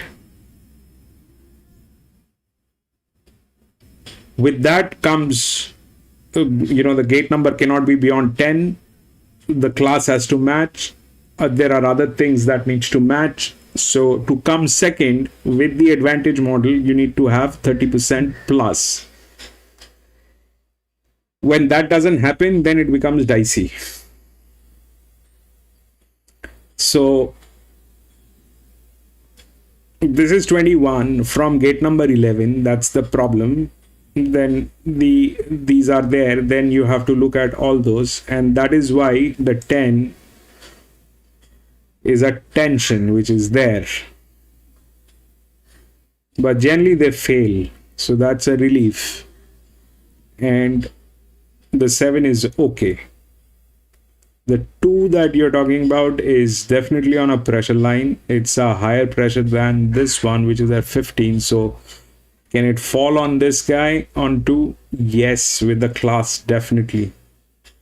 It can be very well here, here, and then wrapping here.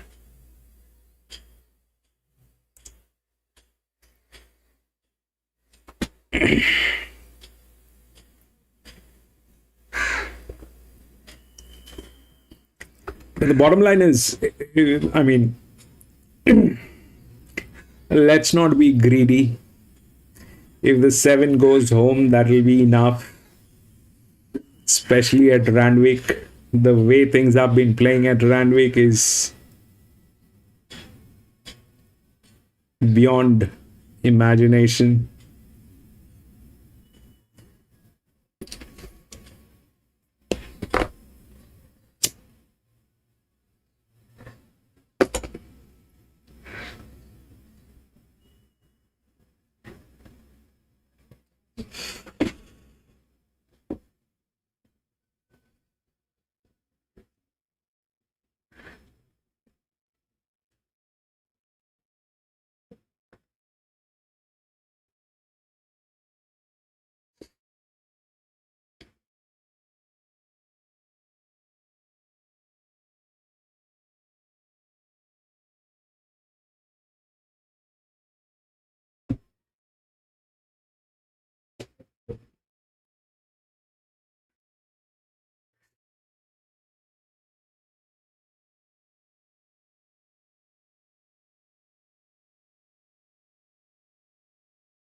With them running very late for the last of 7. Becomes the listed feature at Randwick, and race number 8 is the Carrington Stakes. It's been run over some varying strips over the years. At sea won it 3 times when it was at 1,000 metres. Snippets won it as well. Even Burnborough is a Carrington Stakes winner. Windchap was an important late scratching earlier today, Davo. He left with Fire Star in the absence. Ran well behind the good class Brisbane horse in Queensland last time out. Yeah, he did behind Hidden Wealth, Marto, and I know he's on trial at the 1,400 metres, and that's a little bit of a concern, but everything he does suggests to me he should get the trip. His mother won at 1,400 metres, and look, he must get the right run, and he's pretty genuine, this horse, and I was very keen on Windchat, and I made him one of the better bets of the day, but unfortunately he came out after scratching time, so we're left with 5 star. I'm happy with him on top, though. I think he'll give us a really good sight at the each way odds. 7, 9, 12 and 1, my numbers. Threatening Greenfly is the danger. I know he prefers wet ground, but I'm going to go back to his first up win last prep at Rose Hill. He came from the clouds and beat Cool Jakey in the last few strides. Cool Jakey would have been right in the market if he wasn't a scratching this morning from this race, and just think he might be able to be the sweeper here late. 10 KW3. Step aside.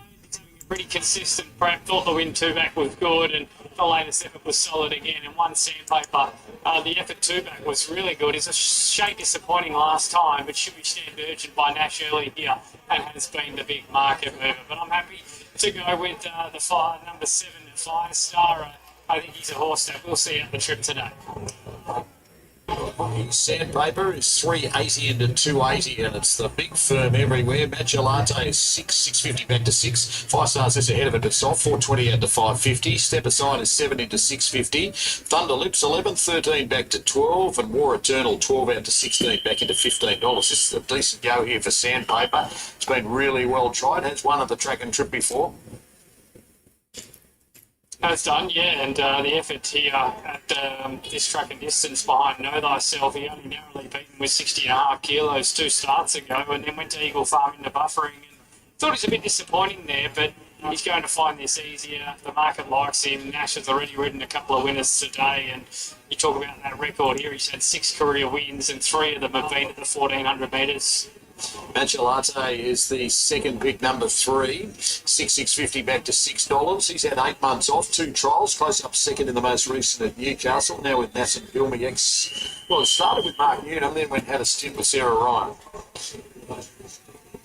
Yeah, he's obviously Nassim's taken over that Domeland team there from Sarah, and his trial was good at Beaumont recently, and I just query when they have that long off whether they need the run, but he's the type of horse that is very, very talented. He's just had a few issues throughout his career and hasn't been able to... Yeah, one is the class. All the time. So one is the class. but I'm telling you, he's got to be respected. Step aside's in your mix and has been nibbled at. 6-time winner, 2 of the wins here at Randwick.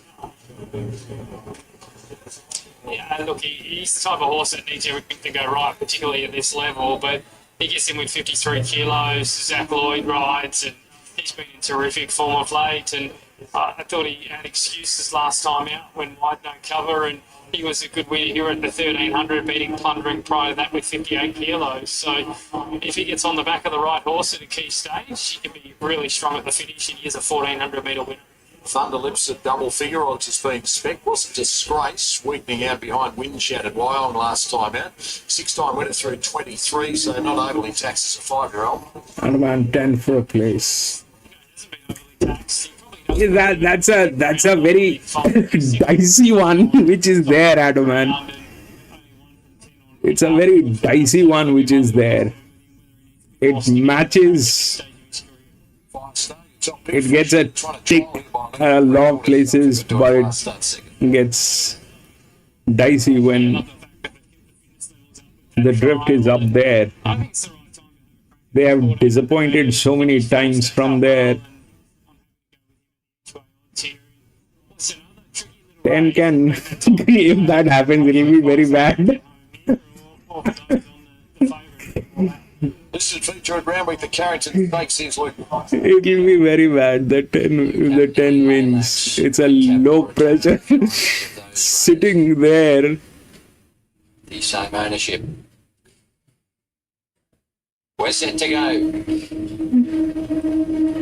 Racing in the Carrington Stakes. Sandpaper was the first out. He's showing speed with Firestar and Thunderlips aggressively ridden to try and get forward.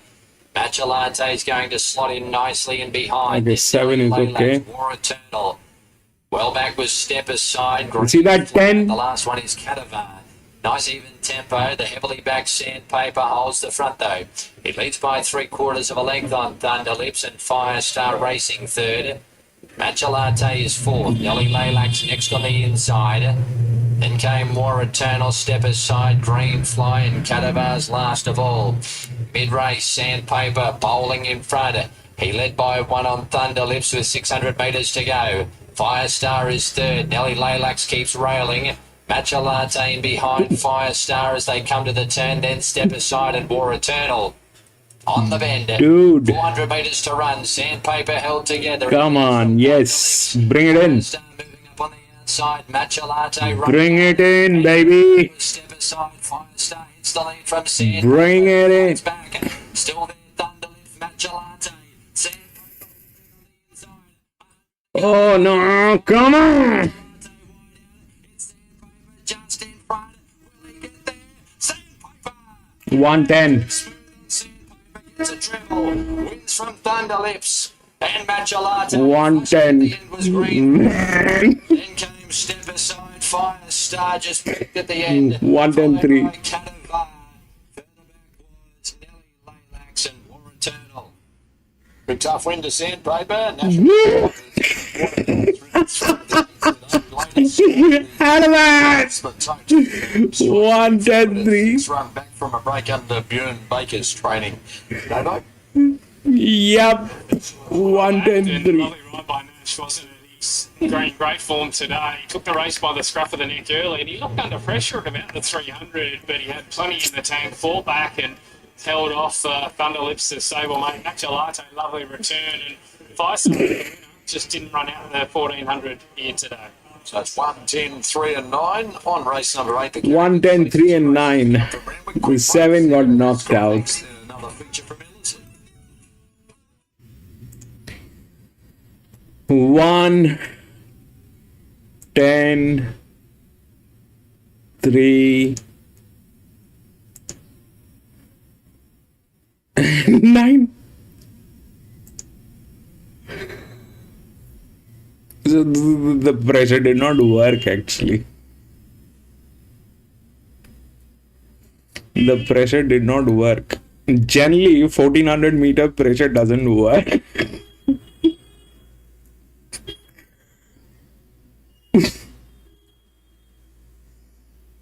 Generally, 1400 meter is what they generally say about 1400 meter. Genuinely, when they speak about this with the right horses in place, Flemington and at Randwick, they generally say it is a slowly run race, and that is how the structure has always been. So the pressure did not hold up; it gave up.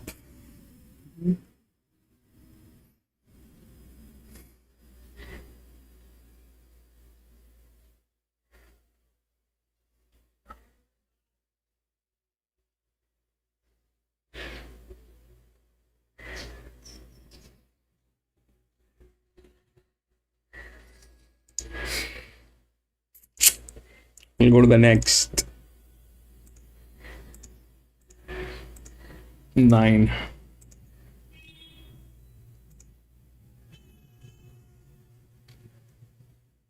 Seven and 13 has been scratched. 3, 11, 4 and 5.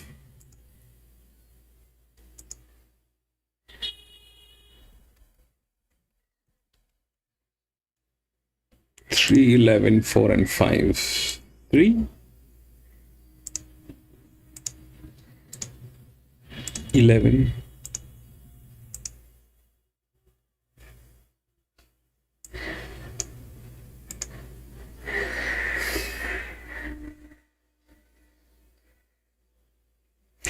So it is that dangerous recipe.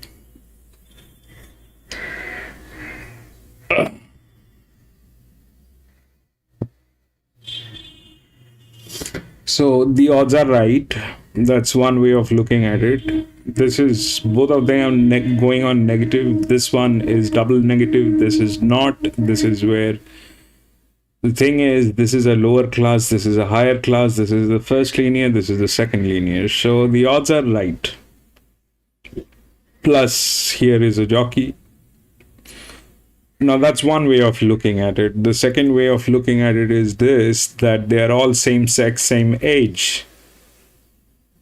And when that happens, that becomes one of those things that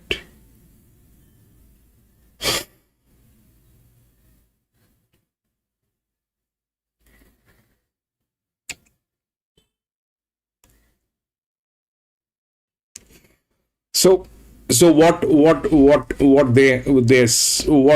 it is saying is that the pressure model again. All right.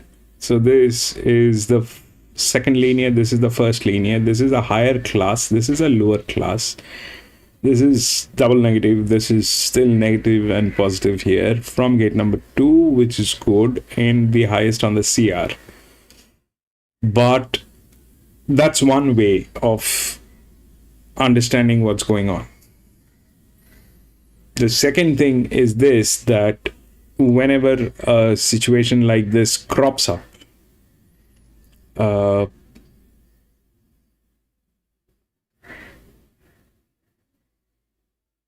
whenever a situation like this crops up, this becomes a little dicey. Why? Because generally it goes to a low pressure. When, I mean, today everything is going to low pressure. The pressure is not holding up. Pressure is not holding up. It was good here, but then it dropped here back, and now we are here, and that's what the structure looks like. Generally what happens here in these races is this, that whenever, so what changes and what happened here. So let's try and identify what happened here. Okay, so if you look at the horses and their ages, all right, first let's take a look at this one where the pressure actually worked. Here the one which actually won was the 6, which was the youngest horse. Okay, it was a 4-year-old horse. Then they were all climbing up 5, 6, 7, and all that was happening. Here they were on the same age group almost. Okay, so when it is all geldings, generally what happens is this, that they may not have the same body weight. Some of them are going to be bigger, some of them are going to be smaller, some of them are going to be heavier, some of them are going to be lighter. That is what happens when it is geldings and colts, because that's the thing with the geldings, and that's how the breeding works probably. I am not sure, but with the fillies, the thing is when it is all mare. So why they put a all mare race? Why they put a all mare race? Especially this is something that we have seen at Victoria. Whenever they put a all mare race, it always goes upside down. And it is very simple. Why? Because when it is all mares, they all have almost the same body weight. Okay, it is like if you go shopping, and if you are in a shopping arcade or a mall, and you look at the women around, and you look at a specific store, which is like a clothing store of a particular brand, you will find women who are almost of the same size. Most of the time. Now, why that happens? It is because of many factors, but two of the primary factors are this, that if it is a store which is a very, very expensive store and a very high-end fashion clothing are available, in that case you will find slimmer women, beautiful women in that store.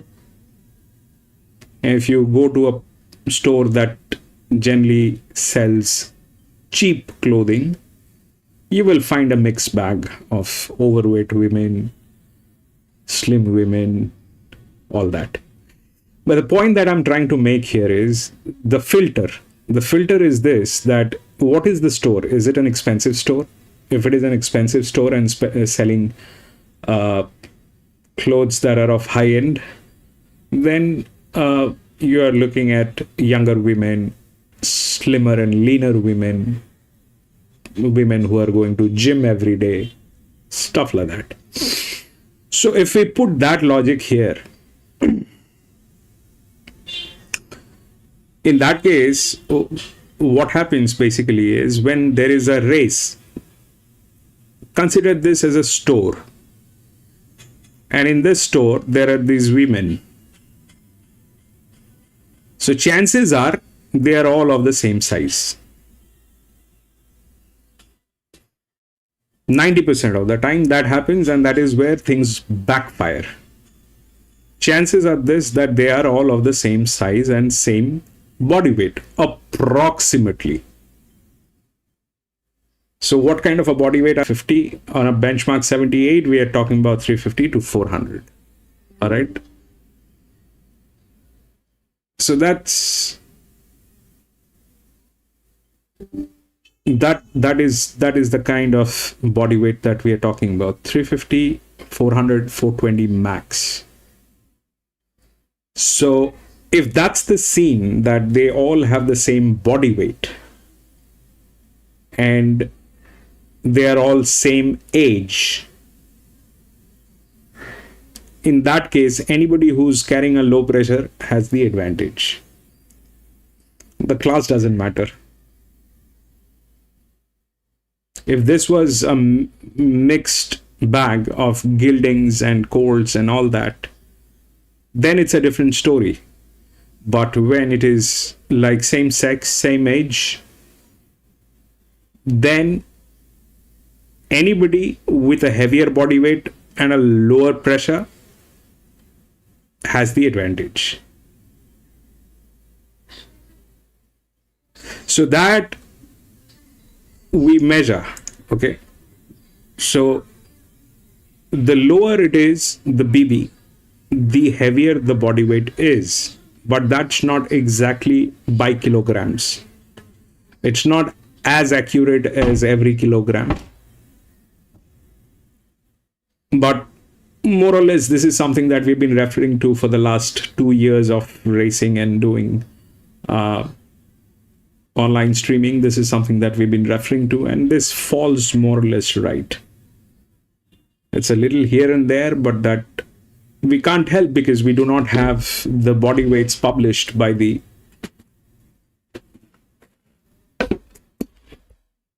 people. So what can happen and what should happen? So the odds which are there is based on a mixed bag. If this was a colt gilding mare race like this one, the 3 is the right odd. This is a lower class, this is a higher class. There's a jock, the pressure, CR, management, everything is right. The 3 is the right odd. If this was a mixed bag. But no, it is not a mixed bag. It is an all-mare race.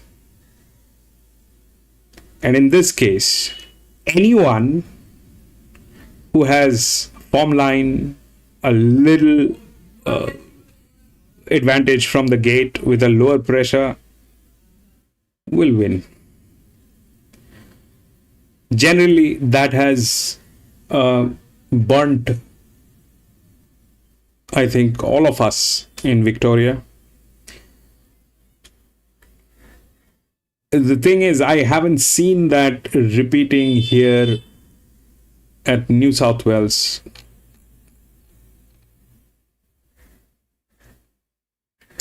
And the 5 actually went through, though there were other 4-year-old mares, but this was not exactly all mares. This was a mixed bag. where the 5 went through, which was the right order. Here it is not that. Here it is not a mixed bag. It is all mares. The odds are right. Will it fall into place is $1 million question. It has the physics to win. It has everything that it is capable of. I mean, whatever is there is there. What can go wrong? The 8 might win.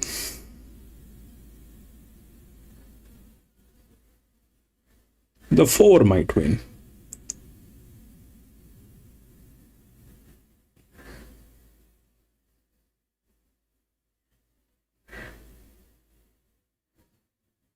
For that matter, the 1 might win as well. Low pressure, the highest in class. Doesn't have the form line, but it's a low pressure horse. So the odds are right. The odds are right. But it backfired so many. I can pull up probably hundreds of races that we have done on this model, especially in Victoria, Flemington, Sandown, all those places. It has backfired multiple times. Is it worth taking a shot?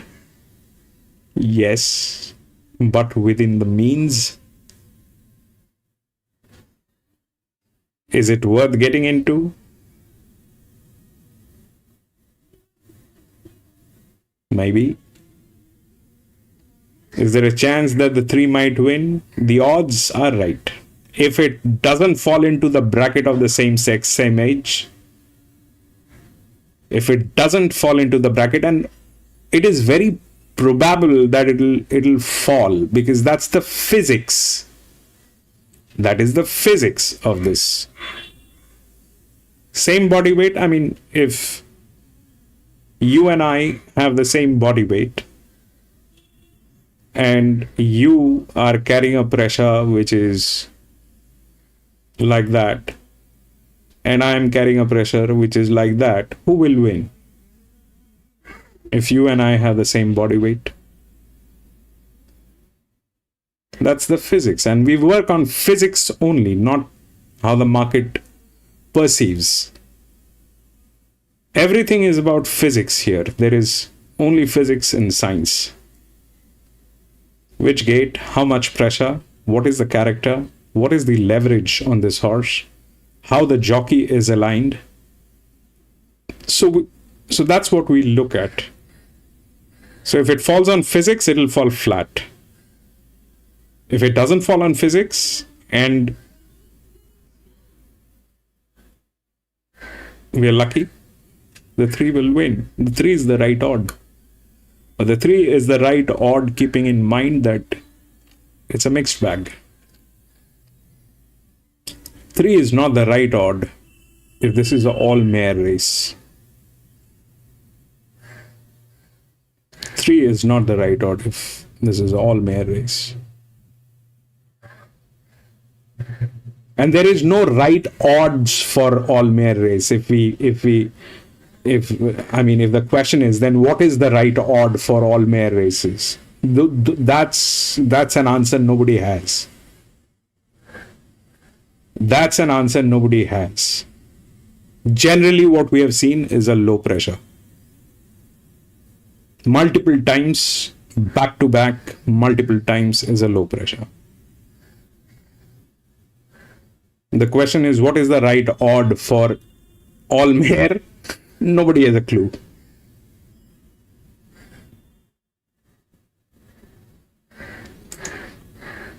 We'll see how that works.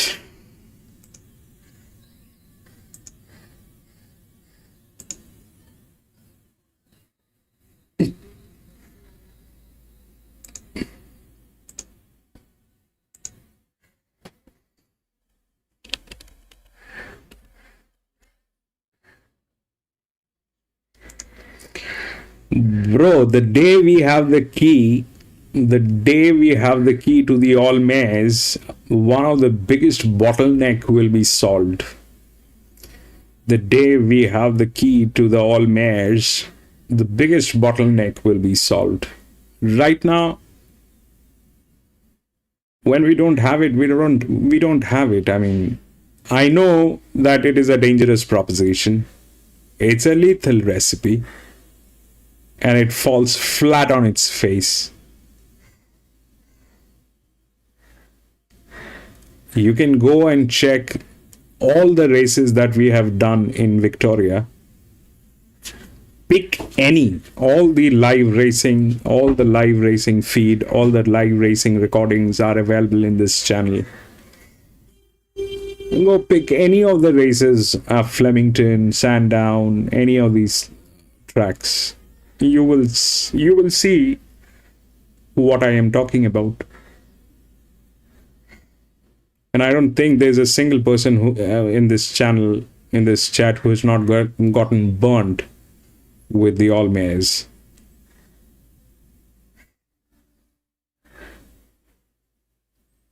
It's a dangerous proposition. It's a kind of a recipe that is very unsolved. Even they don't talk about it. Not in Flemington. I haven't heard them talking about it as we do, like it's an all-mare race. I haven't heard them talking about it like that. But we have seen the effects. We have seen the effects of what happens when it is an all-mare race.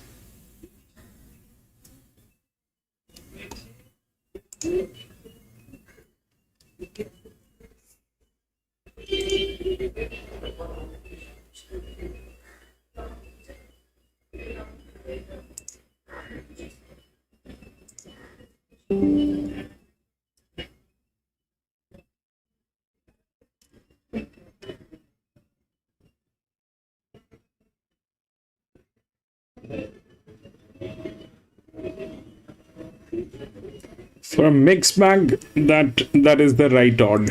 3 should win.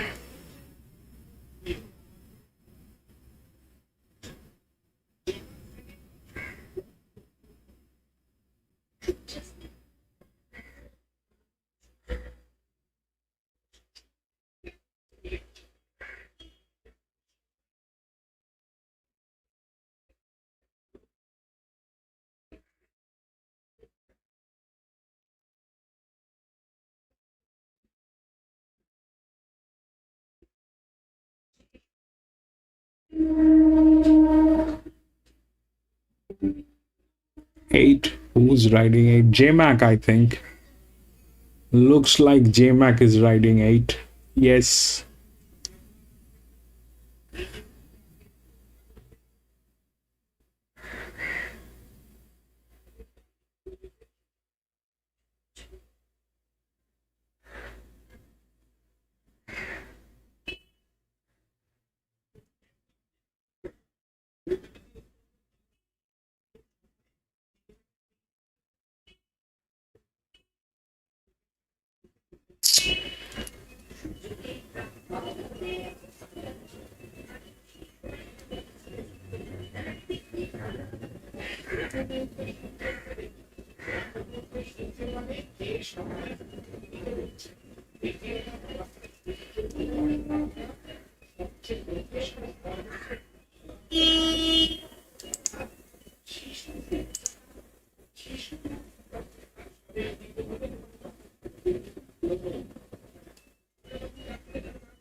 See how that works.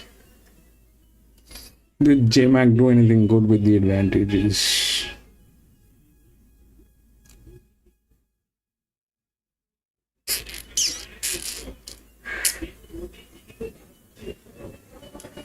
This is a bad arrangement for J-Mac. That thing did not have the form line.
So if you look at this, right?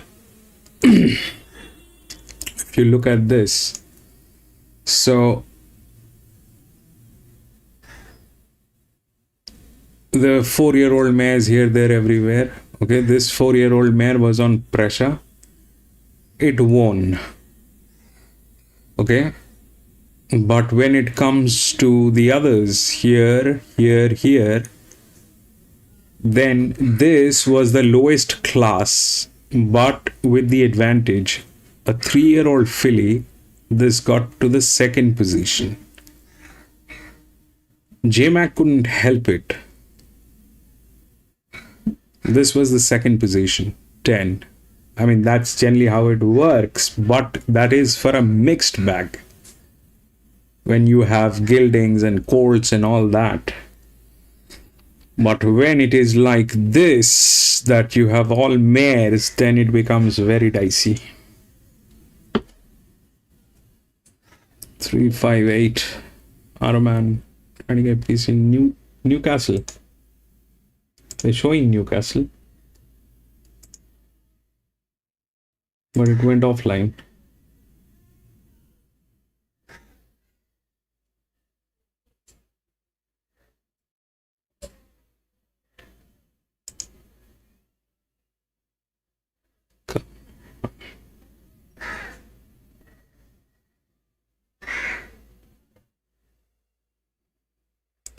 Out of the gates, and it will be taken to the inside of the track as well.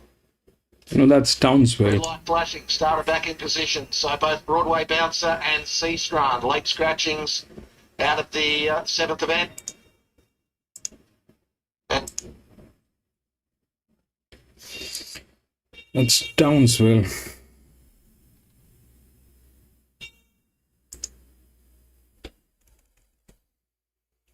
Three, 5, 8. Araman.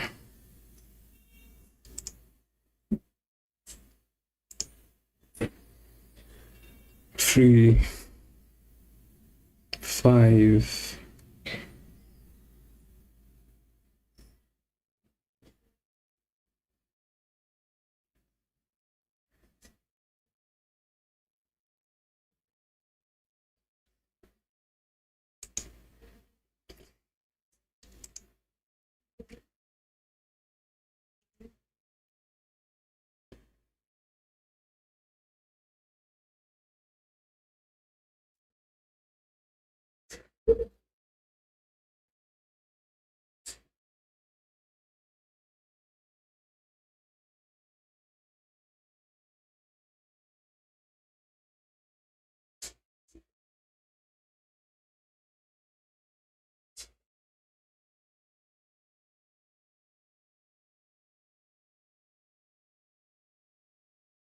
Oh.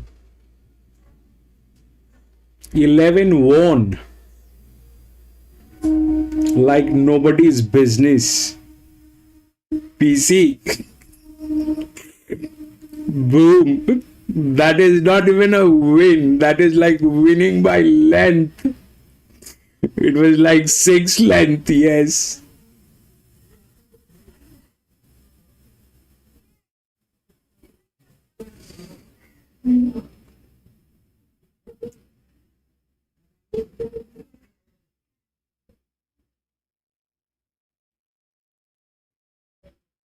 Fabulous, PC.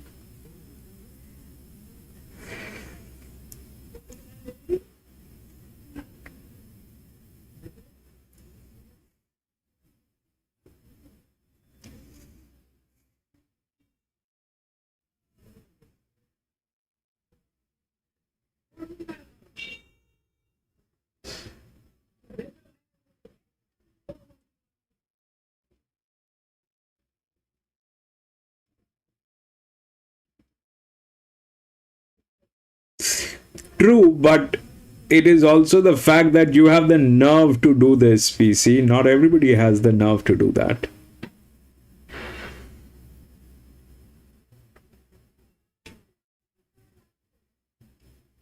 I mean, no matter what, how good it looks or whatever it is, I never had the nerve to do what you do with that kind of an exposure. Plus, I never had that kind of money to be honest. I never had that kind of a money to, take risks. When this was allowed in my country, when this was allowed and I was doing publicly,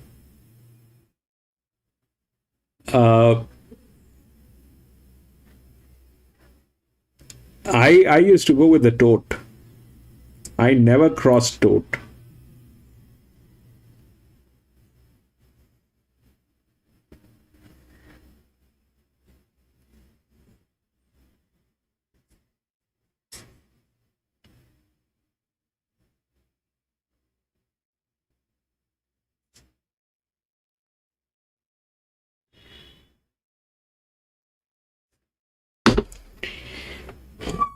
What those were.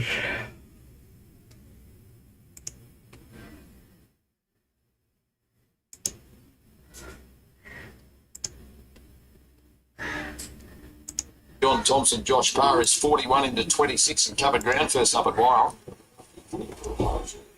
Yeah, wide no cover there in that petticoat race. We just mentioned that a few of these come through, and she's only having, I think, her second start for John Thompson, formerly trained by Bjorn Baker, and he got a bit of success out of Winning Proposal, was a city winner when under Bjorn Baker. So, look, complete forgive first up. She can improve. She needs a bit of luck from that wide draw, but Josh Parr's running well at the moment. Chantel Buckley's made Candlewick pick of the yard, and Candlewick is a 4-year-old mare by Piero, very well related, a half to the 2010 Tab Everest champion, classic legend. Yeah, really well bred, and a horse that showed good ability with the previous stable, now with Joe Pride, and just got the feeling that she's going to improve. PC has the nerves, and PC has been doing this for a very long time, Adam, man. Just to get back there first. And I believe PC is way older than you are. Looking for I am older than PC, but I never had the money to do this like the way PC does. But the thing with PC is PC has been doing this for a very, very long time. Diddle Dumplings attracting good interest to be. Yes. It's the second pick. It's had 6 months off and has run unplaced all 5 of its runs previously. 23 run was blocked last time. She hasn't had a lot of joy at Randwick today, but she did win first up last preparation. I think the key with her is there doesn't seem to be a lot of pressure on paper in this race. And if she jumps well, if being the key word, because she can miss the jump, she could find the front, and when she does, yes, it's very hard to run down. That's already ridden a treble today as well. But PC also gets very emotional at times. By the way, it's a half sister to the 2020 Tab Everest winner. It hasn't been around that long, the race. I said 2010, I think, the first time. But to the 2020 Everest winner in Classic Legend. To the 9th at Randwick with Luke. And Winning Proposal. Diddle Dumpling first up here. She can be a little risky out of the gates, but does muster speed. Nash Rawilla has already ridden a treble. He's going for 4 on Diddle Dumpling. Lights are on. Right this time. Racing. Everyone's a star. First away, Candlewick jump well. Super Norwest pushing forward. So too is Winning Proposal settling down. Winning Proposal, Super Norwest, the joint leaders. Heat Missile looking for a spot. Candlewick 4th, the inside as they slacken a bit up front. Everyone's a star. Be quiet. Beside the Ocean, use a pin. Diddle Dumpling back in the field. Next was Hell Bent on You, and Annie's Rose is last. Out to the 600, Super Norwest, led by 3/4 on Winning Proposal. No luck for Heat Missile, posted 3 wide. Candlewick gets a nice suck behind them. Then everyone's a star. Be Quiet, followed by Use a Pin, Diddle Dumpling. Top of the straight, Super Norwest the leader. From Winning Proposal, Heat Missile trying to hang tough. Candlewick's coming up the inside with something to offer. Then Be Quiet, further back, Everyone's a Star. Use a Pin getting held up, and widest was Beside the Ocean. Still Super Norwest from Candlewick, 150 to go. Everyone's a Star. Then Use a Pin, but Super Norwest kicking bravely in the run to the line, and Super Norwest wins from a bobbing go. 5. Everyone's a Star, and also Candlewick back behind those Diddle Dumpling. Use a Pin, Heat Missile. 5. Be Quiet, and he's Rose Beside the Ocean. Further back, Hellbent on You. And one of the last was Winning Proposal. Couldn't get past Super Norwest from Braith Knock, and your top pick, Dobo, pays $5.80 and $2 and beats either the 3 Candlewick or Everyone's a Star number 6. It's 5 and a photo between 3 and 6. She goes back to back with wins to start the prep. 5. Nice ride, wasn't it, as well? Knock just took the race by the scruff of the neck straight to the front, was able to get a cheap sectional or two in front, and she had plenty in the tank. Matty Dale doing a great job with this horse. The form was franked out of the last start. She's been able to back that up. Candlewick, every chance back on the inside, and Everyone's a Star there off that really good win at 1100 last time. She's run a big race at I think it's 5, 6, and 3. The result is 5, 6, and 3. And the 5 is the 0, which is here. Then the 6, which is here. And then the 3.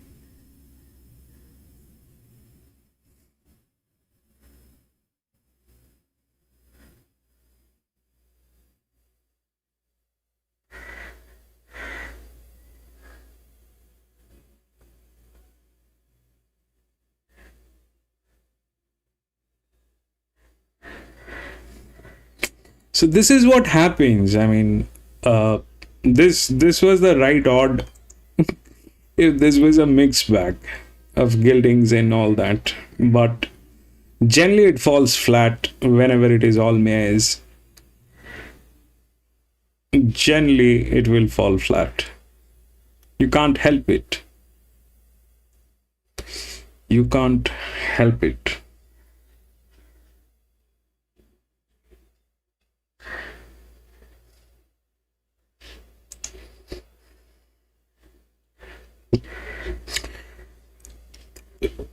I mean, at Hong Kong, there's this particular maths that works, okay? At Hong Kong, this particular maths which works. So if you're racing at Hong Kong, and you know the body weights there because they're Hong Kong, they publish the body weights.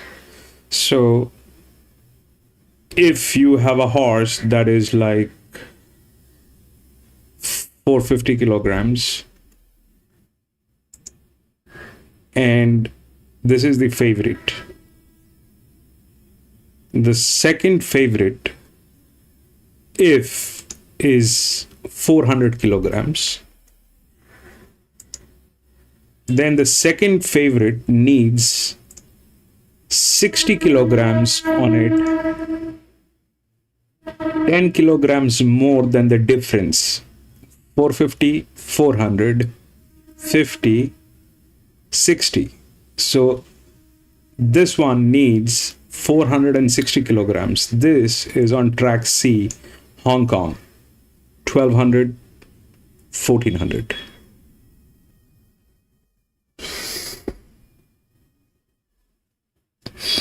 But here they do not publish. So that doesn't work. Here in Australia, they don't publish the body weight. We are assuming the body weights.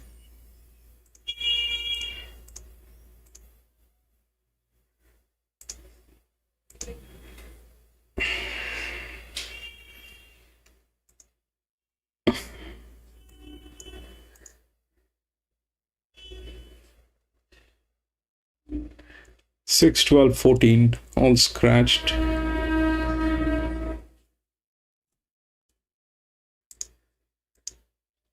Two, 3, 4, and 5. Brilliant.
They're in extremely bad position.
The odds are right.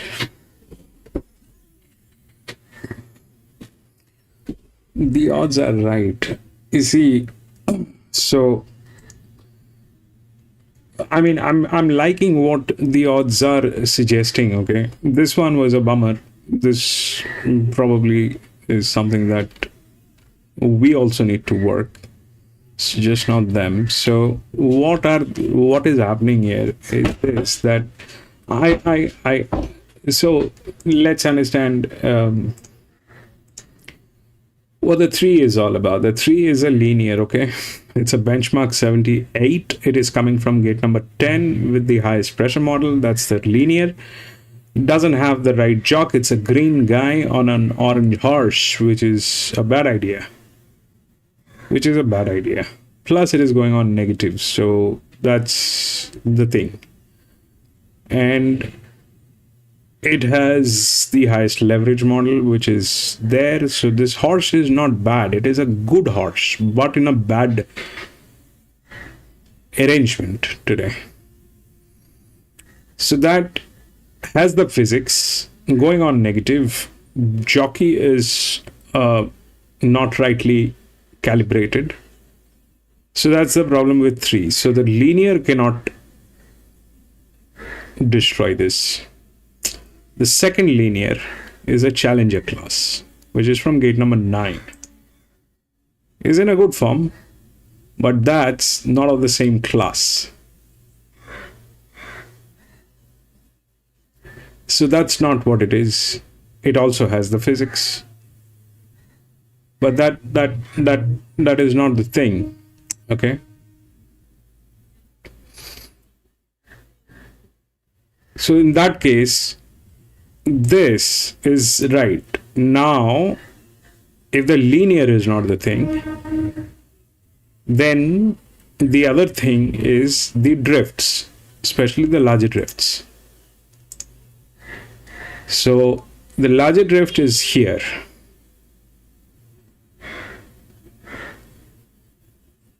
So what basically is how the linear is profiled and how that interacts and what is the drift. So when we do the balancing of the class, the rating, and the distance it is going to get cover, plus the weight that it is carrying, it gives us the characters.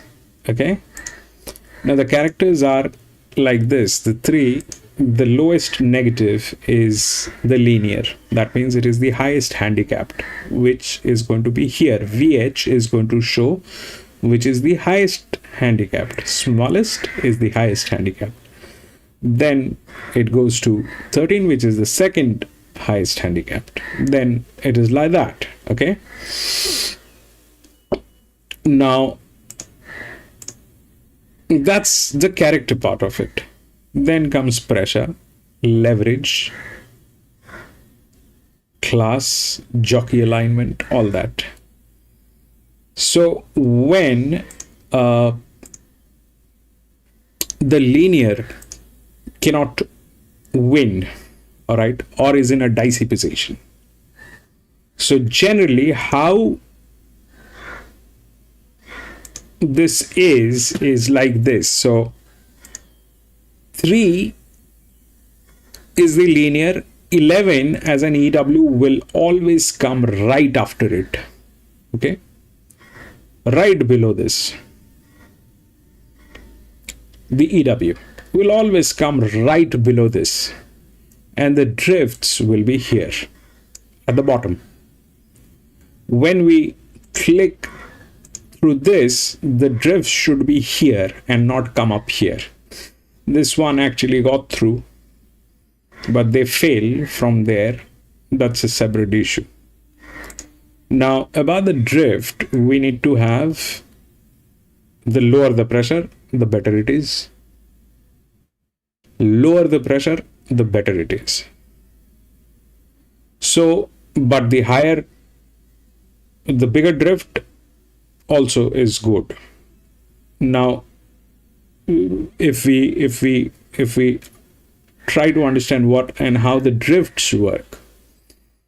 So if you have seen that movie where they were, you know, shooting guns from angles, Wanted, I think. So there's a physics behind this. So the linear is a delicate one, which is going to run straight like this. All right. It has to have the sequence. You try and change the sequence, it'll fall flat. It has to run straight. this is what the linear is. Drift is like this.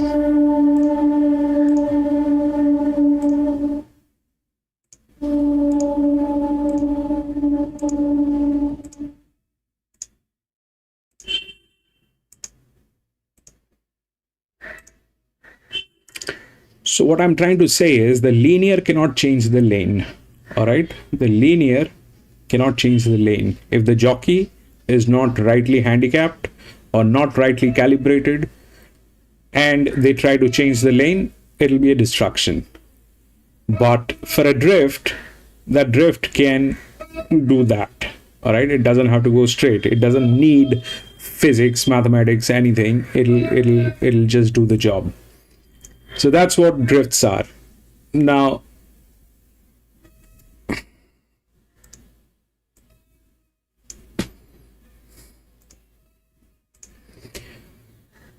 if not the linear, the second threat becomes the drift. Okay, the second threat is always like here. What we've seen is the 5. Not the linear. The linear couldn't do it. The drift. Okay, the drift has to have the right arrangement here also. If the drift is like having pressure more than 25%, that will not work. The drift has to be below. If it is a 4-figure, it has to be below 20%. Now here the drifts, they are in the right picture. Both of them are in the right picture, especially the this 7. Okay, and this one is definitely there. So I said, now what might happen? What might happen? So this is a 1400 meter. Again, like here we spoke about this, that a 1400 meter is usually a slowly run race. So this is also going to be a slowly run race. Chances are the odds are right. Why? Because this is the highest class, this is the highest advantage. Where it can go wrong? It can go wrong with the drifts. It can go wrong with the drifts. If the drift is there with a suitable gate, with the right arrangement, that drift is capable of knocking it out. Now, both of them are, if you look at the numbers, then the 7 has a better number here. Is it a higher class? No, this is the higher class. The advantage is more. So the 2 is the right odd. The 2 is the right odd. And if it actually falls right, then it should, I think it is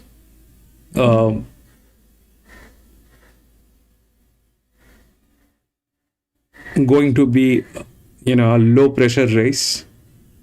That's where I was thinking about the 5, which is there. But when I'm thinking about the 5, that's when these guys come in. And when they come in, they get into a challenging position. So in my opinion, I think the odds are right. These guys, this is a higher class with a lot of advantage. Okay. 3 as a linear is not in a position probably to knock it out. The class, the pressure, the jockey, all misaligned, plus the gate. But if it has to be a queen, like what they are suggesting, 2, 3, 4, and 5. The question is, how does that stand? Will the 3 get the second position? The chances are slim. The chances are slim. The 5 is there with a better lineup, with a lower pressure, but gate number 11. And here, these two guys are there, which are there, especially the 7. Especially the 7. This is 3, this is 2.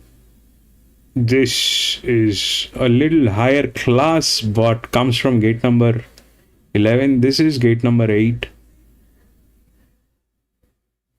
This doesn't have the leverage. This one has the leverage, which is from gate number 4. That is 2, 3, 4, but doesn't have the form line. But that's the highest drift.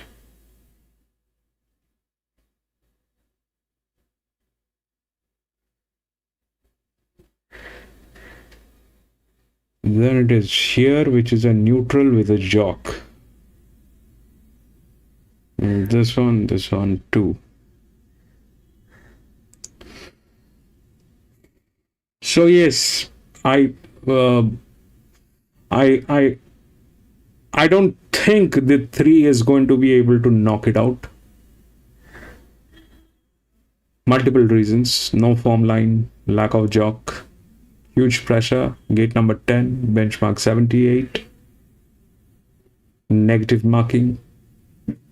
The one that is capable is 13, which is the second linear with a form line. But before going to that, if it goes to any of the drift with a lower pressure, it becomes here and then bounce back to 13. Those things are possible. So in this particular race, multiple, I think, is a bad idea. If the 2 gets home, that'll be enough.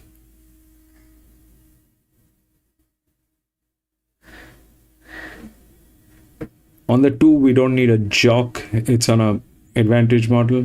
What might go wrong? If the 2 says no, today is a Saturday, I don't run on Saturdays. PC!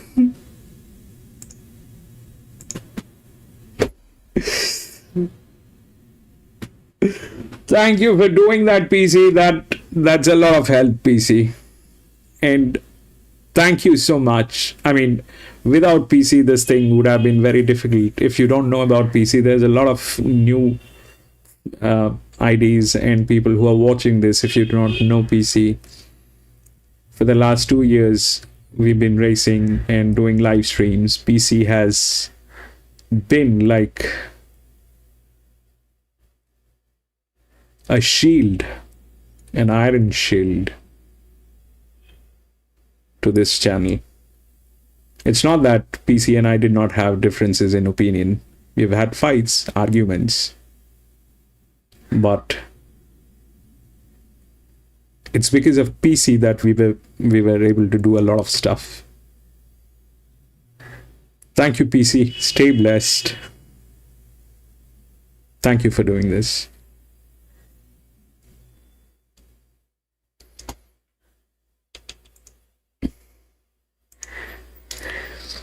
Should win that too.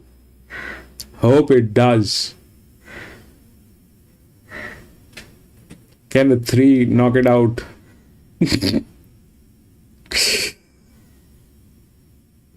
We'll see. It has the physics, doesn't have the jock.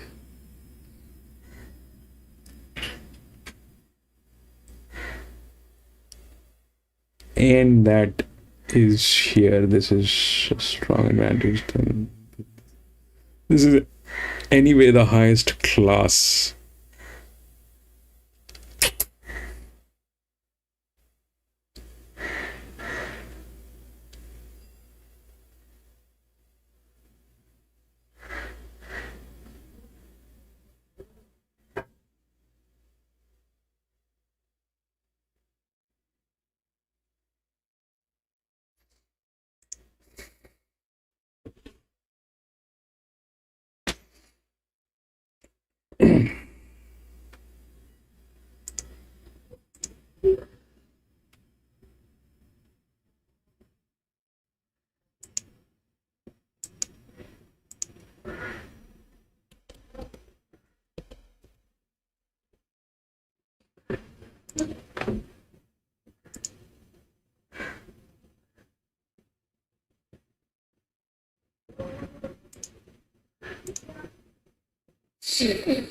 I'm going to be back from the washroom in a jiffy.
Two 954.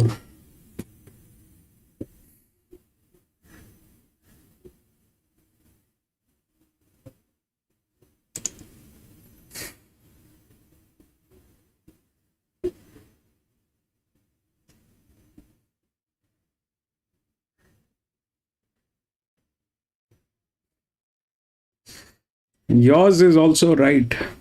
What you're saying is also right, Aroman. Possibilities are there as well. Low, high, low.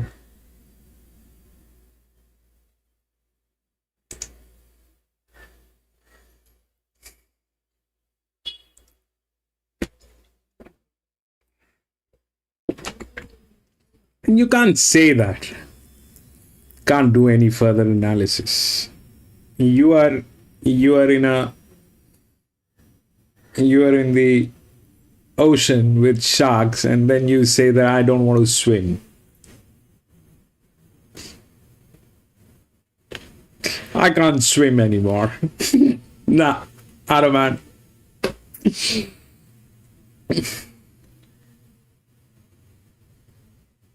Without swimming, bro.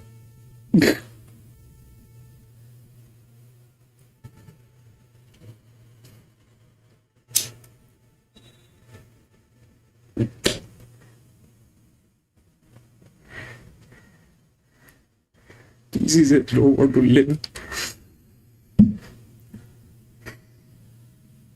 I've given 10 nights. Ascot.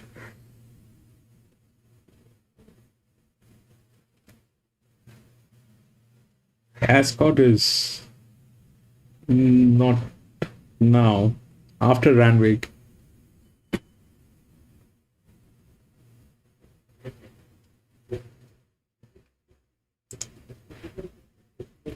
The daytime for you, Mr. Davidson, all from the Hardboard Diggers there today. Our Toff has really rediscovered his mojo this campaign. Yeah, he has, Marto. He's been terrific in all runs of his preparation, including an arrogant win at Wyong last time out, where it was only a narrow margin. margin, but he had the race won a long, long way out. And I think from the better gate today, he can position up a little bit closer. He's going to need luck at a key stage, but I think he's flying for the Waller yard, and if he can just get that luck at the key stage, I think it'd be really hard to hold out here. 2, 13, 5 and 4, my numbers. With Space Girl, a big winner last time out in the city. It was $31 that day, so whether she can reproduce, that's the big question. But look, she's a horse that is quite clearly taken, she should take a bit of confidence out of that, and if she's able to reproduce it, she's got to be the danger. 5, Interjection, like the last win, he likes Randwick, this horse, and he hasn't been the luckiest horse throughout his career. And the 4, Captain Furai, resumes, has the right jockey aboard, and can run a cheeky race fresh, albeit he probably does prefer wet ground. 2, 13, 5 and 4, Altoff the best of the day for me, getting a reasonable price about him as well. And it's 340 this morning out to 370 with the tab fix. There's support for Punton, number 3, Ash Morgan, Bjorn Baker. It's $5 into $4.20, just going back out to $4.40. And Punton did strike traffic first up. Fitter, and he's unbeaten second up. What's the read on Punton with the crossover noseband removed today? He gets the extra 50 metres, Martin. I probably think he might be looking for a mile already, but he sort of got cluttered up behind them, as you said, at a track that probably didn't suit him around the tight-turning Wyong. And I think he's a better horse when he's able to get out and following in front. If he's able to do that second up at 1400, he's got a great chance, but whether he can do that or he might need an extra run at the mile. But look, they're backing him. He's got upside. I thought his trials before his first run were just... She has lost every race today, if you have noticed. She's lost every race today. Mix, it's a stable mode of Altoff, and it's $7 into $5, attracting good interest of a 4-month break. He won his first 3 starts. Looked really talented. Winless in 9 starts since. He hit a heavy 10 first 10K5. break. Beat all Bales, and boy, he was just up and fit and loves those wet tracks. So, and then he just wasn't able to go on with it after that. He had several chances to break through, and that was my concern, just where he fits in the big picture. He might have found his mark to a degree, but he seems to be pretty versatile. I think he's better on wet ground, but he handles dry as well, and he's got the right jockey aboard today to run very well. Chantel Buckley's pick of the yard was Hellfire Express, number 10, and it's just been spec'd in the trade for Nashua Will and Nathan Doyle. It draws the inside 26. What's the reason Hellfire Express? He's just first up at Canterbury, but he is a horse that's been able to lead in the past, and the last time he did lead, in fact, was here at Randwick at 1500, where he got the job done, being Convergent back in June. So I'm expecting to be more aggressive today from that low draw, and if he can lead, he can be hard to catch. Like with the bookies, Altoff is 320, 370 back to 360. Punton 460 into 420. Captain Furai 550 into 5, 850 to 750 interjection. Unique Ambition Specs. Hellfire Express has been as well. Roughful 26.31 back to 26. But you're keen on Altoff, always been talented. He's a Group 3 winner in Queensland. Yeah, he just turned the corner this preparation. If he can hold a spot today from that good draw, he's going to need the breaks at the right time, but he's just closing off his races so well. He's turned into a real genuine horse this time in. I think he can round out the day for the favourite backers here at Randwick. As we wrap up Carrington Stakes Day with Luke.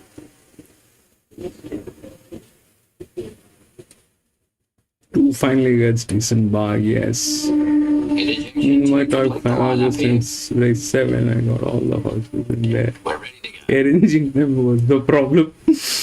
Race 10 at Randwick. You're not alone, Light flashing. Adaman. They're racing. Rathel was out the back. Miss Hades, Captain Furai, the first 2 to go. Altoff trying to hold a spot. He's about 6th when they hit the ground. Punton sliding across to join Miss Hades now in the lead. They're the first 2 and the tempo's on here. Captain Furai gets underneath of them. Unique Ambition, Hellfire Express, Altoff next getting a lovely sit. Things working out beautifully early stages for the favourite. Then came Miss Space Girl, Q's Likely. A long way back, Scalex Tricks, Wrathful and Interjection. Still this battle going on up front between Punton and Miss Hades. Captain Furai in behind. Railing through was Unique Ambition, then Altoff, followed by Hellfire Express, Miss Space Girl, Q's Lightly coming off the bit. Then Scarlex Triggs, followed by Interjection and Wrathful to the turn. Punton's done work. He leads with Miss Hades. Captain Furai pushes out inside of Altoff, who got going. He's starting to come into it 4 wide now, Altoff. He races up and hits the lead. Goes for home from Captain Furai. Miss Space Girl is starting to appear on the scene and coming rapidly. It's Miss Space Girl after Altoff. 150 to go. Captain Furai still there as well. Altoff in front. Captain Furai, Miss Space Girl, they try hard, but Altoff keeps giving. And Altoff is comes down to win it from Miss Space 14. Girl. Captain 2-14. Injection. Further back, Unique Ambition, then Wrathful. Hellfire Express, Miss Hades. Scale Extreme. Boom, boom. Q's likely. 240. That was the fourth favorite coming in. $4.10 and $1.70. Looks like 13. Miss Space Girl is prominent for second, taking a late dive and probably now being captain. Yay! Randwick gave 40%. 13's on the outside of the 4 and probably Randwick gave 40%. 13, 4 and 5. Top has gone back to back with wins. Stabo? Nice ride, wasn't it? Able to get that lovely run off that hot tempo early, and Sienna Grimer got the horse to the outside, got him going early, kept the momentum. Is that 2-4 or 2-14? Hold off Miss Space Girl and Captain Furai. He's in great form at the moment. That's a lovely ride 14. from Sienna Grimer. Reckon it's 2, 13, 4 and 5. Good way. No, 2, 13, 4 and 5. With your best bet home at 4.10. Thanks, Marto. Look forward to catching up midweek, and good luck. Have a great long weekend, everyone. 2, 13, 4 and 5. 2, 13, 4 and 5.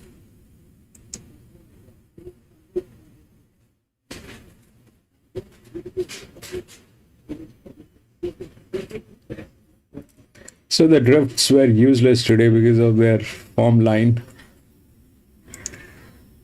2, 13, 4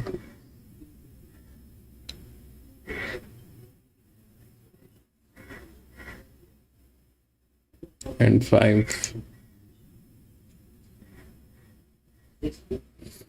But that is it, ladies and gentlemen. We had 10 races today here at Randwick, and that was the last one. But I'm going to be racing back again on Wednesday, midweek. So if you have a little time, please come and join me. We will race together, do a little chit chat, and try to have some fun here. And I want to thank everybody who's viewing this now as a live stream or after the races. I want to thank everybody for being here. It means a lot for me. Thank you, everybody. And thank you so much for being there, my friend. Araman, thank you so much for being there, my friend. PC, I can't thank you enough, but thank you so much for being there, my friend. John, bro, thank you so much. And it's so good to see you after such a long time. Thank you so much for being there, my friend. Modi, thank you so much for being there, my friend. Stretch, thank you so much for being there, my friend.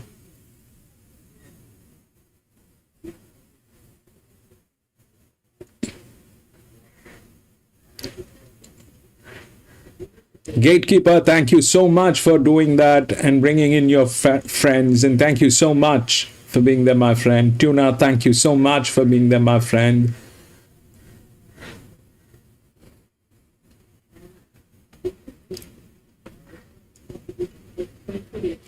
Lightning, thank you so much for being there, my friend. Perry, thank you for joining in. Thank you for all the support. Thank you for being there, my friend.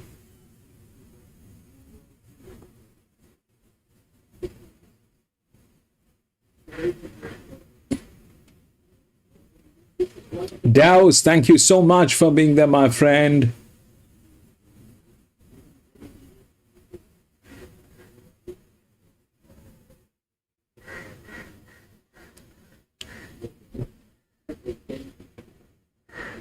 I think that is it. Thank you, gentlemen. Thank you so much for being there.